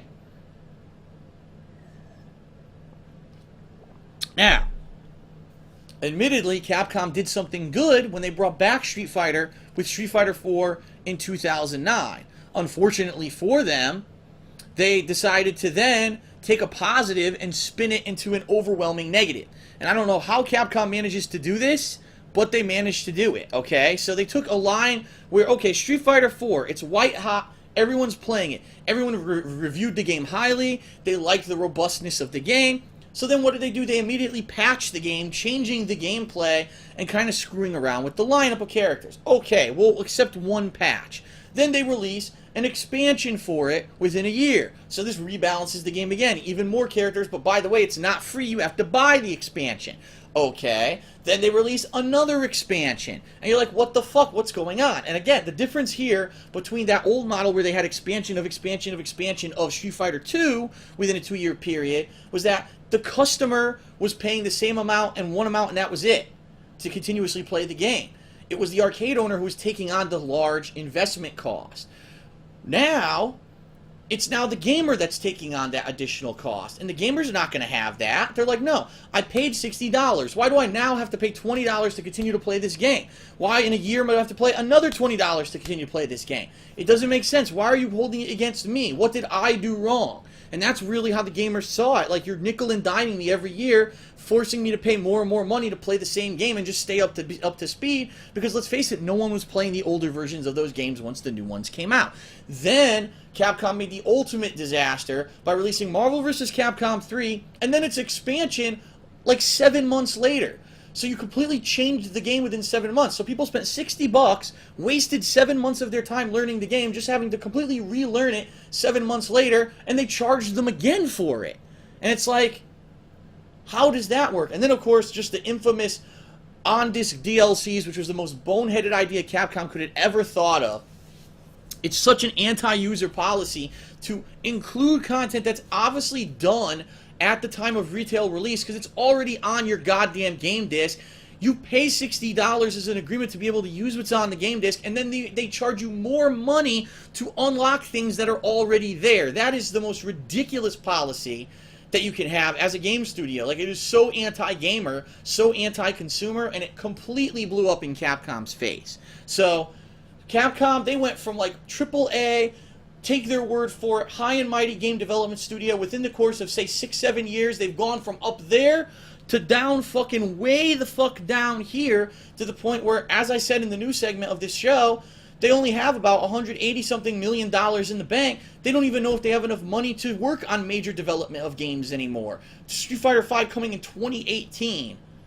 You know, what? Really? So how the high and mighty have fallen and how simple management decisions about the direction of your company can completely fuck over thousands of people who are working hard at this company. And now on a daily basis, you hear stories from Capcom. We were overworked. We were over budget. They killed us to try to get this game out. It was absolutely ridiculous. We were mistreated. And you hear these stories and you feel so bad for the people, but this is the state of the gaming industry at this point. This is what it's becoming, and it's disgusting, honestly.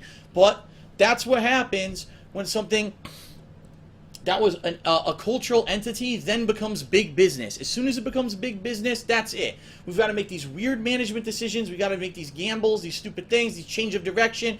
And it always backfires. It did for Capcom. And I don't know. Will they ever be restored to the prestigious kind of level and regard and respect that they had at one point? I don't know. Okay? Alright, everyone. So if you're watching this on Twitch, I apologize. I did notice that the stream was having some lagginess, and it actually restarted itself while I was doing it, so I apologize for that, obviously. We're going to take a short break right now. We're going to come back, and we're going to do the live Q&A segment with the stream chat. So everyone who's watching this on Twitch, this is your last chance to submit questions into the raffle so that we can pull them during this next and final segment of Hate Live. So give it a couple minutes. We'll be right back with the Q&A segment. See you then.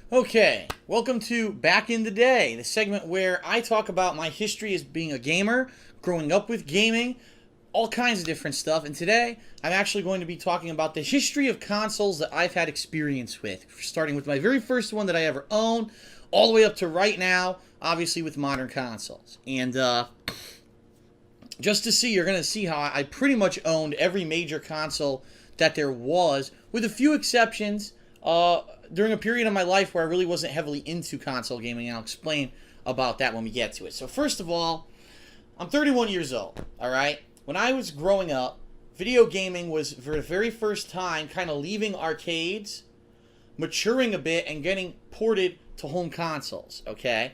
And during the 1980s, really when you said video game, most people thought about things like Pac-Man, Centipede, Galaga. We're talking these pixely arcade-style games, all right? They weren't talking about these great, amazing narrative experiences like we have today. They were very primitive back then, all right? And the very first console that I ever owned, I was given by my uncle, and it was actually not a multi-game console, because they actually had back then the ability to get a single game kind of control that would plug into your TV and you'd be able to play a game. And they had different ones like tennis and things like that. I had Pong, the very original Pong. Now let me tell you, if you want to talk about a basic game, Pong is the most basic game probably ever created. All it is, I shit you not, this is Pong. A score here, so 0-0, alright?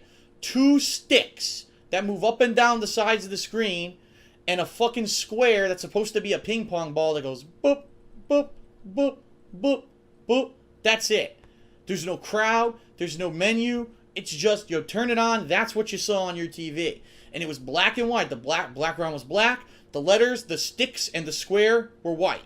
The most simple thing you could possibly think for a video game. And it was actually funny because the way it worked, it actually, I'm trying to see if there's anything I have that's about the size of what it was. Actually, you know what? I'd probably say this iPad right here was about the size of what the controller for it was. And what it was like this, but it was thick. It was like maybe this thick, okay? And it had 2 knobs on top. And it had 1 button, 2 knobs. So you plug it in, push the button, the game would start, and you put it on your lap, and you just start turning the knobs to control the ping pong paddles, which were really just sticks.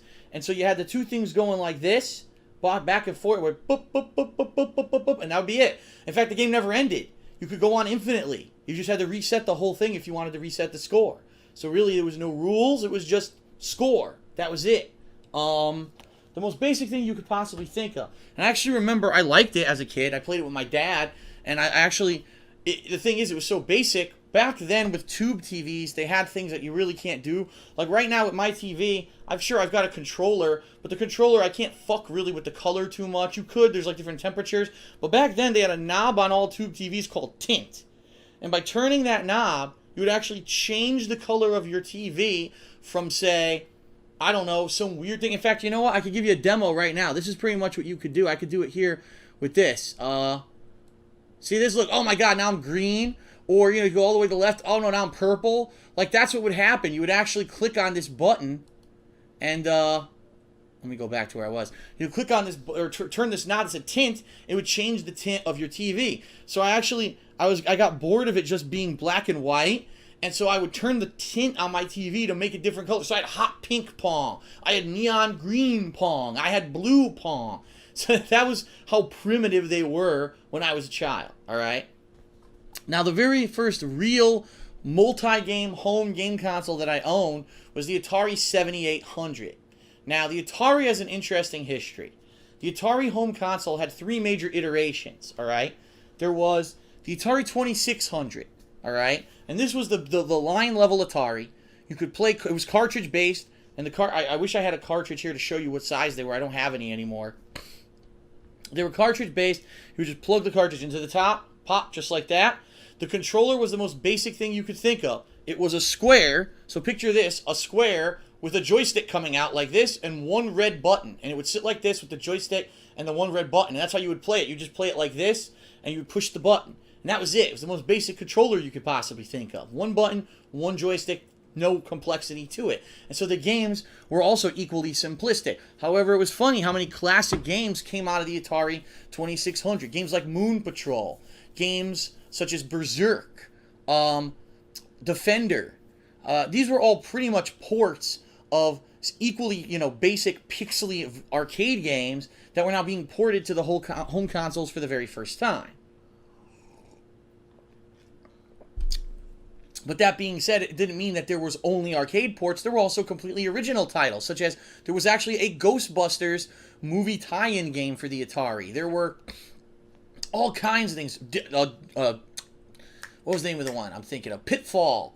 Jungle Hunt. I'm thinking of all these classic games that I had for the Atari, all right? That was the Atari 2600. Then they came out with the 5200, for which they doubled the size of the console. They had a controller that was faulty, wasn't compatible with the original Atari 2600, actually had different kinds of pins, and the whole thing was just basically a mess. It basically barely worked. People hated it. It was more expensive. So then they came out with the best of both worlds, which was the Atari 7800. It was kind of like the high-level Atari console. You could still play Atari 2600 games on it if you wanted, but you could also play new, better graphical Atari 7800 games. And I had games like Food Fight and Ball Blazer and Rampage. That's right, that game, the arcade game with the three big monsters that are Godzilla-like and they're climbing buildings and punching stuff. I had a Rampage for that system, and that system was definitely a huge graphical step up from the Atari 2600. But that was the first real home console that I had, was the Atari 7800.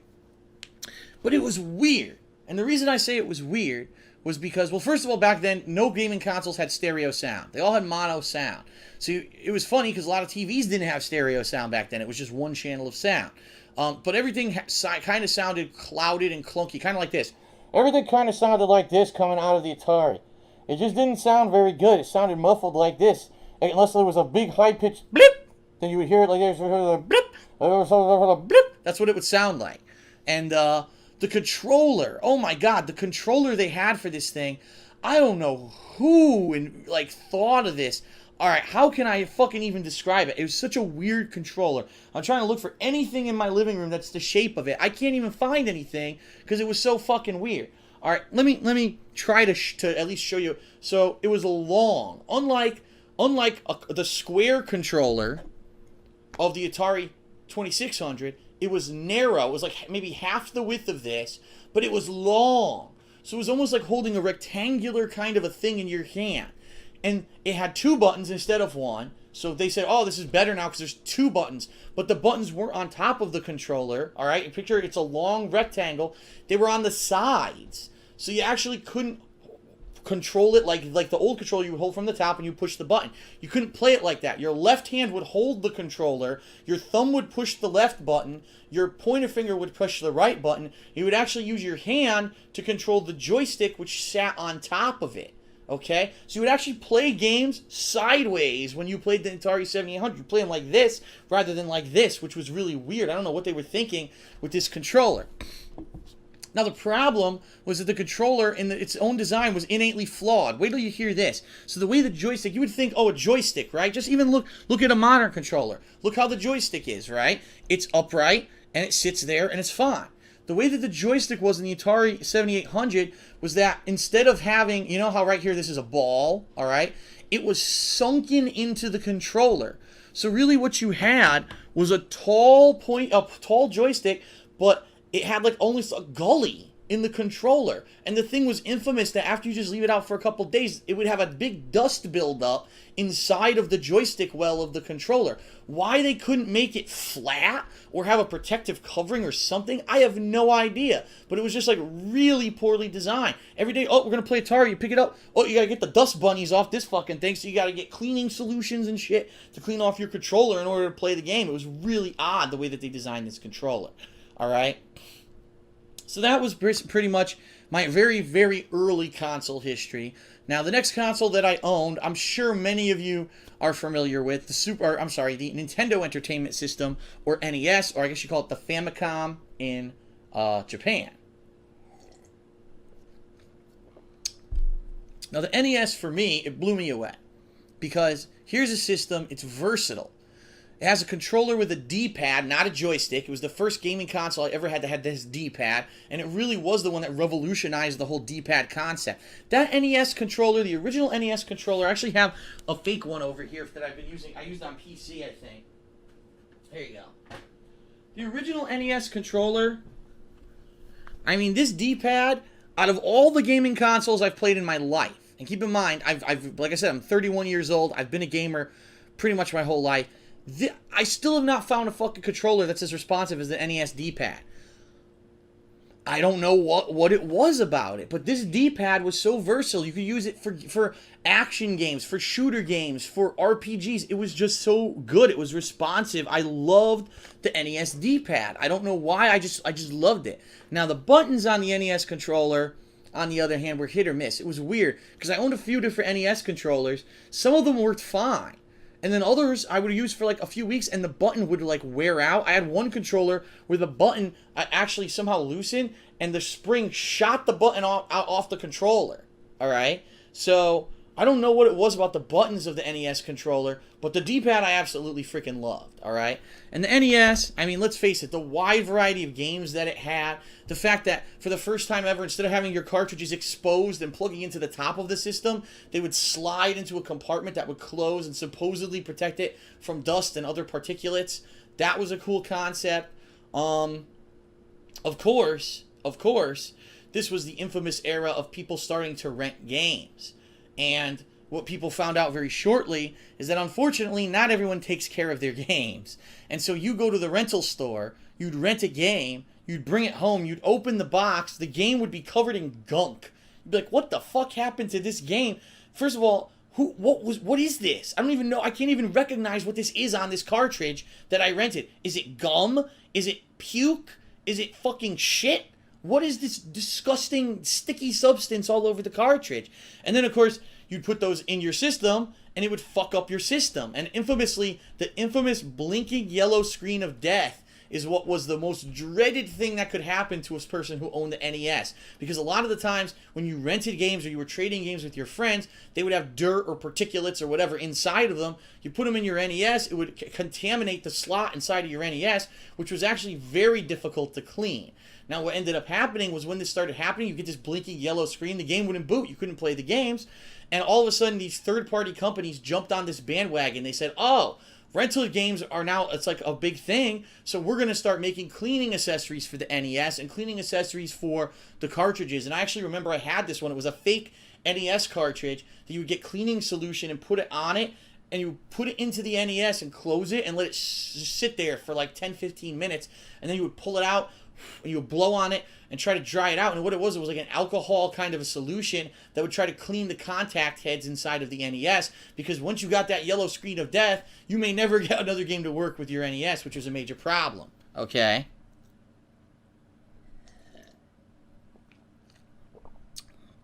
Now, in addition to that, another problem with the NES, which a lot of people didn't know until years later, some people who still owned their original NES, was that the Nintendo Entertainment System had copy protection on it. It did.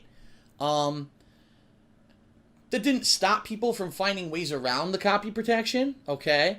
But it had copy protection on it. And so what would happen is, even if you were playing a legitimate Nintendo Entertainment System game in the Nintendo Entertainment System, as your system got older and older, the copy protection would malfunction and accidentally think that you were playing a bootleg game, and it wouldn't boot the game for you. And most people today, in modern times, who have problems with their NES, it's two reasons why they can't get it to work. Number one, because the contact heads on the inside of the NES are still dirty, and they get that blinking screen of death, alright?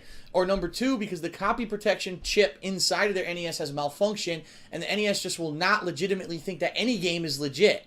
Now, there's ways past this. If you actually buy a Game Genie, the Game Genie is a cartridge that you plug your cartridge into, so it's like a tower of cartridges going into your NES. The Game Genie was a way for you to cheat. If you had a game that was difficult and you couldn't beat it legitimately, you could cheat. You could use cheat codes to have infinite lives, have infinite health, alright? Before those things were necessarily built into the games, the Game Genie could find ways around it and hack these games basically on the fly and allow you to cheat in the games. But the Game Genie bypasses copyright protection in order to do that. So a neat trick that you might want to do if you have an NES today that's not booting games properly is to buy a Game Genie. They're cheap. You could probably get it for $5-10 somewhere, and then plug the game into the Game Genie and then into the NES. In fact, that's how I actually did last year. Remember, I did my my Mega Man X marathon, and the year before that I did my Mega Man marathons. That's how I played a lot of those games. They weren't working legitimately with my old consoles, but I used a Game Genie to bypass the copy protection issue, and I was actually able to play those consoles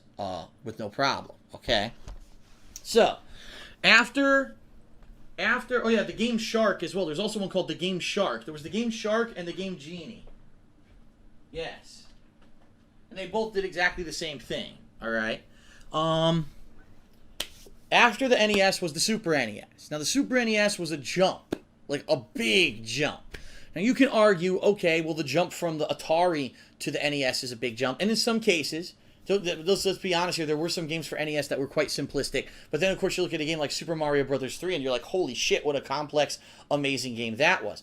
But the jump from NES to Super NES, you were now capable of having games that were, like, long as hell, because you could have so much storage capacity on the Super NES cartridge. You had chips that were there that could do 3D rendering, such as Star Fox. They called it the FX chip, alright? You could do mode, I forget what they call it, mode 7 or whatever, which allows those things in the background to actually make the game have multiple layers and look like it's almost 3D.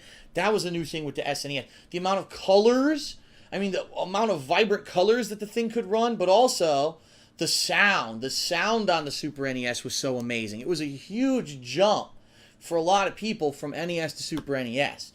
The controller, I loved, actually, I have one of those too I can show you. The Super NES controller was another huge step in progression for game consoles. Because take a look, they doubled the amount of face buttons, alright? The D-pad was about the same. In fact, I would say it's probably about on par with the one on the NES controller.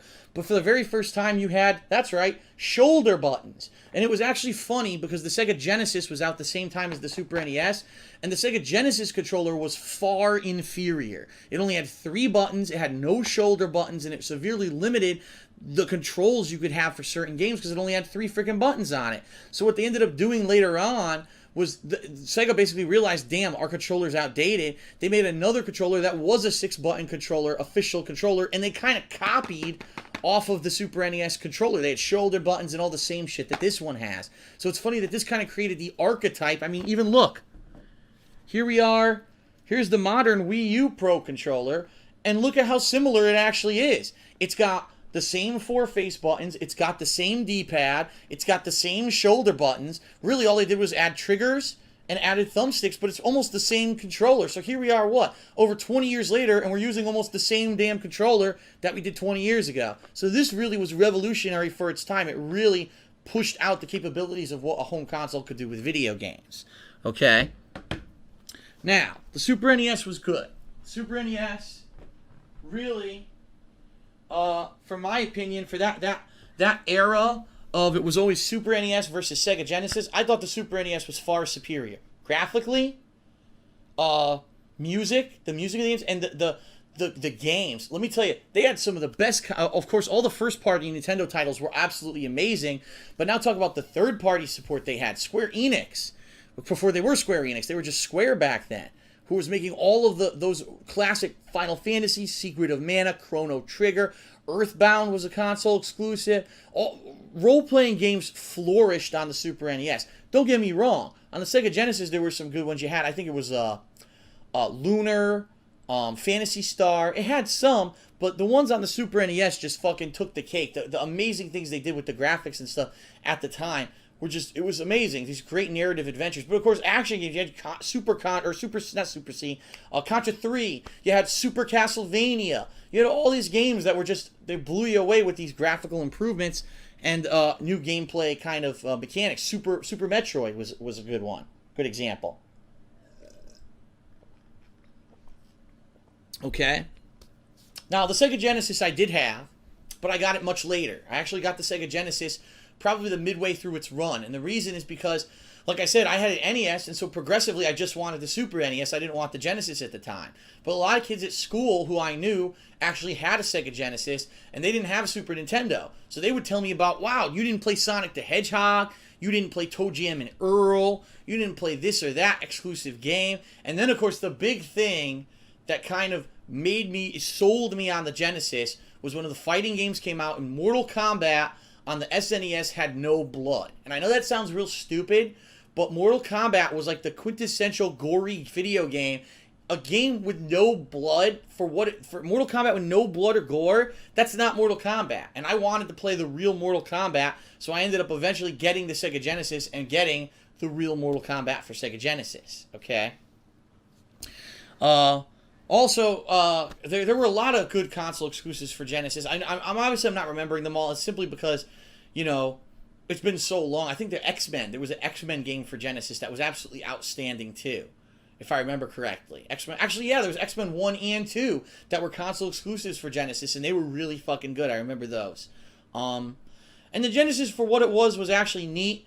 Unfortunately, like I said, the controller for the Genesis was just outdated. By the time that controller came out, it was like, you knew SNES was right around the corner. SNES had such a great idea with their controller that the Genesis ended up being so limited that, like I said, later on it was funny. When you would buy the console new, they took out the old controller and put in a 6-button.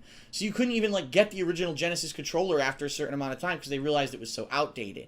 But the console was pretty much exactly... It's a console. It was a top loader. Similar to SNES was also a top loader. This was a top loader. Unfortunately, it didn't have the capabilities of the SNES. The graphics were inferior. The sound was inferior. But it had some really good first-party titles that let it have a lot of longevity, okay? Now, at the time of all this going on, I did not own the Sega CD, nor did I own the Sega 32X. I knew people who had them, but I didn't have enough money to constantly be buying add-ons for the consoles, all right? After the Super NES and the Genesis, the next jump for me was the Nintendo 64. So I missed that era of the Sega CD and the 32X, but you guys have seen, if you are, longtime viewers of mine, you've seen over the years, I've played games on the Sega 32X, on the Sega CD. You've seen what they are, and 9 times out of 10, they're shit. Those things were just peripherals that were jumped up by Sega because they just didn't want to make a new console, and they wanted to basically try to extend the life of the Genesis without making a new console.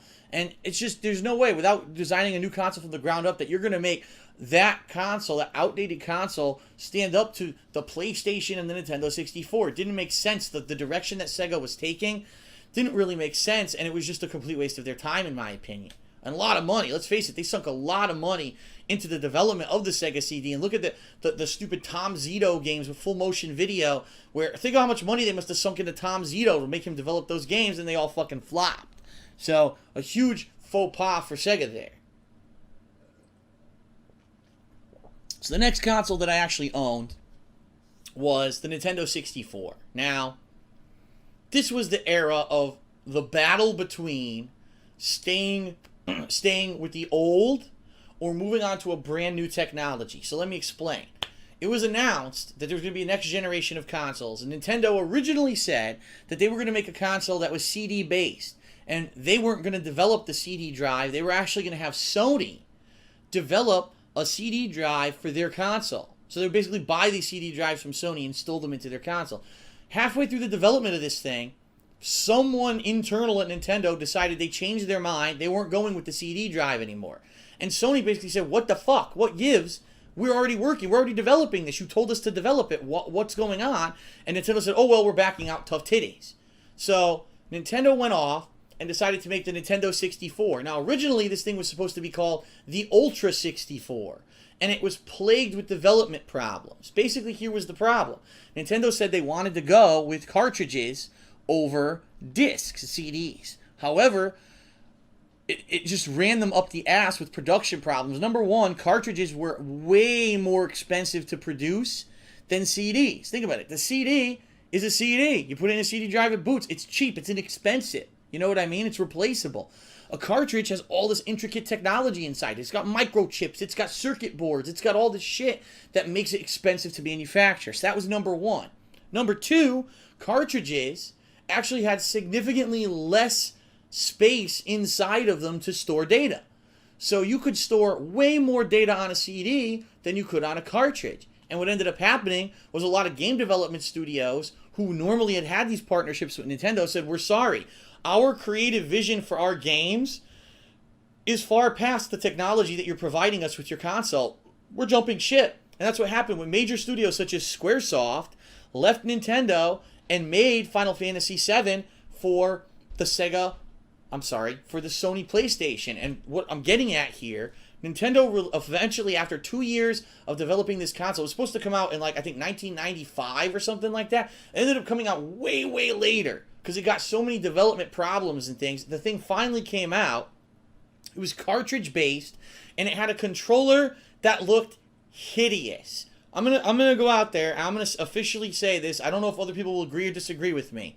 I think the Nintendo 64 controller was the most poorly developed controller I've ever used.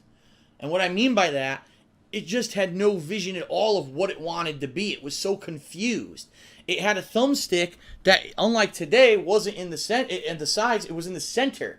So when you hold this controller, you had to hold the center of the controller with your left hand to use your thumb, and your right hand would kind of be crooked like this, trying to reach the buttons. But then there were games that didn't use the thumbstick, they used the D-pad. So now you were holding the controller like this to get the D-pad over here and the buttons over here, and it was like a monstrosity to behold. I don't know what they were thinking with that controller. It's basically like they had ideas, but they couldn't figure out how to ergonomically fit the ideas into a functional controller. So some games excelled. You play Super Mario 64, the game was amazing. Then you would try to play it like a different game that really might not fit that style, and it was terrible. And it was actually that era where fighting games no longer came out for Nintendo. There was one game, Killer Instinct 2, that got ported to the Nintendo 64. After that, most fighting games weren't ported, or if they were, people hated them. Like they had Mortal Kombat.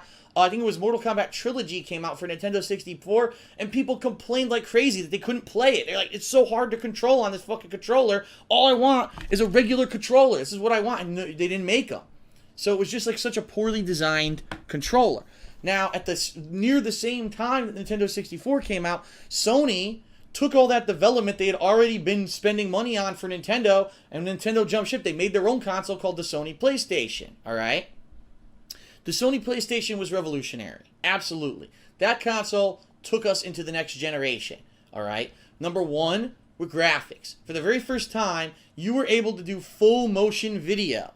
You might say, what does that mean? It means it's a pre-rendered cutscene, basically. There was pre-rendered cutscenes for the very first time. They weren't on the fly generated in the game engine. They were developed previously and then just literally just read like a movie file and played on your TV. Finally, they could fit these on the game disc because the game disc has such a high data capacity, and so those were able to be played on your TV for the first time, okay?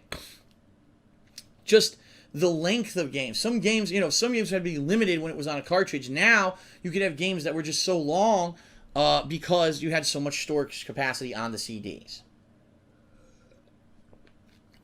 And let's face it, the PlayStation 1 was the launching of so many classic franchises. I remember back then, Crash Bandicoot, Resident Evil obviously had its start there. Twisted Metal. It was things that you would never think you could do before. 3D rendered stuff in an open world environments where you could move around. Previously it was all 2D. Everything was 2D. Everything the console generation before was 2D. Finally they could move into the 3D realm.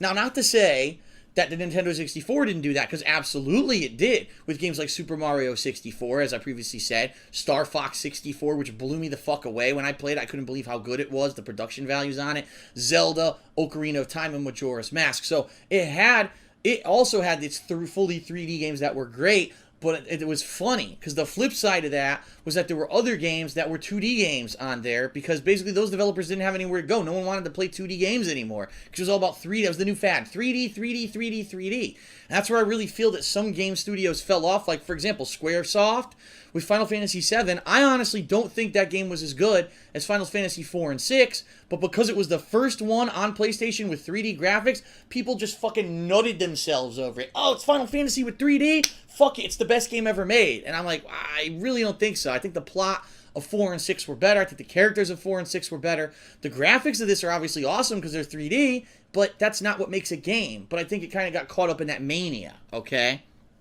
Now, here's the thing. First of all, the PlayStation 1 debuted this style of gamepad. However, it did not have... That's right. At first, the PlayStation 1 didn't have the dual thumbstick layout that we have today. It actually started out as just a gamepad, D-pad, with your 4 face buttons and your triggers, and that was it. It was later on that new games wanted to have this 3D motion, or this 3D range of motion that the Nintendo 64 had with its gamepad and its thumbstick, and so they made basically like a Wave 2 controller that actually had the full 3D controls. And so later on they added this button that actually said digital and analog. Do you want to use this or do you want to use this when you play the games? Because you have the option to switch between them on the fly. Okay? So that was interesting. However, this was probably the first console I ever owned that innately there were hardware design problems. The very first wave, and even initially after that, I believe it was 2 waves of manufactured PS3s had a problem, all right? The problem was the thing heated up like a fucking oven. It was the first home console really that was primarily based on rotating a disc to read it. And so if you're playing a game for 4 hours straight, that thing would become fucking hot as hell. And what would happen is the system would overheat, and as it overheated, there was actually an adhesive that was on the lens for the laser to read the disc. The adhesive would actually melt because it heated up so much, and it would actually cause the lens to vibrate. And so you'd be playing your game, and all of a sudden it would freeze up, and you'd hear it just go. It would be trying to read the disc, and it wouldn't be able to because the lens was vibrating like this, and it couldn't catch the data because it was moving too much because the adhesive had melted. So an entire generation of people who bought the PS1 after a few months had consoles that would almost never load unless it was like freezing cold in your house. So what they ended up doing was they invented solutions for this, all right? And it's funny because the original PlayStation 1 was designed to always be laid flat. What people discovered is that if you used gravity to your advantage, you could load your game. So what they would do, instead of playing it flat like this, they would take their consoles and stand them on their side. And by doing that, the force of gravity would actually force the lens downward and force it to stay more steady, and it would actually load your games easier. So there were people who would flip their consoles completely over. They would have them at angles like this. They would try to get it just to fucking load the disc. And then finally, they ended up releasing later on, like I think it was the 3rd wave of PS1s, they fixed the adhesive issue and the lenses didn't melt anymore. So they eventually did fix the problem, but it was funny because so many people had this problem. It would be funny. You go over to your friend's house, he'd have some fucking crazy rig with fucking bungee cords and shit trying to hold his PlayStation in a weird position so that would boot his game and not skip. Really fucking weird. Alright, so the next generation of consoles were the Sega Saturn and the Sega Dreamcast, all right? Now, the Saturn was kind of released alongside in there somewhere with the Nintendo 64 and the PlayStation 1, and the Saturn was probably one of the worst launches ever for a console, because remember what I had told you, Sega was trying to stay afloat with the Sega CD, with the Sega 32X, so there were people who were Sega fanboys. They had invested all this money into Sega hardware, okay, and the next thing you know, holy shit, a year later they come out with the Saturn, which is a brand new console. And you're like, what the fuck? I just sunk all that money into the Sega CD, into this stupid mushroom top fucking thing, 32X for the Genesis, and now you're abandoning all that to put out a new console? And it was really kind of an uproar against Sega saying, fuck you, you're not being fair to your customer base. We invested all this money. You told us this was the future of gaming. Now you're abandoning it for a new console so soon.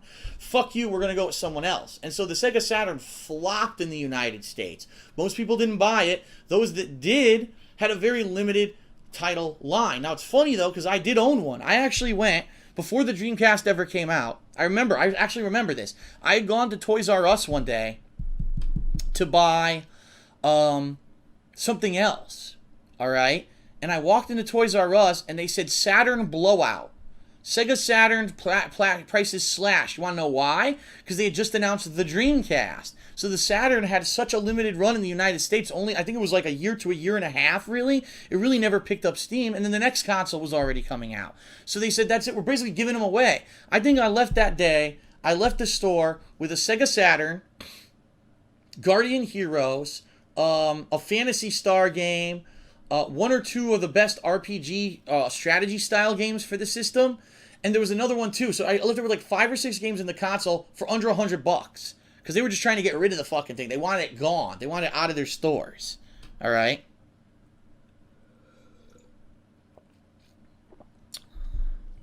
So I actually had a Saturn, and the Saturn controller, for all intents and purposes, was amazing. The Saturn controller, I believe, if I'm remembering correctly, had 6 buttons on the front. So for the first time for fighting games, you had a 6-button controller with all the buttons on the front of the controller. You could actually play it similar to how you would play the game in an arcade in a 6-button layout. And it was funny because the Saturn was more well known for its Japanese ports of fighting games than for much anything else. It actually had almost arcade-perfect ports of games such as X-Men vs. Street Fighter and Marvel Superheroes vs. Street Fighter because it utilized, that's right, an expansion port. The Saturn ran on CDs, but had an expansion port for cartridges. And you could buy cartridges to do different things. Some cartridges you would save your game. Some of them was a RAM. It actually added RAM so that games would run better. And that's actually what I had. I had this generic import RAM cartridge, and I would put it in there, and through a modification method on my Saturn, I could play Japanese fighting games with this RAM cartridge, and they ran amazing. They were great. They were almost arcade perfect, like I said. And with the 6-button controller, it was awesome. It was like having the arcade experience at home for the first time. The next generation was the Dreamcast, all right? The Dreamcast was, a lot of people would say it was ahead of its time, all right? Came out around the year 1999 to 2000. It was the first console to have built-in networking capabilities, meaning it had a modem in it. It actually did have a modem in the thing. And you could hook it up to the phone line. Back then, keep in mind, there were no cable modems. You would hook it up to the phone line, and you would be able to dial into this Sega network, and you'd be able to do things like, I think there was like, you could do emails and things like, very primitive things.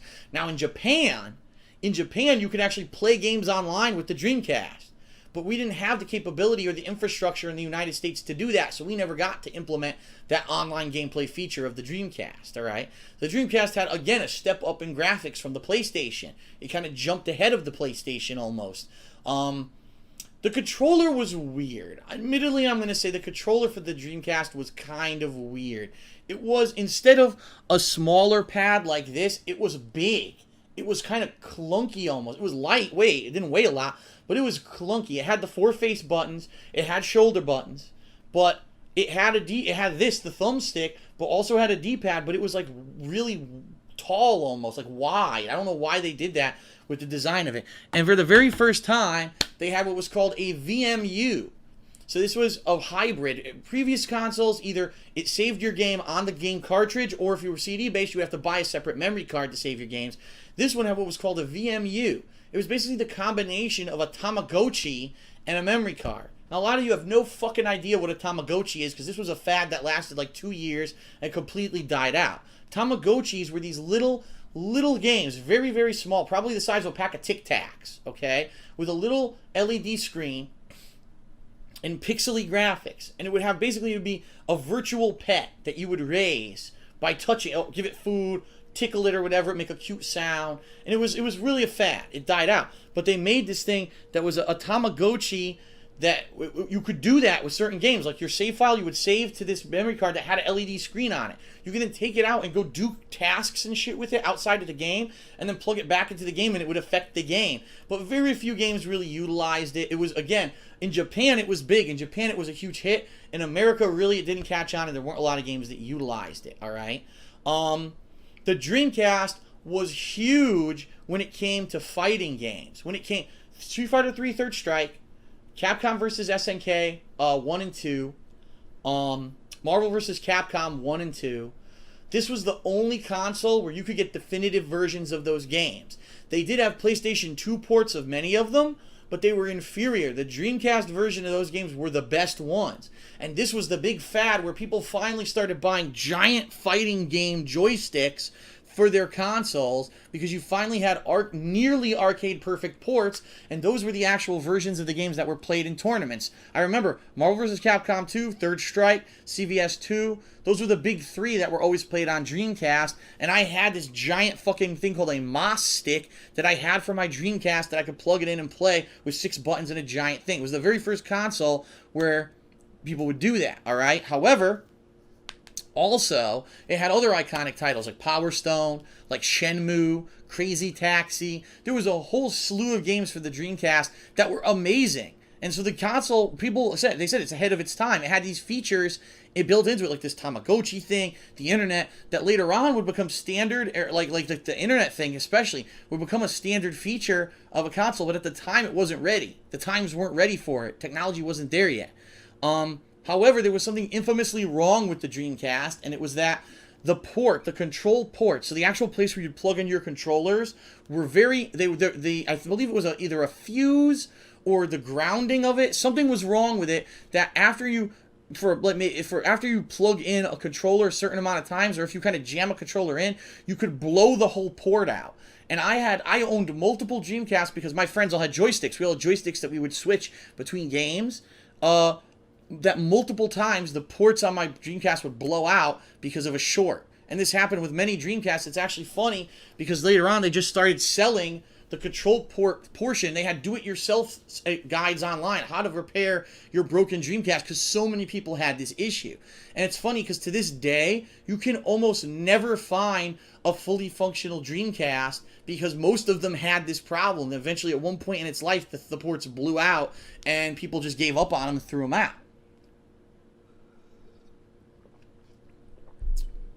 And now to finish up, let's abridge the ending here, because let's face it, everyone knows what the PS2 looks like. Remember, there were 2 models of PS2. The big chubby PS2 and the PS2 Slim. This was the first console where they started doing that kind of stuff.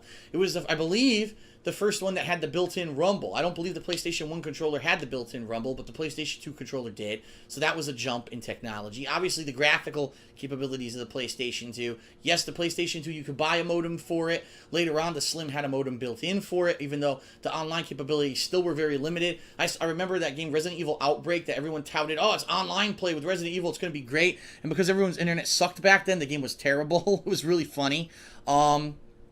But the one interesting thing that I want to mention, isn't it funny that the PlayStation 1 had an issue with the lens, where like I said, the adhesive would melt, okay? But isn't it funny that the PlayStation 2, they intentionally sold a stand so you could put your PS2 vertically rather than horizontally? It's almost like they were afraid that the same thing would happen, even though they hadn't anticipated it, that the same thing would happen with the PS2, and they were trying to sell you on standing your PS2 vertically just in case the adhesive melted so the lens would still work.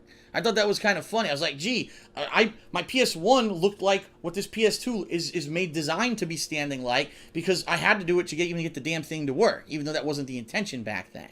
And then, of course, as you know, the PS2 had an amazing library of games, and this was the era that I really missed out on. The PS2 GameCube era was the era that I really missed out on. The only reason I owned the PS2 was to play fighting games. I played, again, Street Fighter 3 Third Strike, Capcom vs. SNK 2, and there were many different iterations of Street Fighter, meaning like Street Fighter Super Turbo, that were on the PlayStation 2 that I played. I missed out on that era of gaming. I didn't play all these classic titles, and that's why you see me now experiencing them for the first time. Kingdom Hearts and Silent Hill and Sly Cooper and all these iconic games, Devil May Cry. I skipped because I was so heavily into fighting games at the time. So really, I can't speak to those library lines simply because I didn't have them. And then, of course, now moving into I didn't own the GameCube at all. And then moving into the modern era, I don't think I need to really talk about the Xbox 360 and the PlayStation 3. We've all experienced them. The woes of the Xbox 360 and its red ring fucking debacles. The problems with PlayStation and PlayStation Network getting hacked. Xbox Live being down. We all know the woes that have happened with these modern consoles. And I don't need to get into them. Of course, they're about to not be modern consoles anymore. In just a short month, we're going to have the new slew of consoles, which means all new great gaming experiences, maybe new revolutionary jumps with the controller, with graphics, with storage, and I'm sure we're going to get our own share of new hiccups and problems that we're going to have with these new consoles as well. It's inevitable, okay? All right, so that's my Back in the Day segment. I hope you enjoyed it. That was a solid half hour of just informative stuff for you guys, and I hope that you enjoyed either taking a romp through memory lane with me, or maybe if this is the first time you heard about a lot of those consoles and the experiences people had with them. So hopefully that was entertaining for you. So now I'm going to take a break, and I'm going to come back, and we're going to do stream Q&A. So if you're watching this on Twitch, this is your last chance to submit a question for the stream Q&A raffle. Do it now during this break, okay? And when we come back, I'm going to pick a few questions, and then, as I said, if you're watching this on Twitch, afterwards we're going to take a look at P-Dog's cool montage video. If you're watching this on YouTube, the link is in the description. You can check it out right now. So I'll be right back. If you're watching this on Twitch, there's going to be a commercial break. If you're watching this on YouTube, check out the description of the video for the timestamp. You can jump right to the Q&A section right now, okay? Thanks, everyone. I'll be right back.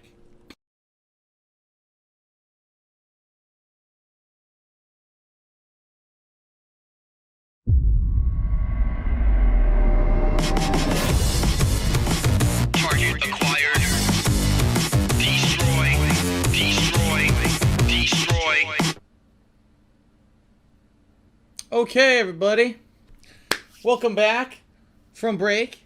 This is segment 2 of Hate Live for October 24th, 2013. This is Back in the Day, the segment where I like to reminisce on my days growing up as a gamer, covering a wide variety of topics. But this week in particular, we're going to focus in on something near and dear to my heart, something that during my youth as I was growing up was a major focus. It really was my hobby for a lot of the time. Alongside being a gamer, I mean, I grew up with the Super NES, the Sega Genesis, moving into, say, consoles like the PlayStation and Nintendo 64. That was really the era where I was heavily into gaming, and I did that at home. But there's this dual life that I lived, where every Friday and Saturday night, I would have my dad, and then later on, of course, when I could drive, I would drive myself to the local video arcade, which went by many different names. It first started out as Spanky's Arcade, then it moved locations down the street, ended up calling itself Crazy 8's Arcade. And I actually forget now what the final name of the arcade was. I believe it changed it again at one point.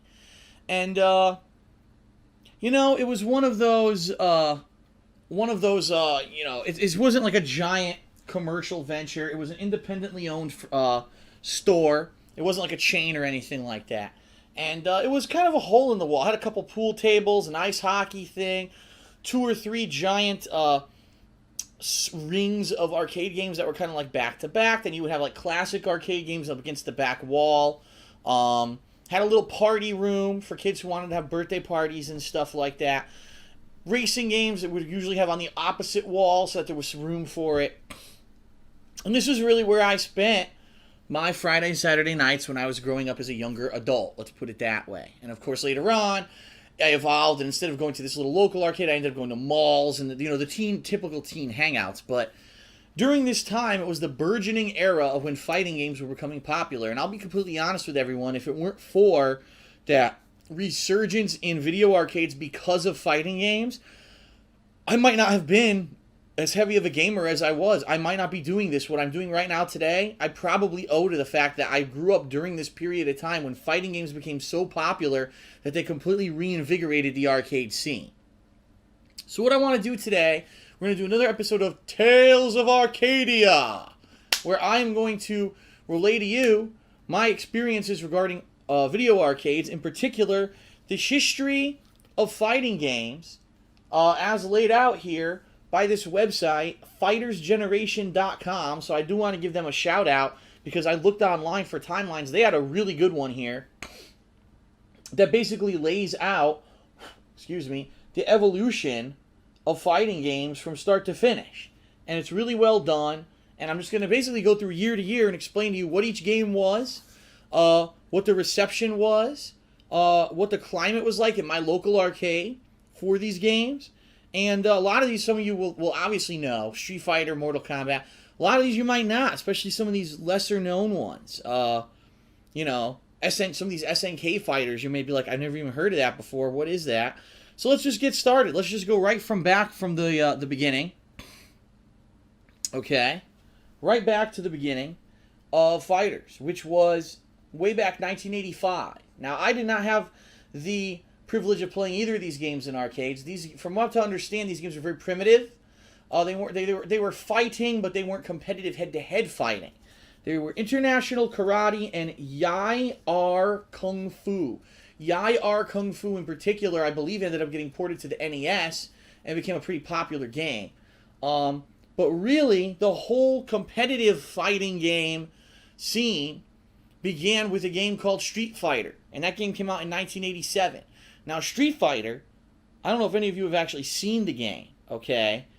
Just to show you, I don't know how well you're going to be able to see this with my camcorder, but it had the kind of basic head-to-head setup as, say, Street Fighter 2, but it was very primitive, all right? First of all, you could only play as Ryu. And the only way that you could actually play as Ken is if you were on the player 2 side of the arcade cabinet, then you could be Ken. And they were the only 2 selectable characters. They were identical at the time. And the game did have special moves. You could do a Hadouken fireball, but the moves weren't consistent. And what I mean by that is like, you would do the motion, which everyone knows the motion for a fireball now. It's down, down, forward, forward, plus punch. But you would do it and it wouldn't come out. And you'd be like, what the fuck happened? You'd be doing it again. You would literally have to like start mashing it out. And then finally, eventually, the character would do it. But it was weird because when he did this special move, it would almost like glitch the game. It would slow down. Things would go weird on the screen. The game had a Shoryuken, but the Shoryuken was crazy inconsistent with getting it to come out. If it did come out and it hit the opponent, it would do like 90% damage. It was absolutely ridiculous. So the game was basically only 2 buttons, punch and kick. The goal was to jump around and punch and kick the enemy until they died, and then mash out a random special move to try to get extra bonus damage. It was very, very primitive, okay? In fact, in some arcades, the way that it was laid out was that the punch and kick buttons were actually, they don't have a picture of the arcade machine here, I wish they did. They were giant red buttons, all right? They weren't typical size arcade buttons like today. Giant red glowing buttons that said punch and kick, and if you just tapped it lightly, he would do a light punch, and if you like throttled the fucking thing, he would do a heavy punch. So you had people who were literally in the arcade, and they was like, oh, I gotta do heavy attacks, and they go, boom, boom. They'd be smashing the machine with their palms. They'd go pounding on the machine like this with their fists. That's like destroying. Because again, this was the Wild West of arcades, and no one knew what a fighting game was. People didn't even know they weren't supposed to do that. So you'd have things, people would destroy it on day one. They'd bust the fucking buttons apart, and it was pretty much a mess because, no one knew what the hell it was. So really, fighting games did not come into their own until a long 4 years later, in 1991, with the United States domestic release of Street Fighter II, which just completely blew the lid off the whole scene, revolutionized. So many revolutionary things they did with this game. First of all, 8 selectable characters right out of the bat. 8? I could pick 8 completely different characters, and unlike Street Fighter 1, where both Ryu and Ken were identical, in this game, the characters were actually different. Sure, Ryu and Ken were kind of similar, but they had some differences in their moves. And then there were, 6 other completely different characters that played insanely differently. The Beast Man from Brazil, the Indian yoga master who could stretch his limbs like freaking Mr. Fantastic. You had a Chinese woman who could do crazy quick kicks and flips and all kinds of stuff. An American Air Force guy who could throw fucking sonic waves out of his head and do crazy backflips. Zangief, the giant bear wrestler from Russia.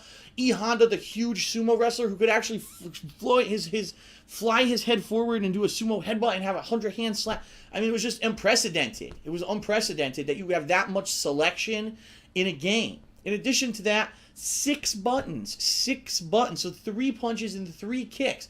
But not only just attacks, now there were for the first time, the special moves were intentional. It wasn't like you were just mashing and it would come out. If you memorized the input, you could always get that special move. Dizzies, throws, combos. That's right, actual intentional combos where you could land one hit and then combo it into another hit and the opponent could do nothing about it if the first hit connected. The game it added so many new things that games had not done before. And it's funny because the fundamentals of every fighting game were invented in Street Fighter 2 when you really think about it. Now at the time, Street Fighter 2 was absolutely insanely huge. There were arcades where primarily before Street Fighter 2, they would have a semi-busy night. You know, people would be going in, they would play those beat-em-up games like Fatal Fury, not Fatal Fury, Final Fight. They'd be playing the gun shooter games, the racing games. They'd be playing, like the Simpsons and the Teenage Mutant Ninja Turtles beat-em-up games. When Street Fighter 2 came out, there were fucking lines to play games. Like, there would be a line of 5 to 10 people minimum on each Street Fighter 2 cabinet when that game came out. That's how crazy. Like, people were like, I can't believe it. The graphics are amazing. The sound is great. The gameplay is like nothing I've ever seen before. I've never seen this. Definitely can't play this at home. And look at it. It became a cultural phenomenon that people from all around would come to an arcade, people from all walks of life, to just stand there and play this game. It was just nuts. People couldn't believe. My dad couldn't believe it. He's like, I can't believe it. I went to the arcade, and Philip, because that's what he calls me, Philip, he played a 20-year-old kid, a teenager, a guy in his 30s who just got off from his job. You could tell because he walked in with his mechanic's outfit still on. He fought Hispanic kids, he fought black guys, he fought white guys, he fought Asian kids, and none of them were like, it wasn't like they hated each other and they wanted to kill each other. They just loved the game so much, they all came together to play this game. And it was like, what the fuck have we gotten? Like, what did Capcom stumble upon with Street Fighter 2? And that it exploded from there. From that time forward, it completely exploded when it came to the fighting game scene, because basically all the other companies looked at it and they said, oh shit, Capcom really got onto something here. We got to jump on that opportunity right fucking now. And boy did they ever, which is about what we're about to start talking about, okay?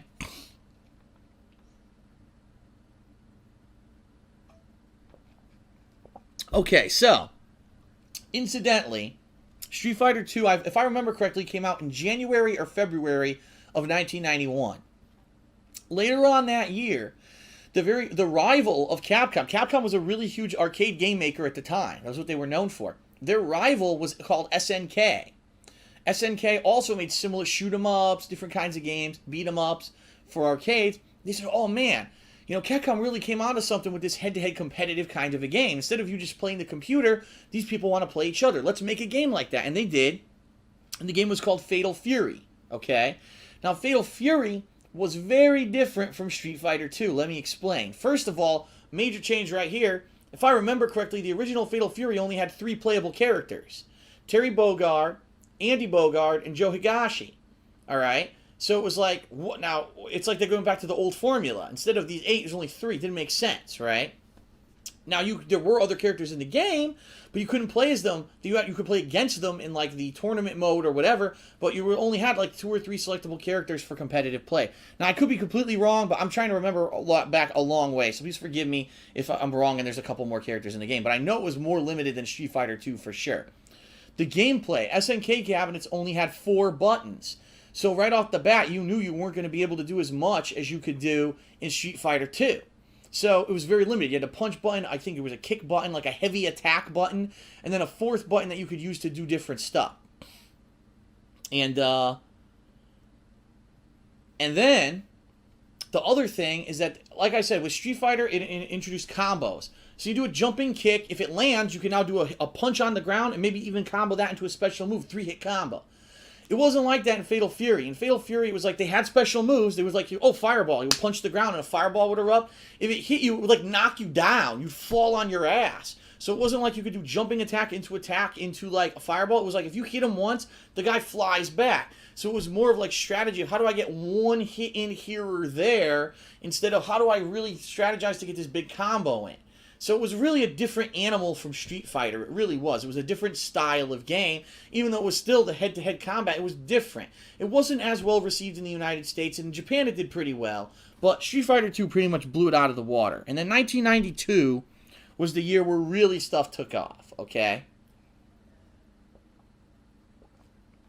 So capitalizing on the success of Street Fighter and the spin-off success of Fatal Fury, in 1992, both SNK and Capcom introduced new installments of the same games and plus new lines. Okay, so Capcom came out with Street Fighter 2 Champion Edition in early 1991. Now, what this was a direct response from Capcom to the fans who'd been playing Street Fighter all along, saying we want improvements. This game is limited. It's great. Don't get us wrong. You added a ton of fun stuff, but there's things that we want fixed. Number one, there's no ability for two people to pick the same character. So if I picked Guile, and then the player 2 wanted to pick Guile, he couldn't. That was it. One person got him. That was it. There was no mirror matches back then. So they said, we want that ability that both players can pick the same character. All right? Number 2, you have 4 boss characters in the game. There was the Boxer, who is called different things depending on where you live in the world. There was the Spanish Ninja, who again called different things. There was Sagat, who was actually the boss of Street Fighter 1, who was the second to last boss in Street Fighter 2, and then there was Bison or Vega, whatever you want to call him, the leader of the Shadaloo crime syndicate, who was the final guy in the game. They were awesome characters, but they weren't playable in Street Fighter 2, so people wanted to play as them. So Capcom directly listened, made all 4 of those characters playable now. In addition, Capcom did some tweaks. They realized there were some things in the original Street Fighter 2 that were really overpowered and or abusable, and so they tweaked them so that they were taken out. Some glitches as well. There were some glitches in characters using things where they would use the handcuff glitch where you're stuck and you can't move. And there was some really game-abusing bugs that they fixed in Champion Edition. And for the most part, people liked it. However, of course, this is what happens, and this was the beginning of the slippery slope of Capcom releasing tweak after tweak after tweak for the same game. Unfortunately, because they added changes, it led to new overpowered stuff. So, okay, maybe you can't do that touch of death combo with Ryu anymore, but now M. Bison has the ability to do psycho torpedoes back and forth across the screen like this, and if you do it at a certain timing, it would be ambiguous. You wouldn't know how it was going to hit you, and it was a 50-50 shot that you got to block. And if you didn't block it, it knocked you down, and Bison immediately got a chance to do the same 50-50 mix-up again. And that wasn't the only thing. There were like 2 or 3 really abusive strategies in Street Fighter 2 Champion Edition where Capcom again was prompted, and they were saying, oh man, that's really abusive too. We got to do something else to improve it. But also, we got to do something to keep gamers hooked. Because we realize now that if we don't give them constant improvements, that people are going to stop going to video arcades to play these games. Keep in mind, back then, it wasn't like today. Today, you buy a game for $60 and you own it. So obviously, you're going to go back to it time after time again because it's right there in front of you. Back then, it was like you had to take the time to physically get your ass to the arcade to use your hard-earned money every time. It wasn't like you had a one-time purchase. You were constantly getting more money, put the quarters in the machine, and play the game. They needed something to hook the people so they would keep coming back. And so Capcom began their series of every year, even sometimes every few months, we're going to do an update to the game to try to keep players hooked, okay? So, again, listening to the feedback of the people playing Champion Edition, by the end of the year, that's right, not even a year had passed, Capcom released Street Fighter 2 Turbo, or what they actually called it in certain territories was Street Fighter 2 Hyper Fighting. Now, what this did, it had a couple different things. First of all, it significantly sped up the game. The game went from a slower paced kind of a back and forth style to, wow, this game can be lightning fast at times, okay? So the game became more about hand-eye coordination because you had to have better reactions because the game ran at a faster pace, all right? Number 2, the game did less damage. So what I mean by that is, in the first 2 versions of Street Fighter 2, everything did a ton of damage. You could hit a guy 3 times, he's dizzy, hit him again, he's dead, game over. They decided that was too much. Let's try to tone it down. Let's make every move in the game do less damage to make the rounds last a little bit longer. So they did that. And then what they did, they pretty much gave almost every single character a special move, a new one, or they tweaked it so that one of their existing special moves could either be used in the air or would be a little bit better. All right. So, for example, Blanca now got an upwards moving ball rather than just his vertical move, or I'm sorry, his horizontal moving ball. Ryu and Ken could now do their hurricane kicks in midair, leading to extra combo ability and extra tricks and stuff like that.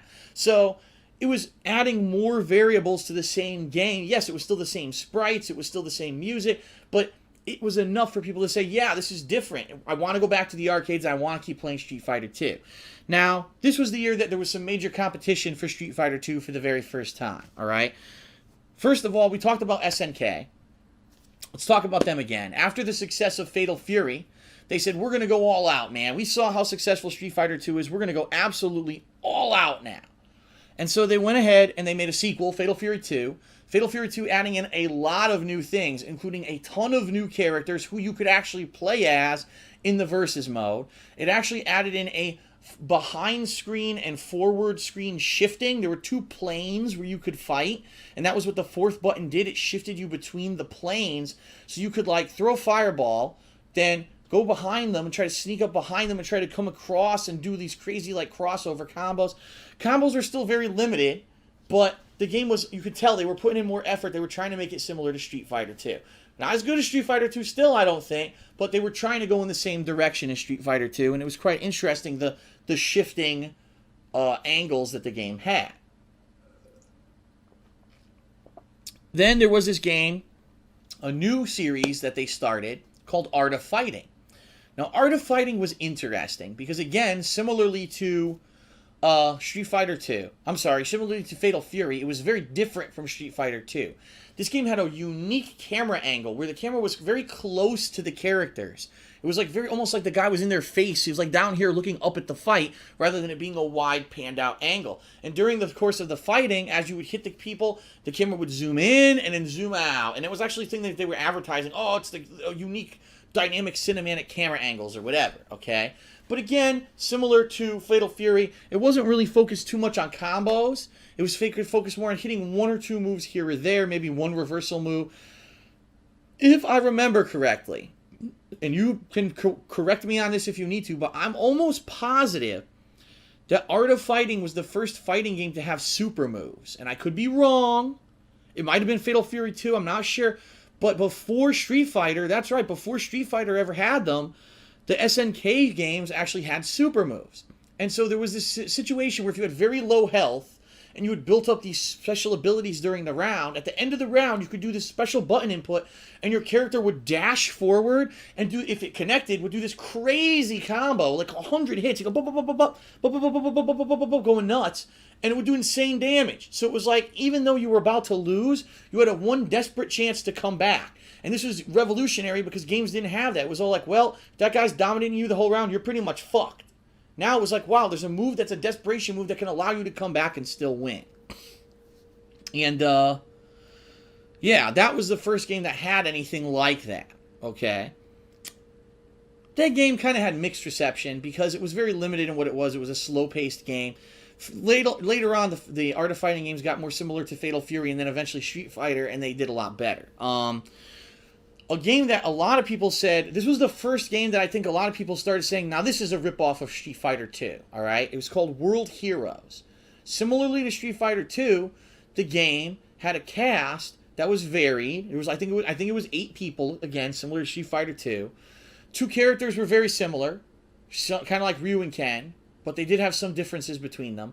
Every character was from a different place in the world, just like Street Fighter 2. The difference here is that these characters were supposed to be famous characters from history. So it was like, Rasputin versus some famous guy from Japan versus some famous fighter from who knows, all different walks of life in different places in the world. And very similar to Street Fighter, it was about spacing, it was about throwing special moves that were consistent. I believe the game did have combos similar to Street Fighter 2. So SNK really branched out that year in 1992 and tried to really be a serious competitor with Street Fighter 2 by releasing 3 games in one year.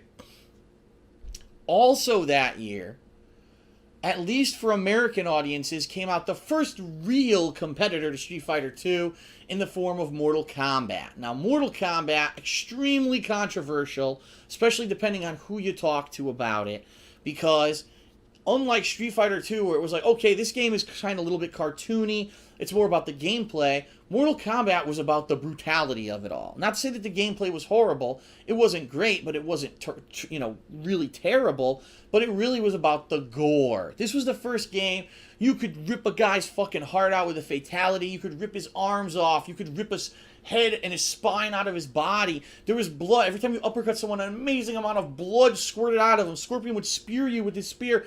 Blood, big spurt of blood comes out of his body. And unlike these other games that were using hand-drawn 2D graphics, Mortal Kombat actually used digitized photos of actors. So a guy who actually dressed up like the character, did the moves, ho ho ho ho, whatever. They would take the picture, and that would be the frame of animation for the game, like this. And it was kind of interesting because it was kind of realistic. And of course, there was Sonya. She was so hot in the game. She was the female character. It's like, oh my god! For the first time, this teenage boy has seen a digitized woman. He's got popped a boner during the fucking game. It's like, come on, man. But it was pretty crazy. And then again, some of the cool things that they added in. Voice acting, where, round one, fight. And he would uppercut the guy, and the guy would pop up and go, Toasty! There were certain things of Mortal Kombat that were done really well. Now, Mortal Kombat 1 was very slow-paced, had very few combos, and actually a lot of people say it's the most broken Mortal Kombat ever made. It was basically their first attempt.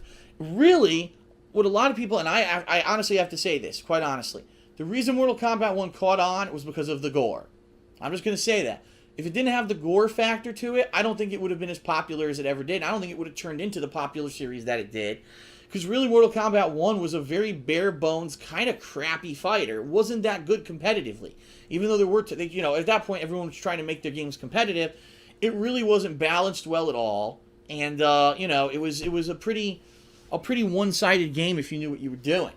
And so because of that, I really feel that it was the gore factor that kept it going. Now, of course, things changed completely with further iterations of Mortal Kombat where the gameplay advanced significantly and it became a very tournament-worthy game, but I really feel that first iteration wasn't so good. And in my local arcades, just to give you guys an idea, Street Fighter II was huge at this point. Street Fighter II, everyone played it. That was the game. Everyone had their quarters up. Everyone was waiting to play it all night, okay? The SNK games, people played them, but they weren't, like, super popular. One of the reasons, I think, is because actually, what a lot of people don't know, the SNK arcade games were very different from the other ones. They were actually multi-game stand-up units. So that one game could have Fatal Fury, Art of Fighting, and World Heroes in it. And if you want to play one of them, okay, so you're playing it, well, obviously that means someone can't play one of the other games. So really, you'd be at the mercy of whatever game someone was playing that day. If they're still on the cabinet playing, you have to play that until they get off. If everyone gets off, now you can reset it and go to a different game. So a lot of arcades said, oh, I can get 3 games in one cabinet. That's a money saver for me. What they didn't realize is that there might have been other people who wanted to play a different game on that cabinet and couldn't play it because 2 people were already playing, one of the other 2 games. So a lot of arcades didn't get multiple SNK cabinets, and my arcade was actually one of them. We only had one SNK cabinet, so if one person was playing one game, you were kind of boned if that wasn't the one you wanted to play. So SNK games at this point weren't super popular in my arcade. Mortal Kombat, when it came out, was very white hot. People were like, wow, look at the gore, look at the digitized graphics. But what I can tell you is this.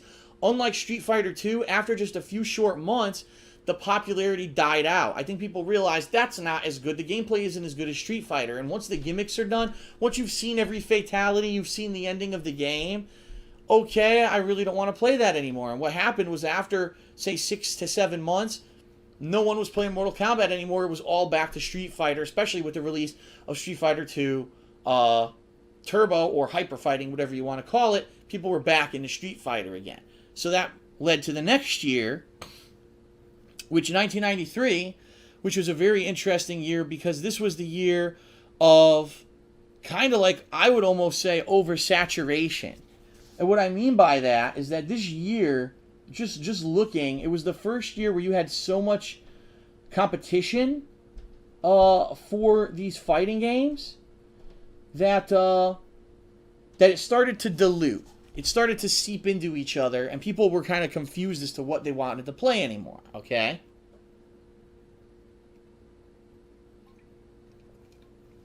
So, without going into major detail of every game, I'm just going to read you the list of games released in 1993.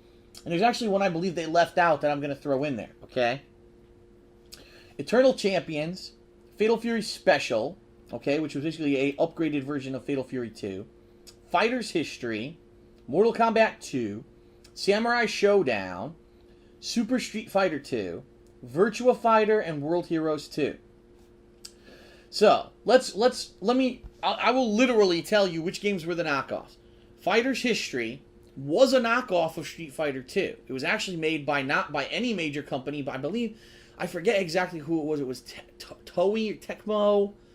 I can't remember exactly who it was that made it. But basically, it was the same kind of premise as Street Fighter and World Heroes. Okay, here are fighters from all around the world. They've come together to have a tournament and see who the best is. It's the one-on-one fighting. There's special moves. There's the basic combos. It was different, though. It wasn't like they stole characters, or it was like they stole the idea. You could tell they put effort into it, but it was so cheesy. Some of the voice acting, I remember some of the characters go, "Ego, yo, kick," and one guy goes, "Real kick," and another guy would throw a fucking rose. He'd go, "How about a rose?" It was weird. There were some weird characters in that game. One guy, he had like a multi-hit move. He go, "Yo, yo, yo, yo, yo, yo, yo, yo, yo." Like, oh my god. So here you are. You're in the arcade. You're just trying to... Data East, by the way, people are saying in the stream chat. Yes, it was made by Data East. You'd be in the arcade trying to play Street Fighter, and all you would fucking hear is, "Hey, go, how about a rose? How about a rose?" It was so loud. You were like, motherfucker, like, what the fuck were they thinking when they made the sound effects for this game? And it was funny because Capcom actually launched a lawsuit against Data East and said, "Your game is ours. It's the same exact premise as Street Fighter, except you made different characters for it." But the lawsuit didn't go through. The judge felt that there was enough diversity between the two games to say that Data East didn't steal directly. Sure, maybe it was like the spiritual successor. They took the idea, but it wasn't a copy enough for them to win in like a copyright court or law or anything like that, okay? Eternal Champions was a combination between, say, Mortal Kombat and Street Fighter. It was more on the gory and adult side. Fatal Fury Special was just another version of Fatal Fury with super moves. They actually added in super moves. Mortal Kombat 2, way better than Mortal Kombat 1, both graphics-wise and gameplay-wise. Mortal Kombat 2 was the first game in the series deemed worthy to have a nationals, like a national championships. It was heavily played throughout the entire country. I'm actually friends with Jason Wilson, who ended up being the champion at the time, for finding out this really, really high-level abusive strategy with Jax. But again, more gore, more characters. There was a lot more characters, but there was more gore. It was just more adult-oriented game. Would the game have succeeded without the gore? I don't know. Samurai Showdown was a new game from SNK with samurais using weapons. So here we go. They're revolutionizing. We're going to add in weapons, and the weapons are going to actually cause major damage to your opponents. At the same time, you have the ability to lose the weapon, and now you're very weak. You have to try to get your weapon back. In addition to that, there was gore. You could actually chop your opponents in half if you got like a critical hit. So the game was very unique. It actually really did go on a different vein than other fighting games because it had weapons in it. Super Street Fighter 2. If you can believe it, out of all the versions of Street Fighter 2, there was one that was very poorly received, and it was Super Street Fighter 2. Now, the reason that Super Street Fighter 2 was poorly received was a couple reasons, all right? Number one, once again, the game used the exact same sprites, okay? It basically just did palette swaps for most of the original 8 to 12 characters. The game did add in 4 new characters, absolutely, but what they did, I don't know why they did this, they went a step backward and they made the game slower again.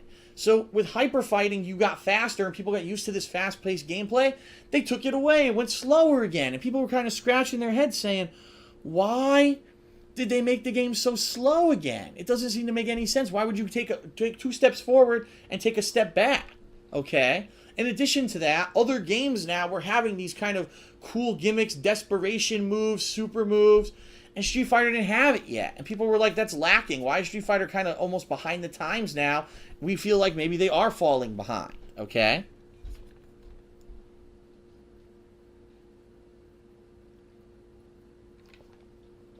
Okay?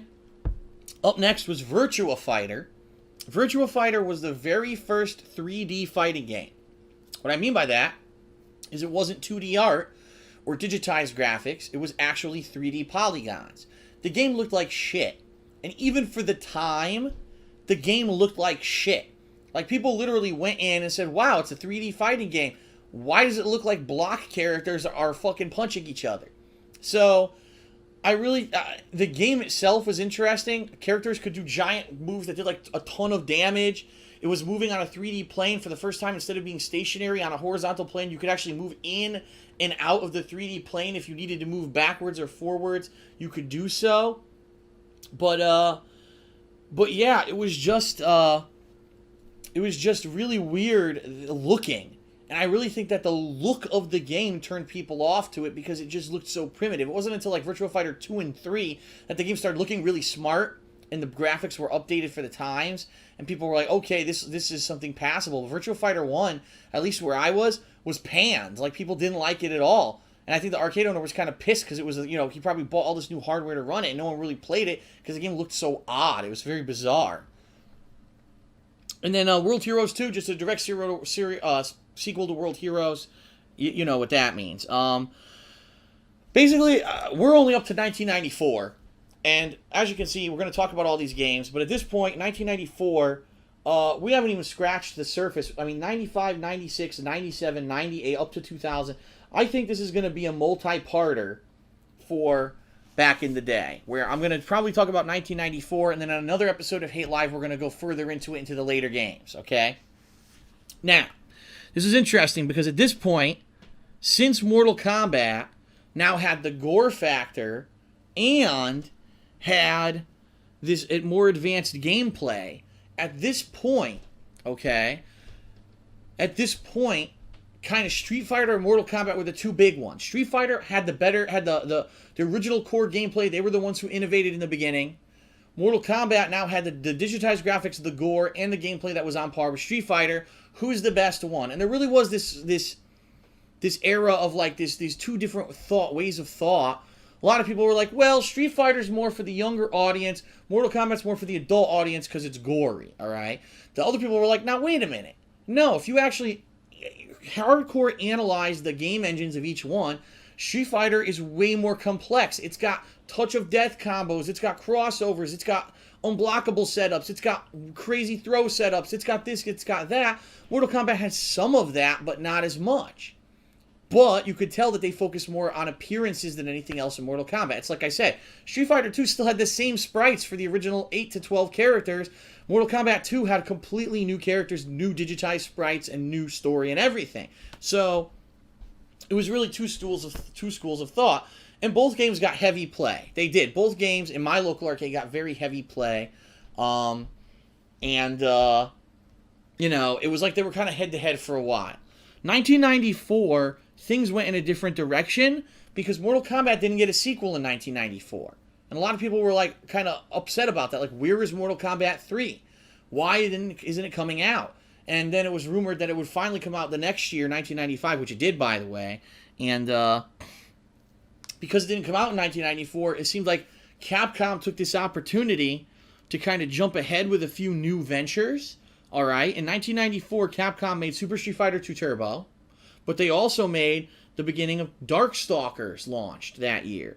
In addition to that, they also released X-Men Children of the Atom. That's right, the cartoony comic book style game that invented the Super Jump. All right, so things were changing for Capcom. They were dabbling in some different areas. They said, gee, maybe we could not just focus on Street Fighter. We can have these new series that have core elements from Street Fighter, but we can venture out with the new things and see in what directions they go. And hey, let's face it, Darkstalkers ended up being a successful series in the long run, and X-Men spurned an entire generation of the Versus games, which had super jumps and comic-y, super overblown, flashy things in them, and, leads all the way to today with Ultimate Marvel vs. Capcom 3, okay? Some other things that came out that year, Aggressors of Dark Combat. I never played that, so I can't tell you what that is. I don't even know what that is. Battle Arena Toshinden, another 3D title that looked way better than Virtua Fighter did. Actually got a home port on the PS1 that looked just as good as the arcade version, all right? Fighter's History Dynamite, which very similar to how Street Fighter 2 had, Champion Edition and Turbo and Super, and now Super Street Fighter 2 Turbo. Well, Fighter's History kind of did the same thing. They added in some tweaks, some better things, some better gameplay, and they made Fighter's History Dynamite, which is just an expansion for Fighter's History to try to extend the life of the game. Killer Instinct. Now, this was huge. Killer Instinct was basically a game that they tried to say it was 3D. It wasn't 3D. What it did, it put 2D sprites in a 3D arena. So you'd be fighting on a rooftop of a building that was a giant square, and as you fought, the square would rotate, all right?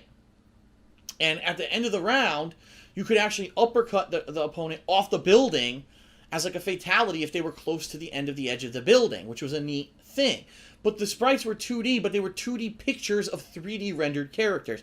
The 2D sprites looked great, let's put it that way. It was a combination of cartoony with 3D rendering. People bought it up and ate it up. And for the very first time, this game had auto combos. Now what this meant was that if you landed a move and you pressed an appropriate button after the move, the game would automatically do a combo for you without you hitting the button multiple times. So you could do a special move and then tap light kick, and it would hit and then go boom, boom, boom, 3 more hits, even though you only tapped light kick once.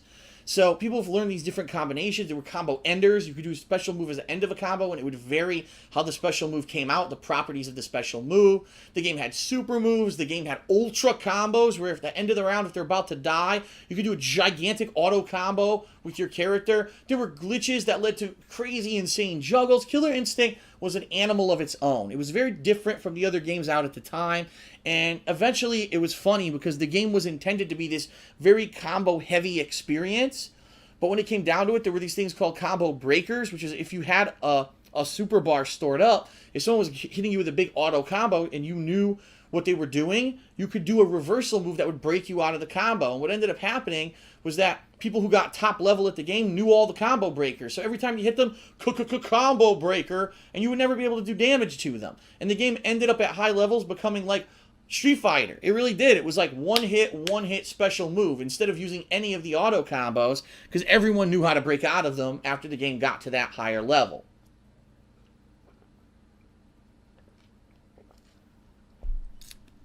And it was actually funny, because at the time the Killer Instinct came out, it was open for debate. Oh my god, is every game going to be like this now? Is every game going to have giant flashy combos? Is every game going to have 3D rendered graphics? And it wasn't like that at all. Most games stuck to the 2D arena. Although some games did move fully into 3D, which we'll talk about when we get to them. But it was kind of funny. There was this crazy movement. Wow, this is the future. And then it kind of didn't go there. Alright. Art of Fighting had a sequel. Art of Fighting 2. King of Fighters 94. Now, this was really the beginning of the burgeoning era of SNK in fighting games. What this game did, it took characters from the popular series Fatal Fury and Art of Fighting and combined them with a completely new cast of characters that became iconic in the fighting game universe and actually became some of the biggest hit characters ever, like Kyo Kusanagi.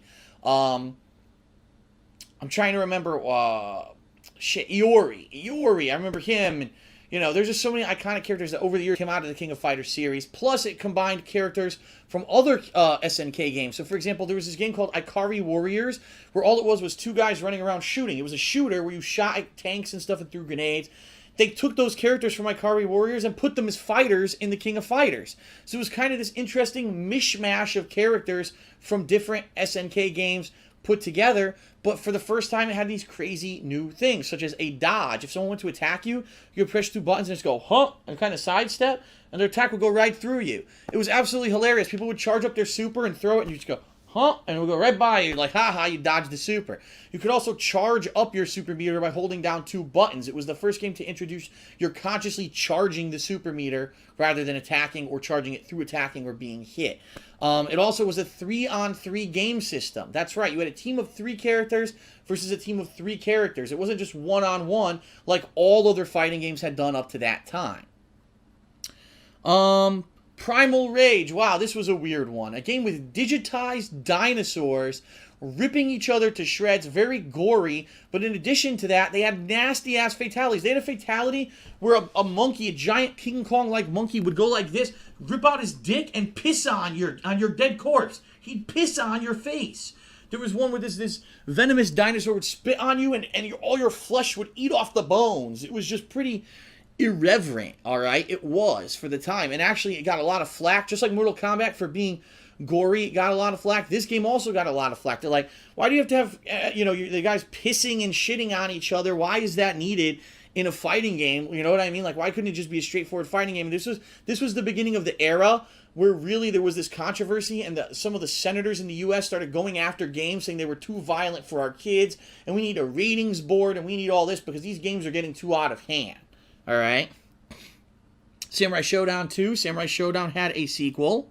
Tekken, the very first Tekken was released in 1994, and again, kind of put Virtua Fighter to shame, because even though the graphics were very basic, they were way better than Virtua Fighters. Now, Tekken was unique because it actually played similar to Street Fighter, but it had some variation. The jumping, for example, jumping was extremely limited in this game. When you jump, you almost land immediately, so it wasn't really like you do a jump-in attack leading to a combo. But it was interesting that was the year that the very first Tekken came out. World Heroes 2 Jet, which was just like I said, with Street Fighter 2, let's just get another expansion to keep the length of the game alive, and it had like an extra character and some extra things added in there, and that was it. That was 1994, another jam-packed year full of fighting games, and and that's where I'm going to end it for today. I mean, I'll be honest, take a look at 1995 compared to 94. Just look at how many more games were released in 1995. So, on a future edition of Hate Live, I don't want to definitely say that it's going to be this week coming up, because this week coming up, I don't even know if I'm going to do a Hate Live, because I've got so much going on with these new releases of games. However, at some point on Hate Live, we will resume Tales of Arcadia, the history of fighting games. We will go through them even further into the future and talk about how they evolved and the unique things about them, okay?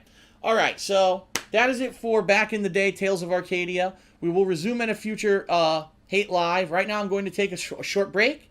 So if you're watching on stream, please hang in there. I'll be right back after a few short commercials. Then we're going to do the live Q&A. So by the way, this is your last chance to submit a question. If you want to get a chance to have your question answered on the podcast, you must submit it to the raffle right now. Okay? And then if you're watching this on YouTube, just take a look at the timestamp in the description of the video and jump forward for the final section of the podcast. So thanks a lot, everyone. I'll be back in a few short minutes. Stick around. I'll see you then.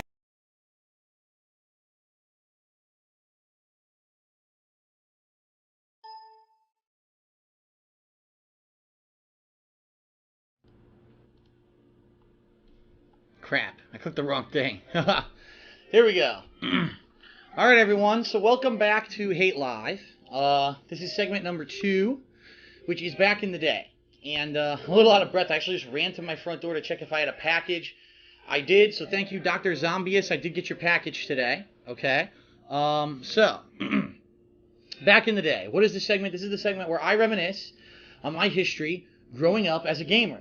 And one major part of my gaming history was during the period of time when I was a competitive Street Fighter player. And it varied over the years. I was in the 1990s.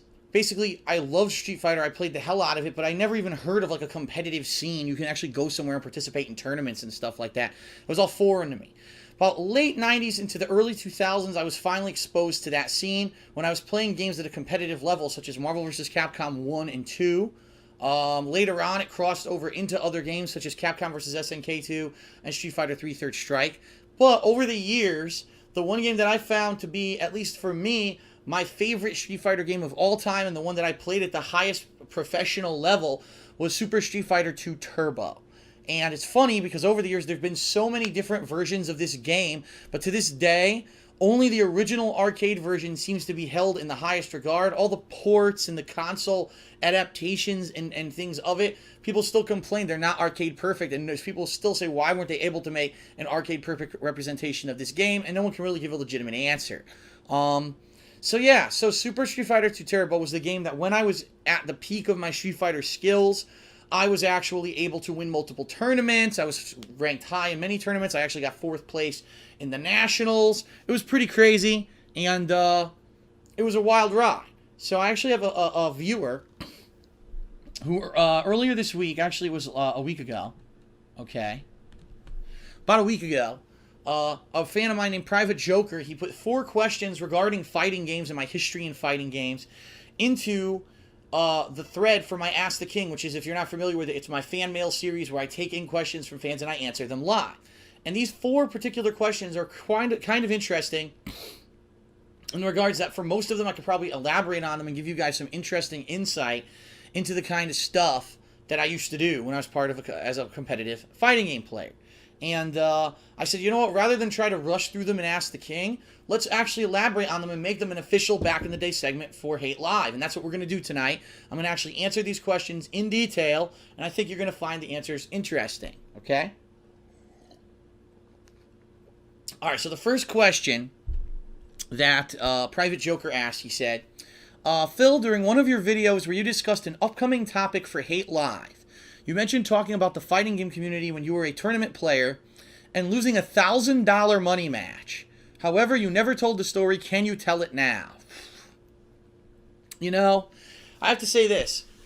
Fighting games, or any video games, doesn't have to just be fighting games. Any video games can be very addictive, okay? To the point where you take it to like almost a gambling level and you could just blow money. Now keep in mind, until I'd say probably my entire life until I had my full-time job, the one that I got laid off from, that I held for about 4 or 5 years, I never really made decent money. It was always like part-time work here or there, a little bit of money here, a little bit of money there, commission job, but then I get screwed over by my management. So I never really had a lot of money. And for me to be making bets like I did, and to keep in mind it wasn't a frequent thing, but when I did, it was taken pretty damn seriously. Was pretty ballsy, especially because the money, you know, I could lose. If I lost the money, there was no way to really make it up quickly. That money was just gone, and it wasn't like, oh, it's nothing to me. No, it was a real impact to me and my finances.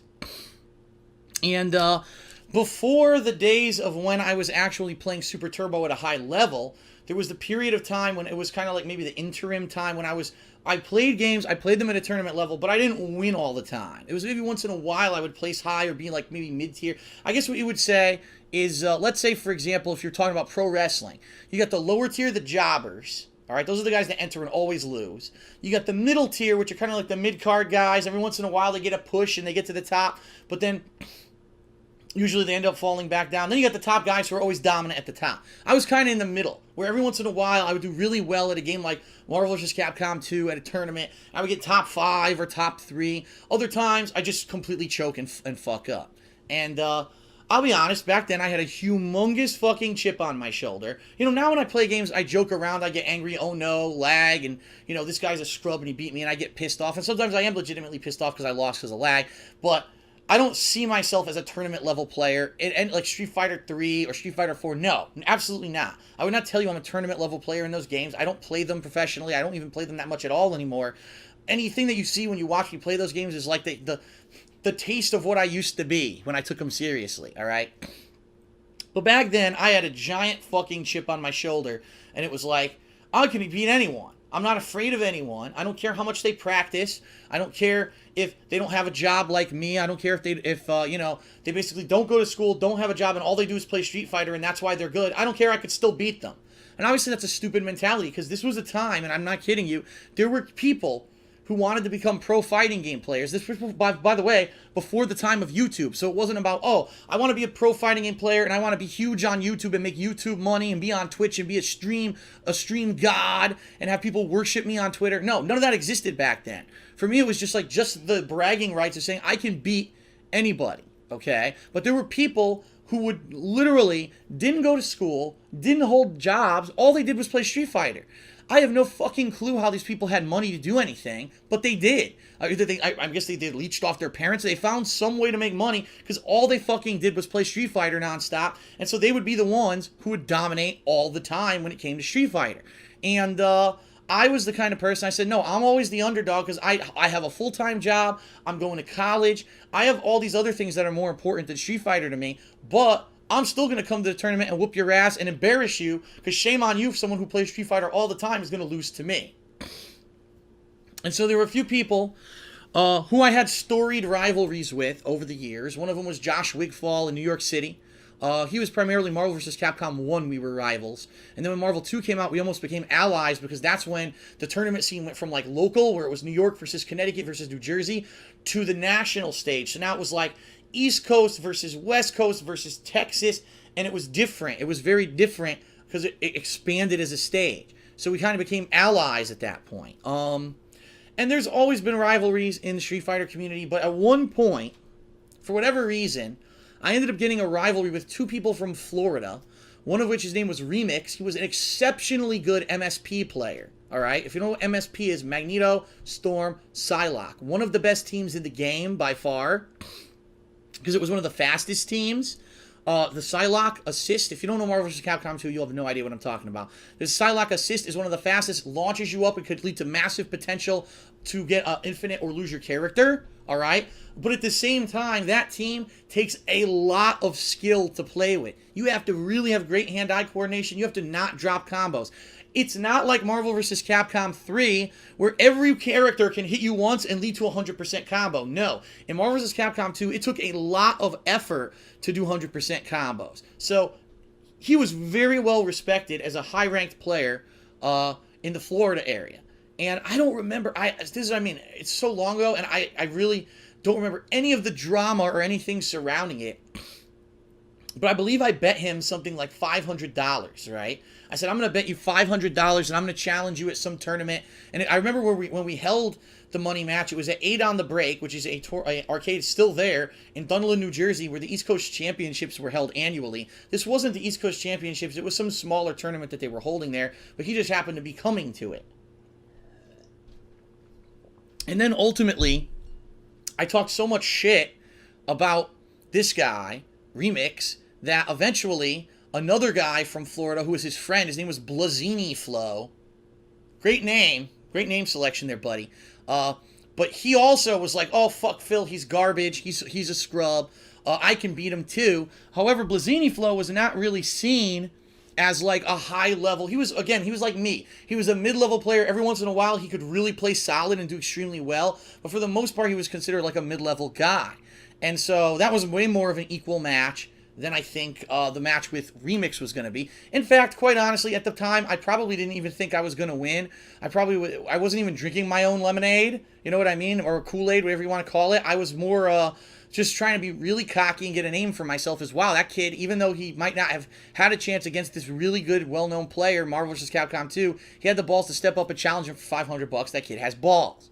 But this other guy, I thought I was going to beat no problem. I was like, I've seen this guy play. I had beaten him at tournaments before, by the way. I've seen this guy play. I've beaten him before. He's really a one-trick pony. His one trick was that he used Cable. Cable was probably one of the most overpowered characters in Marvel vs. Capcom 2, and he was easy to play, and he could do he was one of the few characters that could, if he had 3 supers, he could do a 100% combo to almost every character in the game. So, he was a one-trick pony. He would use Cable. If you killed his Cable, you could pretty much beat him every time, okay? And I don't know what it was that day. I don't know if I just was off my game. I don't know if the cabinet had problems, because I'll be honest, I swear to God, he did a move called the Hyper Viper Beam. What you would do is you do the motion for a super, but then you would do it so that your joystick doesn't stop at forward, it actually goes to up. And just like similarly to some other moves in other games, your character would jump and instantly do the super, and the version of the super in the midair was an instant version. So he could instantly just do it, and if you weren't immediately blocking, you would get hit. And then if he had more of them, he could combo into itself over and over, and that was his 100% combo. So I swear, I still remember this. I swear to God, he did the Hyper Viper Beam.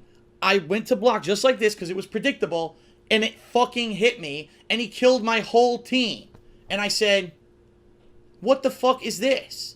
What is wrong with this fucking stupid arcade joystick? Or, you know, then it wasn't your own joystick. It was actually the arcade cabinet you were playing on. I said, this is bullshit. I'm paying a $500 money match with some guy that I've beaten before, and he just does a random move, and I can't just even block it. All right? Now, from my perspective, I swear to God I blocked it. Maybe I didn't. And that's the thing. It's always in the eye of the beholder. There was no diagnostic running on the cabinet. There was no way to tell if it malfunctioned. But I ended up losing to both of them that weekend, and I dropped $1,000. And you know, some people thought, you know, okay, Phil lost. Wow. you know, he sucks or whatever, and you're always going to have those people. But a lot of people actually gave me respect and said, you know what? Not only were you a man of your word, but you actually put up a fight. It wasn't like after you lost you complained, because I didn't. I shook their hands, that was it. I was like, you know what? You beat me. I don't agree that I got hit by the Viper Beam, but you beat me. Here's the money. A lot of people thought I wasn't even going to bring the money, or they thought that I didn't have the money and I was full of shit, and that if I lost, I was going to just duck out and run and never come back and show my face. No, I was a man of honor. If I make a bet with you, I'm going to honor that bet. And I did, and I paid up. And, you know, it is what it is. There were other times that I bet it wasn't as that much money, but it is what it is. You know, $1,000 down the drain. I was young and stupid. Would I ever bet $1,000 again? No, that's really fucking stupid.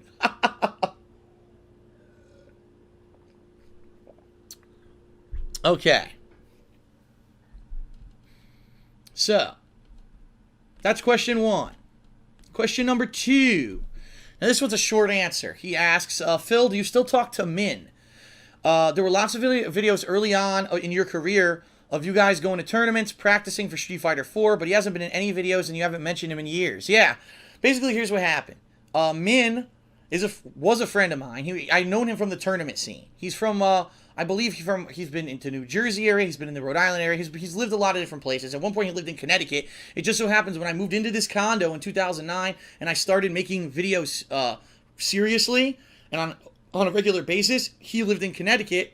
And at the time, Street Fighter 4 came out, we were all practicing with each other. So we were kind of like friends. He actually helped me move in here. He actually helped me move a lot of the stuff into the condo in addition to a lot of my other friends. And we played a lot. He was over a lot and we would play and we would practice Street Fighter 4. Well, after a little while, he didn't live here anymore. I think what happened was he might have had a falling out with the person who he was living with in Connecticut, and for whatever reason, he's like, I got to get out of here. And eventually he did. He went to New York, and he ended up hanging out with Team Spooky, which is Spooky and Arturo and Nerd Josh and those players. And he frequently, I think he's still with Team Spooky. I don't know. Here's the thing. I don't follow Street Fighter. I don't watch streams. I don't follow any of this shit with their drama. No, I'm not part of it. I said it, you know, I play games. I love Street Fighter. I like to think at least I'm decent at it, even though I don't play it anymore. But I'm out of that scene. I don't want to be part of that fucking scene because that scene is it's changed so much since I was in it that it's all about fucking internet fame now and bullshit. I don't want to be a part of it, all right? And I'm not saying that's Min at all. I'm not saying that at all. I'm just saying I'm not part of it, so I don't understand anything of it. I don't follow it. So I have no idea if he's with Team Spooky, but last I heard he was living in New York. That's all I know. You know, he moved away. He kept playing Street Fighter when I stopped, and that was pretty much it. Okay.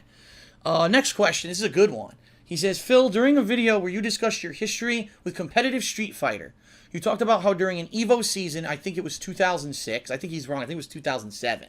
You went to all the majors and qualifiers that year. You did well at every one that you went to. And then at EVO itself, the national level, you didn't do well. It sounded like this was the catalyst for you leaving the fighting game community and competitive Street Fighter. Can you talk more about the particular EVO? Who'd you lose to? Why do you think you didn't do that well at EVO? What changed mentally for you overall after that? Good question. And it's funny because, as I said, I mean, there was points in my career. I don't want to say career. Points in my history with Street Fighter that I just played it for fun. Points where I took it super hyper competitive seriously. There were points when I thought maybe I could become like a top level player. I don't know. I never really thought that I would make a living doing it. Absolutely not. I'm not one of those people again who, I'm going to make a living just playing fighting games and making YouTube videos and going to tournaments and talking shit on stream and that kind of stuff. No. But 2007 was the year that Private Joker is talking about. And in 2007, here's the thing. In 2006, there was a game called Street Fighter Anniversary Collection that came out for Xbox and PlayStation 2. And what this had was a game called AE, Anniversary Edition. It was Street Fighter 2, but there were versions of every character in Street Fighter 2 from every Street Fighter. So you could play as Ryu from the original Street Fighter 2. You could play as Zangief from Street Fighter 2 Hyper Fighting, or you could play as a character from Super Turbo. Okay, it was like kind of like a dream match where everyone could fight everyone. And it was a mess, I'll be honest, because there were some characters that were ridiculously overpowered. and just had ridiculously abusive things that they could do. Because if you remember, I've told you the history of Street Fighter was actually the last episode of Hate Live that I did, and in there I discussed how in those versions of Street Fighter they always tweaked a little bit, but every time they tweaked it, they changed something and something else became overpowered. So that game had all the overpowered characters were back in it. Now some of them had variations, some of them were nerfed, but some of them were actually still really fucking good. And that year I practiced seriously that game in the attempt to try to go to Japan. However, I can't remember what happened. I think I remember that I was trying to go to Japan, and either I didn't go to the final qualifier for some reason, or something happened, and I ended up not going in 2006, but I won EVO East, and then I went to the Nationals. Unfortunately, I did not do good at the national level. I kind of choked a little bit, actually. I had an epic match with Taquito.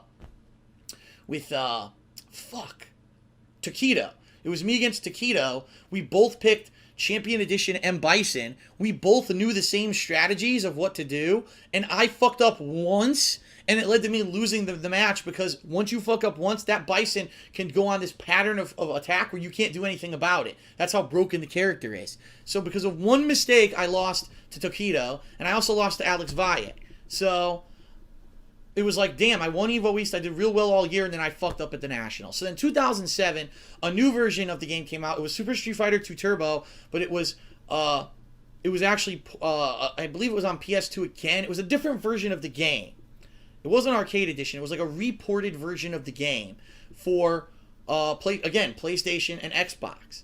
And when it was released at first, everyone thought it was the best thing ever. David Serlin was behind the project. He was the person who was like the guy who had I guess thought this up or whatever, and he thought that it was really good or whatever. And well, then again, maybe not. Now I think I might be misspeaking. I don't think he was part of that one.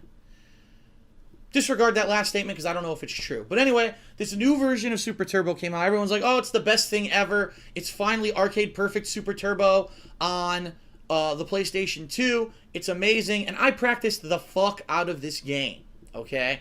I seriously I played it so much against everyone I knew who even wanted to play it. I traveled to Rhode Island. I traveled to New Jersey. I traveled to Massachusetts. I traveled to New York. That year alone, I won EVO East for it. I won the whole tournament. I went to EVO West and got 5th place. I went to... was it Texas? There was another EVO qualifier that I went to and I placed. And then there was a 4th one I went to and I did badly. So only out of one of all the tournaments that I entered did I do poorly. So literally I had like 3 qualifying spots for the Nationals, because I'd gone to all these tournaments and I had placed in all of them. So because of that, they just picked the best one, which was EVO East, because I had won there. And I ended up in the finals. Now, here's the thing. Here's the thing that really sucks about a tournament environment, okay? What happens a lot of the time is, unfortunately, things can happen that are completely unexpected. And what happened this particular year was I had gone to EVO West, which was actually at at San Diego Comic-Con. And when I was there, I befriended some West Coast players who I'd never met before, called the Wolf Brothers, okay? And they're 2 great guys. They're older than me. They were into Street Fighter. They love Street Fighter. They had gone to Japan to play Street Fighter, actually. And they actually were really good guys. They were some of the guys that, unlike when I was traveling, a lot of the times it was a very hostile environment. You go to the West Coast, people hate you because they're East Coast. They don't like you. There's a rivalry with the East Coast. We don't want to support you. You know, you come to challenge us. How dare you, blah, blah, blah. These guys were like, not like that at all. They were 2 of the nicest guys I ever met. And Graham Wolf was the guy who I practiced the hell out of. Like I played with him a lot during EVO West. And then we actually play in the tournament. I did well. I got 5th place, like I said. So when I went to the Nationals, of course, we said, listen, let's play it against each other for like a whole day. Let's just dominate one station in the practice room and just play each other to give each other maximum exposure to all different characters. And we did. We were picking different characters against each other and all that. And, you know, it was great. It was actually a great learning experience, you know, learning even more about matchups than I ever thought. And it was fun as hell, and I had a lot of fun doing it. First round of the tournament, I'm fighting Graham Wolf. And I don't know if it was luck of the draw. I don't know if there was a conspiracy where they said, oh, we want to fuck Phil over because we know that he's been playing with this guy, and this guy probably has his number now because he knows Phil's playing style at this point. And you know, this is a way to basically screw him over. But basically, being matched up with him, the very first match was the death toll. Because I've been playing with him like Evo West and for like an entire day and a half, and he knew everything about my gameplay style now. He literally knew everything. We never thought in a million years that we were going to be matched up against each other, and it was just the worst fucking draw possible. And it sucked. It sucked, and I took a loss. I lost to him. I just fucked up, and I took a loss. And then I remember I beat a couple people, and it was another Japanese player. I'm not exactly sure who it was, but another Japanese player beat me. I don't remember who. It might have been Blanca, even. I don't really remember exactly who it was that he was playing with. But he beat me. Now, here's the thing. All right? I had spent literally all of my money that I had for any kind of optional thing, not to pay the bills, okay, but any of my spending money. I could have been focusing on saving up for a better place to live. I could have been focusing on getting a better car. I could have been focusing on doing all kinds of important life things for me. And instead, I'd blown all my time and money traveling to play Street Fighter.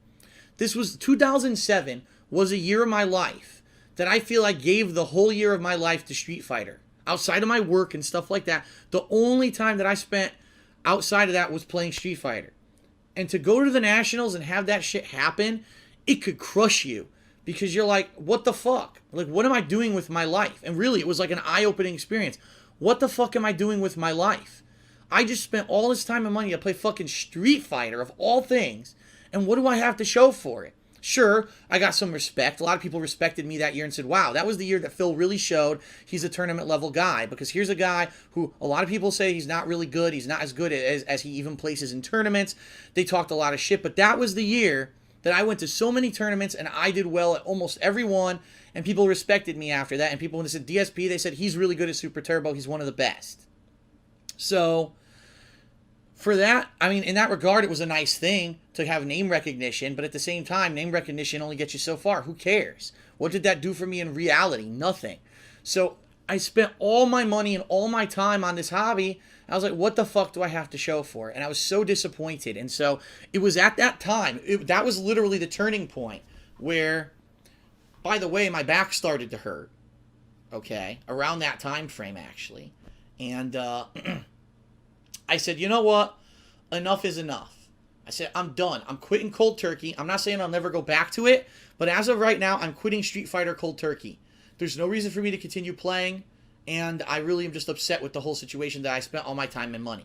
Incidentally, around that same time period, one of the best arcades of the East Coast, which was in Rhode Island, unfortunately flooded and was destroyed, and really that was my best place for practice, and it was gone. So really there was not even anywhere good to practice anymore if I wanted to continue to play Street Fighter, which was unfortunate. And I pretty much gave it up. I hung up the towel, so to speak. And then it was that at that point, that year of mid 2000s, or what was that, July, August 2007 when Evo was, until the end of 2008 when I got back into console gaming. I said, I want to get back into console gaming. I've been out of it for a long time. My back hurts now, so I can't do physical stuff anymore, especially all the travel and all that was so much of a toll on me. I'm going to focus on console gaming. And for that year to year and a half, I played a ton of console games. I remember some of the best ones, Tales of Vesperia, Blue Dragon. I played Uncharted 1 because I'd never had a PS3. I finally bought a PS3, played Uncharted on it. That was the year when I played a lot of games, but I didn't do YouTube playthroughs, okay? And that's where a lot of the games that I played as like Retro Replay are coming from, because I played them during that era, but I wasn't recording. That was the era when YouTube was just on the cusp of becoming very popular. Everyone was like, oh, did you see that new website, YouTube? And people were talking about it like that. And that's why after doing this for about a year and a half, I went to YouTube, I saw other people doing it, and I said, I bet this would be great if people just saw me talking shit and doing commentary over my gameplay. A lot of these guys are doing instructional videos. That's not what I want to do. I just want to fuck around in the games. That's what I did, and the rest is history. So, hey, if I had done really well in 2007 at EVO, I might have never made a video for YouTube and I might not be here today. So it is what it is. You might, some people might see that, wow, Phil wasted all his money and all his time that year, and what a waste. I don't see it that way. I see that it's in the end, it turned out into something awesome. And that awesome thing is this right now.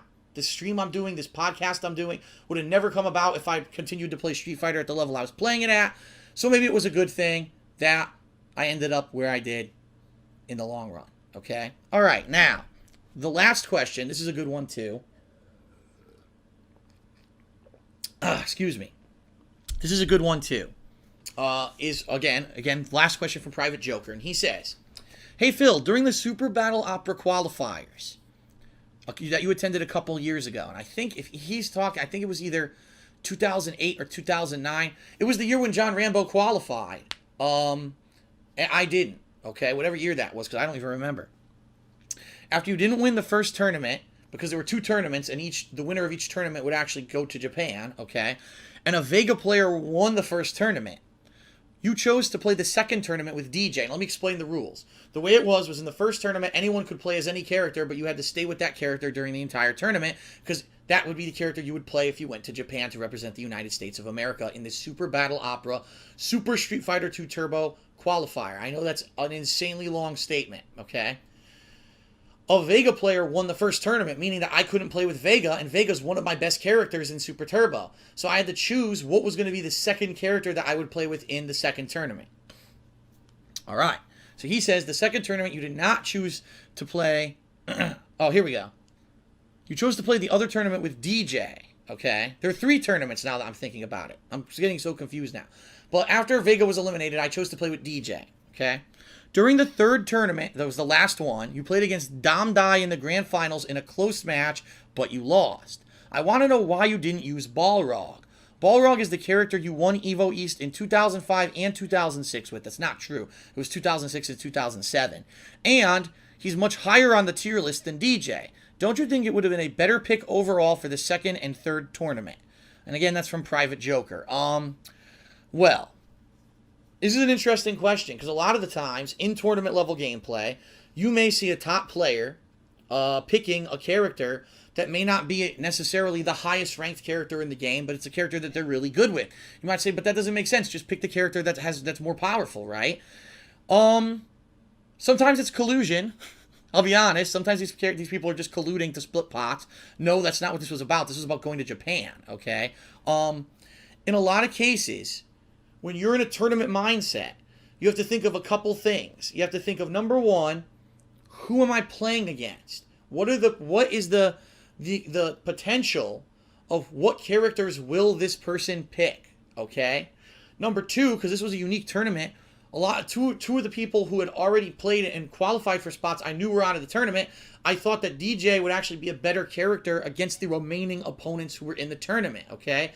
And number three, in particular, Dom Dai had been messing around with certain characters such as T-Hawk, who is an extremely good tick-throwing character, which means that he has throw traps, things he can do that lead into his insanely powerful command throw. He even has some loops where he can trick you and throw you repeatedly with the command throw, which would pretty much destroy your game.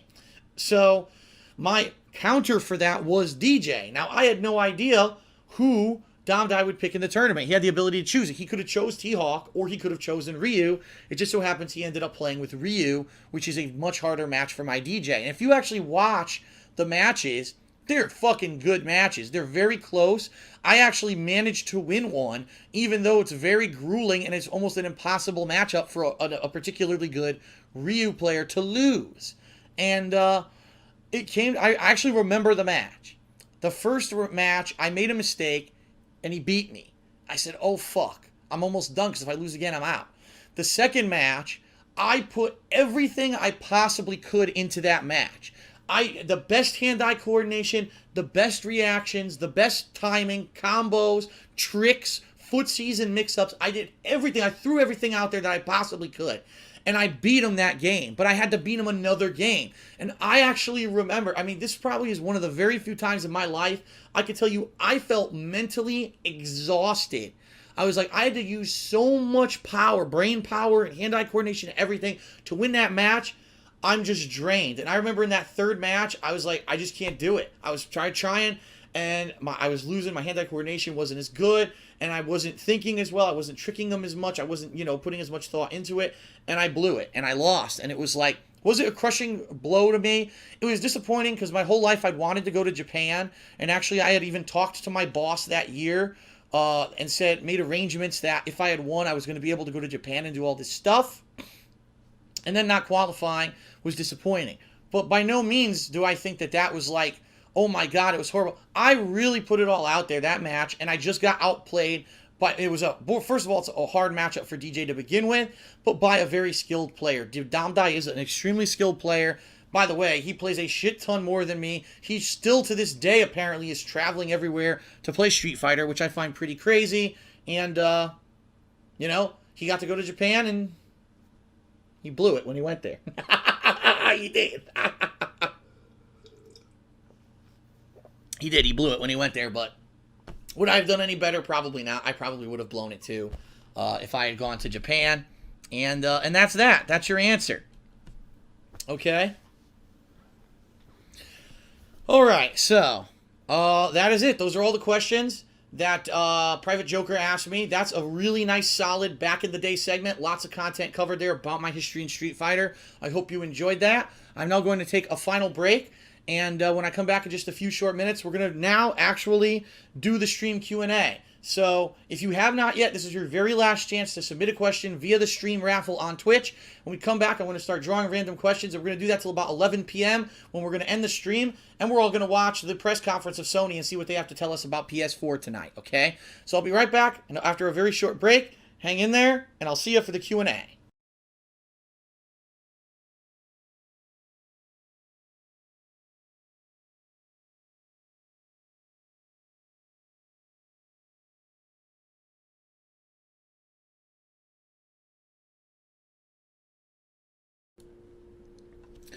All right, everybody, welcome back to segment 2. This is the Holly Jolly segment. We're moving out of the negative bullshit segment, and we're moving into the Holly Jolly festive segment of the Hate Live Beta Podcast Holiday Special. Here's my festive burp for you. So we're going to be talking about Christmas. And, of course, because it is back in the day, we're going to be talking about the fills of Christmas past, okay? So, first of all, let me tell you a little bit about my family traditions and the things that we always did when I used to, obviously live with my parents and I was a young tyke, so to speak. First of all, we would put up our Christmas tree. I'd say it would probably be about a month before Christmas. It was always roughly around Thanksgiving time, like right at the weekend, usually after Thanksgiving would be the weekend that we would do it. And we would do it as a family.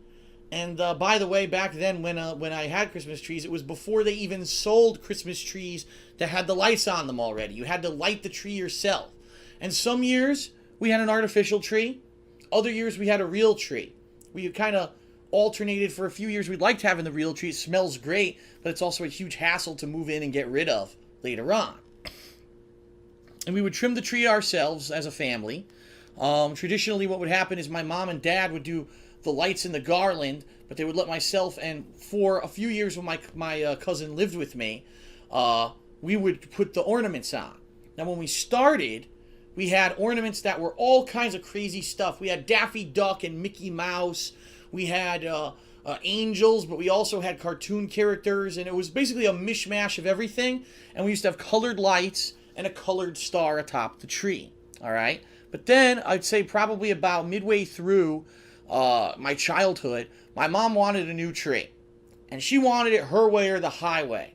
So we ended up going out and getting these peach ornaments, and it was like peach or golden garland, white lights, not colored, and we stopped putting the cool ornaments that the kids liked on the tree. For some reason, she just thought, like, no, I want to do it. It's my tree. We were like, well, fine. All right, do what you want. But we didn't like it. So basically, we demanded that we had our own trees. So for my cousin and I, each had our own little mini trees in our bedrooms. The trees were about, if I'm standing up, the tree was probably about yay high. So I don't know, what is that, like 4 feet? Something like that, 4 or 5 footer, something like that, little mini trees. And basically, all those ornaments that I loved, that, you know, the cartoonish stuff I put on my tree. I believe my cousin, it was weird. I had a green tree with colored lights. My cousin had a white tree with blue lights, which I thought was weird. I was like, trees are supposed to be green, you know, white tree, that's a little out there for me. But now it's popular in a lot of places. I don't like that, though. I don't go for that stuff. Now, it's funny because back then, it was also where the lights, if one light was out, the whole fucking light system would fail. So you'd have one bulb that died or was loose, and all the lights on the tree would go out. And you're like, oh my god, now you gotta go through every bulb trying to find the one that was loose.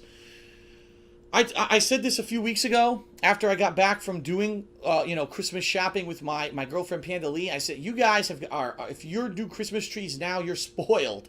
You have, like, the best technology available. We had a rough time with that shit. And, I'm actually looking forward, if I move this year, to getting a new Christmas tree with all these lights reinstalled in the tree and everything. That's like light years ahead technology for me, and it's awesome, and I want it. I'm jealous. You know me. I'm a Christmas junkie. I love it. I love this season. So for me, like, that's fucking amazing. I gotta have the awesome tree with the colors and the twinkling lights and shit built in. I need it. And the LED, the bright lights, I need it. Okay? Alright. So that's about the tree. Now, what we would do after the tree was up, we would wrap presents and we would put them under the tree. Okay? And of course, my cousin and I had this little game because we were kids. You know, when you're a kid, you're dying to know what is it? What did someone buy you? My cousin would bug the shit out of my parents. What did you get me? What did you get me? What did you get me? Oh my God, she would just not stop. So then we started this game. The name of the game was what could it be? And so what we would do, see if I can find a box around here. There we go.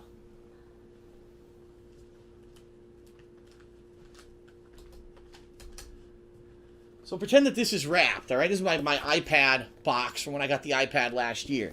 Imagine this was wrapped. We'd pick this up, and we would, just to be annoying, right? Because we knew our parents didn't like us doing it, but we would hope that it would piss them off enough that they'd just tell us what it is so that we would stop shaking it. We'd go, what could it be? What could it be? And we'd shake the shit. You'd hear things rattling around in the boxes. Be like, I wonder what it could be. And we would sing while we did it. And it was so funny. Because we would just be, we did it to be dicks so that my parents would hopefully give up and be like, no, don't break the present. We'll tell you what it is. And sometimes it worked. Sometimes they would actually tell us what the presents were, which is pretty funny. So that was good, how we used to do that stuff. It was funny as a little kid. Christmas traditions. Let's talk about that. So, Christmas traditions in the Burnell household. Shit. There we go. I completely put that back wrong, but whatever. Christmas traditions. First of all, when I was younger, we had a nativity calendar. Now, if you don't know what a nativity calendar is, it's probably because you didn't grow up Catholic or Christian.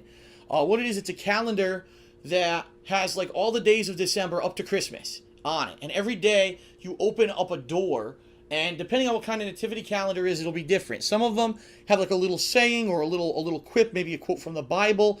And some of them have a nice little picture of something like an angel or maybe a shepherd or something relating to Christmas. Some of them are completely different. Some of them actually have like, it's a candy and stuff that come out of them, all right? But for us, I remember we had this nativity calendar for like 5 or 6 years till it started falling apart. So my mom was sold to, expensive collectibles, middle-aged housewife. So she goes on, I remember once I think it was QVC she went on. She ordered this porcelain tree, white porcelain tree. It was about this tall, with a golden star on top and little hooks. And she had this book of golden medals. I don't think they were really gold. They were probably just like gold plated. And each one was for each day in December. So December 1st, you would take medal 1 and hang it on the tree. December 2, and hang it on the tree in the appropriate spot. Until at the end, at Christmas, the whole tree will be filled with these big golden medals shining. And that was kind of our nativity calendar, because it was all holy stuff, religious related stuff on each medal. And so that's what we would do every day. And that was our new nativity calendar until eventually that broke. The hook started snapping off. And then we just stopped doing it altogether. So that was one tradition in our household. Another tradition in our household was cooking. And my mom traditionally for Christmas would make 2 different things. She would make Christmas cookies, sugar style cookies. And she would also make I don't even know how to explain it. I'll tell you in a second. So the Christmas cookies we made out of this dough. It was a very sweet dough. And there would be different things. You could make a ball. You could make like a long log. There's just different shapes you could make. And then my mom would get icing, Christmas colored icing, and ice everything. And then put like candies and stuff on top, maybe sprinkles. So you'd have like a big Christmas plate of these cookies. And then the other thing she would make, it's unique. I never heard anyone else talk about this particular kind of pastry outside of our family. The way it's made is that it's dough. Think of like a pizza. Think of it that way. A pizza dough, all right? But instead of being round, it's more rectangular. And what you would do is you fill it like a jelly roll. You fill it with ingredients. Now, there's different ingredients you would put. One of them is prune and white raisins. One of them was poppy seed and some kind of other thing. One of them was walnut and, I think walnut and like cinnamon or something like that. And you would roll it up and it would be like a strip, a long oval-shaped strip, and you would cut it. And that's how you would eat it. You would eat it like a slice. It would literally look like a piece of jelly roll. And you would eat it, and it was like, it wasn't a jelly roll because it wasn't super sweet. It was more like a bread with a filling. And she calls them the Christmas strips. I get the feeling that this actually has some kind of a name, whether it's in Italian or Polish culture, wherever it came from. But she doesn't know what it is. She says her mom always made it, the grandmom always made it, and so it kind of came from her family line. And that's something that she used to do every year. She hasn't done it in a while, but she says she's going to do it this weekend. She's actually making them this weekend, which is crazy because she hasn't done it in so long. So that'll be really interesting to see how those turn out. Let's see, what else? Christmas traditions. I'm trying to think. Eggnog. My dad loved eggnog, but not alcoholic eggnog, just, virgin eggnog. We'd buy it and we'd drink it all throughout the month of December. Let's talk about the actual day of Christmas Eve and then Christmas and what we would do. Christmas Eve, traditionally we did a few things. First of all, yes, I was raised Catholic, so we would go to church. Usually we would try to go earlier, but sometimes we went to midnight mass. It all depended on what our schedule was. So all I have to say is I, as a kid, thought church was incredibly boring. I always did. I never found it entertaining. I never found it fun. I went to Catholic school, right? So going to Catholic school, I said, why do they read the Bible in church? We study it in school, right? So why do we need to hear the same stories over and over? I don't know. I was always one of those over-logical kids, you know what I mean? I didn't always, buy into everything. And so, I don't go anymore, but, at one point in my life, I did go to church every Christmas Eve, against my will, because my parents forced me to. But the big Christmas Eve event that we would do, now this was previous years, I'm going to get to modern times, but in previous years, we would all go over to my great aunt's house. My great aunt and uncle would have the whole family over. So it would be myself and my parents and sometimes my cousin, whether or not she was living with us at the time. It would be the two sons of my great aunt. So one son, well, they were both cousins to my mom, okay? One guy, he was pretty much always single. His name was Uncle Michael. And then there was my godfather and his family. So it was him and his wife and their three daughters. And their three daughters ranged in age. One was older than me, one's about my age, and one's younger than me. Okay? And then the parents of his wife's parents. It's hard to explain. Basically, how do I explain this? My godfather's in-law. There you go. My godfather's in-laws. So they were kind of like the grandparents from that side of the family, while my great aunt and uncle were kind of the grandparents from our side of the family, although it's funny because none of them were my grandparents. So you might say to yourself, Phil, where are your real grandparents in all of this? What happened? Well, unfortunately, I hate to say it, when I was very young, both of my mom's parents died. I forget how her mother died, but I know her father had lung cancer from smoking his whole life. My dad's parents, I don't know where the hell they are. I've never met them. And I guess they moved away at some point. From what I'm to understand, this is what happened. My dad and my mom, when they were going out and they were younger, they were a very contentious couple, meaning no one really agreed to their relationship. Their parents didn't like it, especially my dad's parents didn't like it. And so they basically kind of almost disowned him, where they don't talk to him anymore or anything. So I've never met my dad's parents. They're alive somewhere, but I never will. I guess they have absolutely no interest in me whatsoever. You know what? Out of sight, out of mind. If you don't care about me, I don't care about you. That's kind of the attitude I've always taken my whole life. You know, no hard feelings. I don't even know who they are. So how could I have hard feelings? Right? So basically, my side of the family, I mean, my mom has a brother. He moved to California. We never see him anymore. My dad has 2 sisters. It was only very recently that he had a reconciliation with them, and now they actually talk and do stuff, but I haven't seen them in 100 years. Yeah, my family is basically a weird one. You know, we all had relationships, and then people just decided to throw them away, and I just haven't seen some of these people in years. But the thing was, it was never me. It was never me basically saying, I don't want to have a relationship with you. It was more like them disowning parts of the family behind the scenes. It was like, what is this? So I'm digressing, obviously. I just wanted to explain to you why I'm not talking about G. You know, my mom's brother or my grandparents, that's why. They were never in the picture. So really, from my child life, my great aunt and great uncle were like my grandmother and grandfather. And my great aunt was great about it. She used to take me places and stuff, just like a regular grandmother. And, you know, I was really appreciative of that because I didn't have any grandparent who I could get that kind of you know, relationship with. So we would all go over there, and my grandmother would have Christmas music playing. The Christmas tree would be up. When I was much younger, she had a nice dog, a German Shepherd. But of course, you know, all dogs pass away. But that was cool having a dog around. And what we would do is we would go over there, and at first we would have some kind of snacks. So you go over there, and the first wave was like snacks going around. Here you want some fried dough. Fried dough was huge in my family. Everyone loved the fried dough, okay? Ooh. And then we would have Christmas dinner.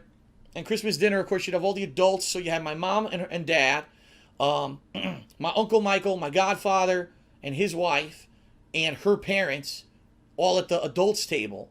And every once in a while, there'd be other invited guests, like my Uncle Michael. Maybe if he had a girlfriend or whatever, she'd be there. And it was the kids' table. It was myself, my cousin, and the 3 daughters of my godfather. They're my second cousins, by the way.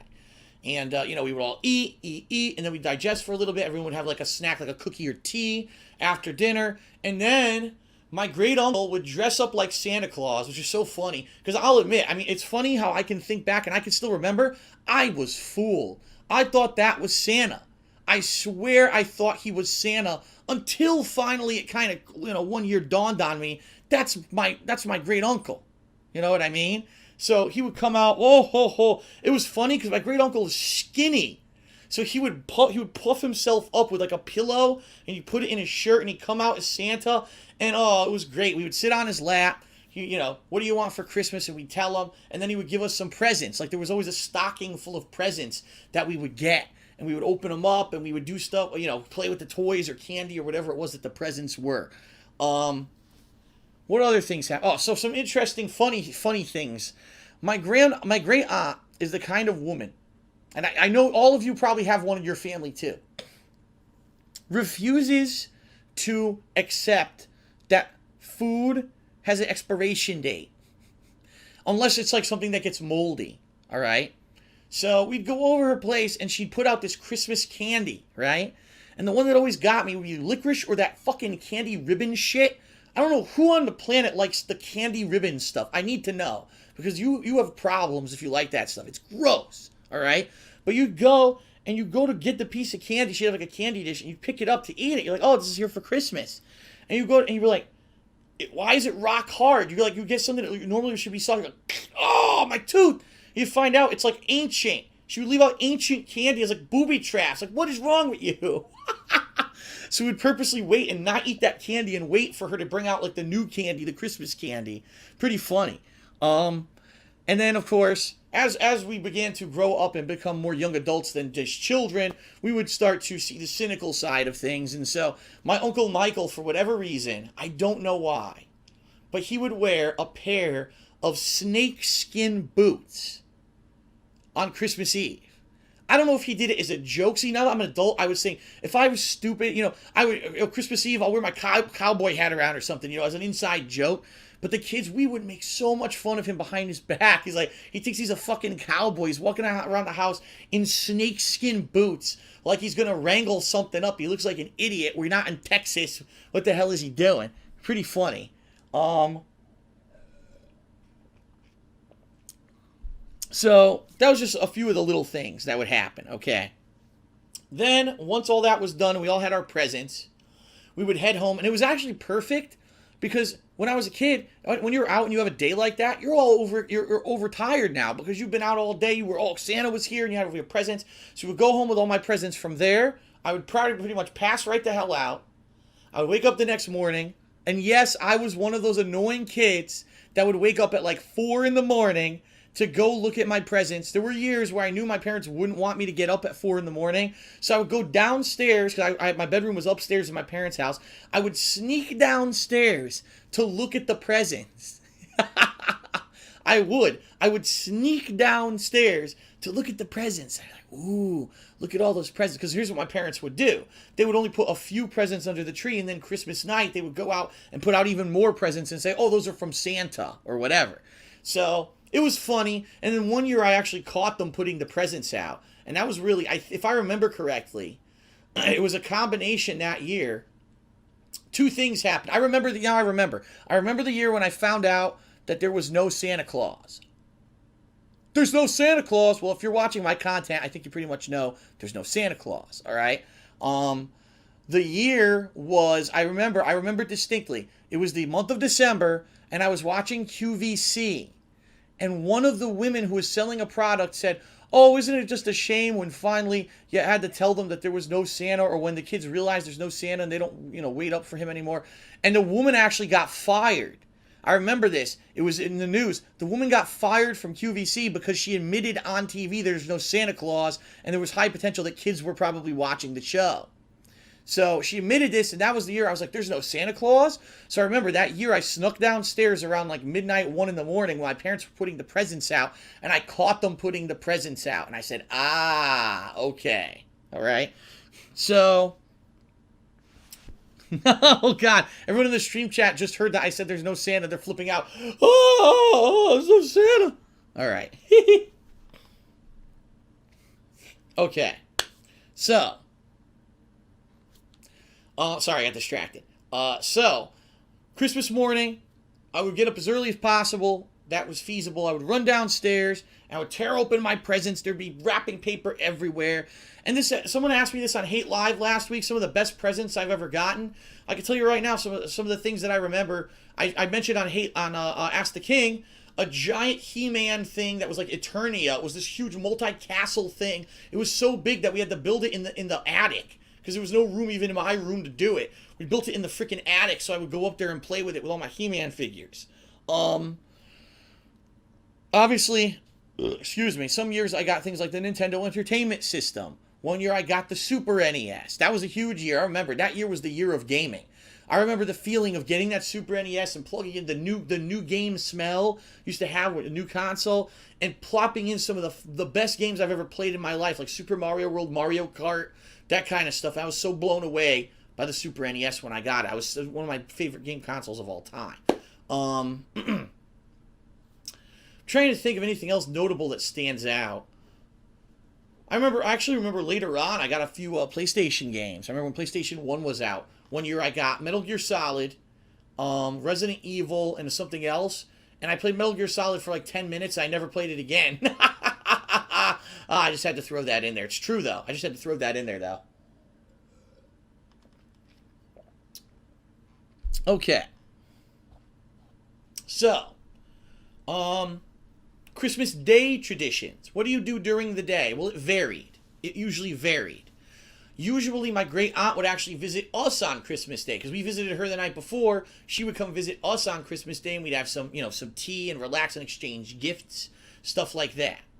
I'm trying to think other family. I mean, at one point, my godfather's family was visiting us every year, and then they stopped. And I think it's because they actually live pretty far away. There was like a 45-minute drive. So after a couple of years of that, when we were younger kids, we said, we'll just do the Christmas Eve, because that's enough for us to travel together rather than keep driving. Sometimes my mother's other aunt, who I really don't know her that well, her name's Auntie Midge, would come and visit. When my mother's brother lived in Connecticut, he would visit with his family, but then they moved to California, so I haven't seen them in 100 years. So it would be a day where people would stop by and visit. Okay? And then during the day, obviously I'd be playing with my toys all day pretty much. I'd be occupied. And then for dinner, traditionally we would have a Christmas dinner of ham. A lot of people, the turkey. Christmas dinner is all about turkey. I don't know where that tradition comes from, because isn't Thanksgiving about turkey? You know what I mean? Like, you watch that movie, A Christmas Story, and the guy's like, oh, Dad was a turkey man, and he couldn't wait for Christmas turkey. But you just had turkey at Thanksgiving. So why are you dying for a turkey at Christmas? I don't know where that tradition comes from. Well, my family, it was always ham. A big Christmas ham we would have. Similar to, say, the Grinch. How the Grinch Stole Christmas. How the Who's had the roast beast. That's kind of what we did. And we would have ham with different things. I believe my mom would always make Italian manicotti, which is a piece of pasta that's rolled around ricotta cheese with sauce on top and more melted cheese on top of that. Pineapple, because pineapple with the ham, so we'd have pieces of pineapple. Oh, what else would she make? Oh, man. It's funny because she still makes it. Like, she's going to make it this year. I can't even remember what the hell it is. I'm an idiot. I think she would make some kind of potato, either baked potato or something like that. I'm not 100% on that. Jeez. Oh, a big Christmas tradition, which we don't do anymore, was petite fours. Or some people call them petitfours. But I think that a lot of Americans just call them petite fours. What those are little pastry candy combinations. It's really unique. It's like a miniature cake with layers of cake and frosting or jelly that's then coated with a confectionery, whether it's chocolate or white chocolate or something like that. And then usually they either do a design or they sprinkle stuff on top. We actually had this tree, this plastic tree that was a holder, and each branch you would put a petit four or petite four, whatever you want to call it, and we would eat them off the tree. Oh, we loved it as kids. We loved that thing. We also had oh no, what's it called? Oh, we still do it to this day, and I can't remember what it's called. It's basically, it's Italian toffee or taffy. Oh, this is gonna kill me that I can't remember what the name of this is, because they still get it today. Shit. Oh, I can't. I'm trying to focus. Oh my god, I can't believe I can't remember. Hold on a second. Give me 1 second. I'm gonna see if I can figure it out. Christmas, Italian, tradition, toffee? No. Taffy? Motherfucker. Christmas in Italy. Christmas traditions. It's not on here. This is like super traditional. All right. I can't remember what it's called, but what it basically is, it's a heavily whipped kind of a toffee, and in it is little nuts, right? And then on the sides of it, there's wafers, and it's just so unique. It's like nothing else. And you buy it, and they have different flavors. They have vanilla, chocolate, orange, lemon. They had like one or two others as well. And they're just so different. It's so different from anything else you would eat. And it's like a Christmas tradition in Italians to get these things. I can't remember the name of it. No, it's not truffles. Everyone's trying to guess in the stream chat. I can't put my finger on what it's called. It's not a truffle. Oh my god. I guarantee you, I'm gonna eat it this next week at Christmas. I'm gonna be like, fuck! I can't believe I couldn't remember what it was on Hate Live. Oh, it's not a truffle. All right, guys, I'll give up. I'm sorry, I can't remember the name of it. They're not truffles. That's not what they are. Shit. Yeah, it's kind of a nougat-y thing. Yeah, Lord Dark Soldier says, is it nougat? Yeah, it's kind of like nougat almost. Yes, nougat with nuts in it and wafers on the side. Why can't I remember what it's called? No one knows what it is. Someone else says they knows what I'm talking about, but they forgot the name. Spaghetti? Yeah, it's spaghetti. All right. So that was great. Those things were great. I absolutely love those. And then, traditionally, after having family visit and playing with our toys and having Christmas dinner, we would kind of just settle in the living room at night, that Christmas night, in front of the beautiful Christmas tree. We would dim the lights and just kind of relax. We'd have tea and cookies and stuff and just sit there and be like, 2 hectic days of fun and family, and now finally, it's over, and the next day is going to pretty much be back to normal life. But Christmas was a big thing. I really loved Christmas. It was a build up for me. In my life has always been a series of like looking forward to the next big thing.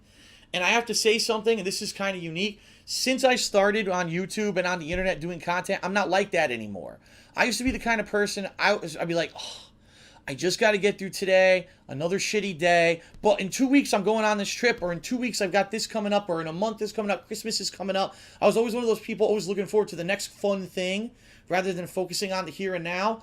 I really feel that like right now, every day is a great day, really. Even though there are bad days, every day I get to wake up, I get to do what I like to do for a living, and I don't have to suffer through stuff to get to the next good thing. I have fun every day.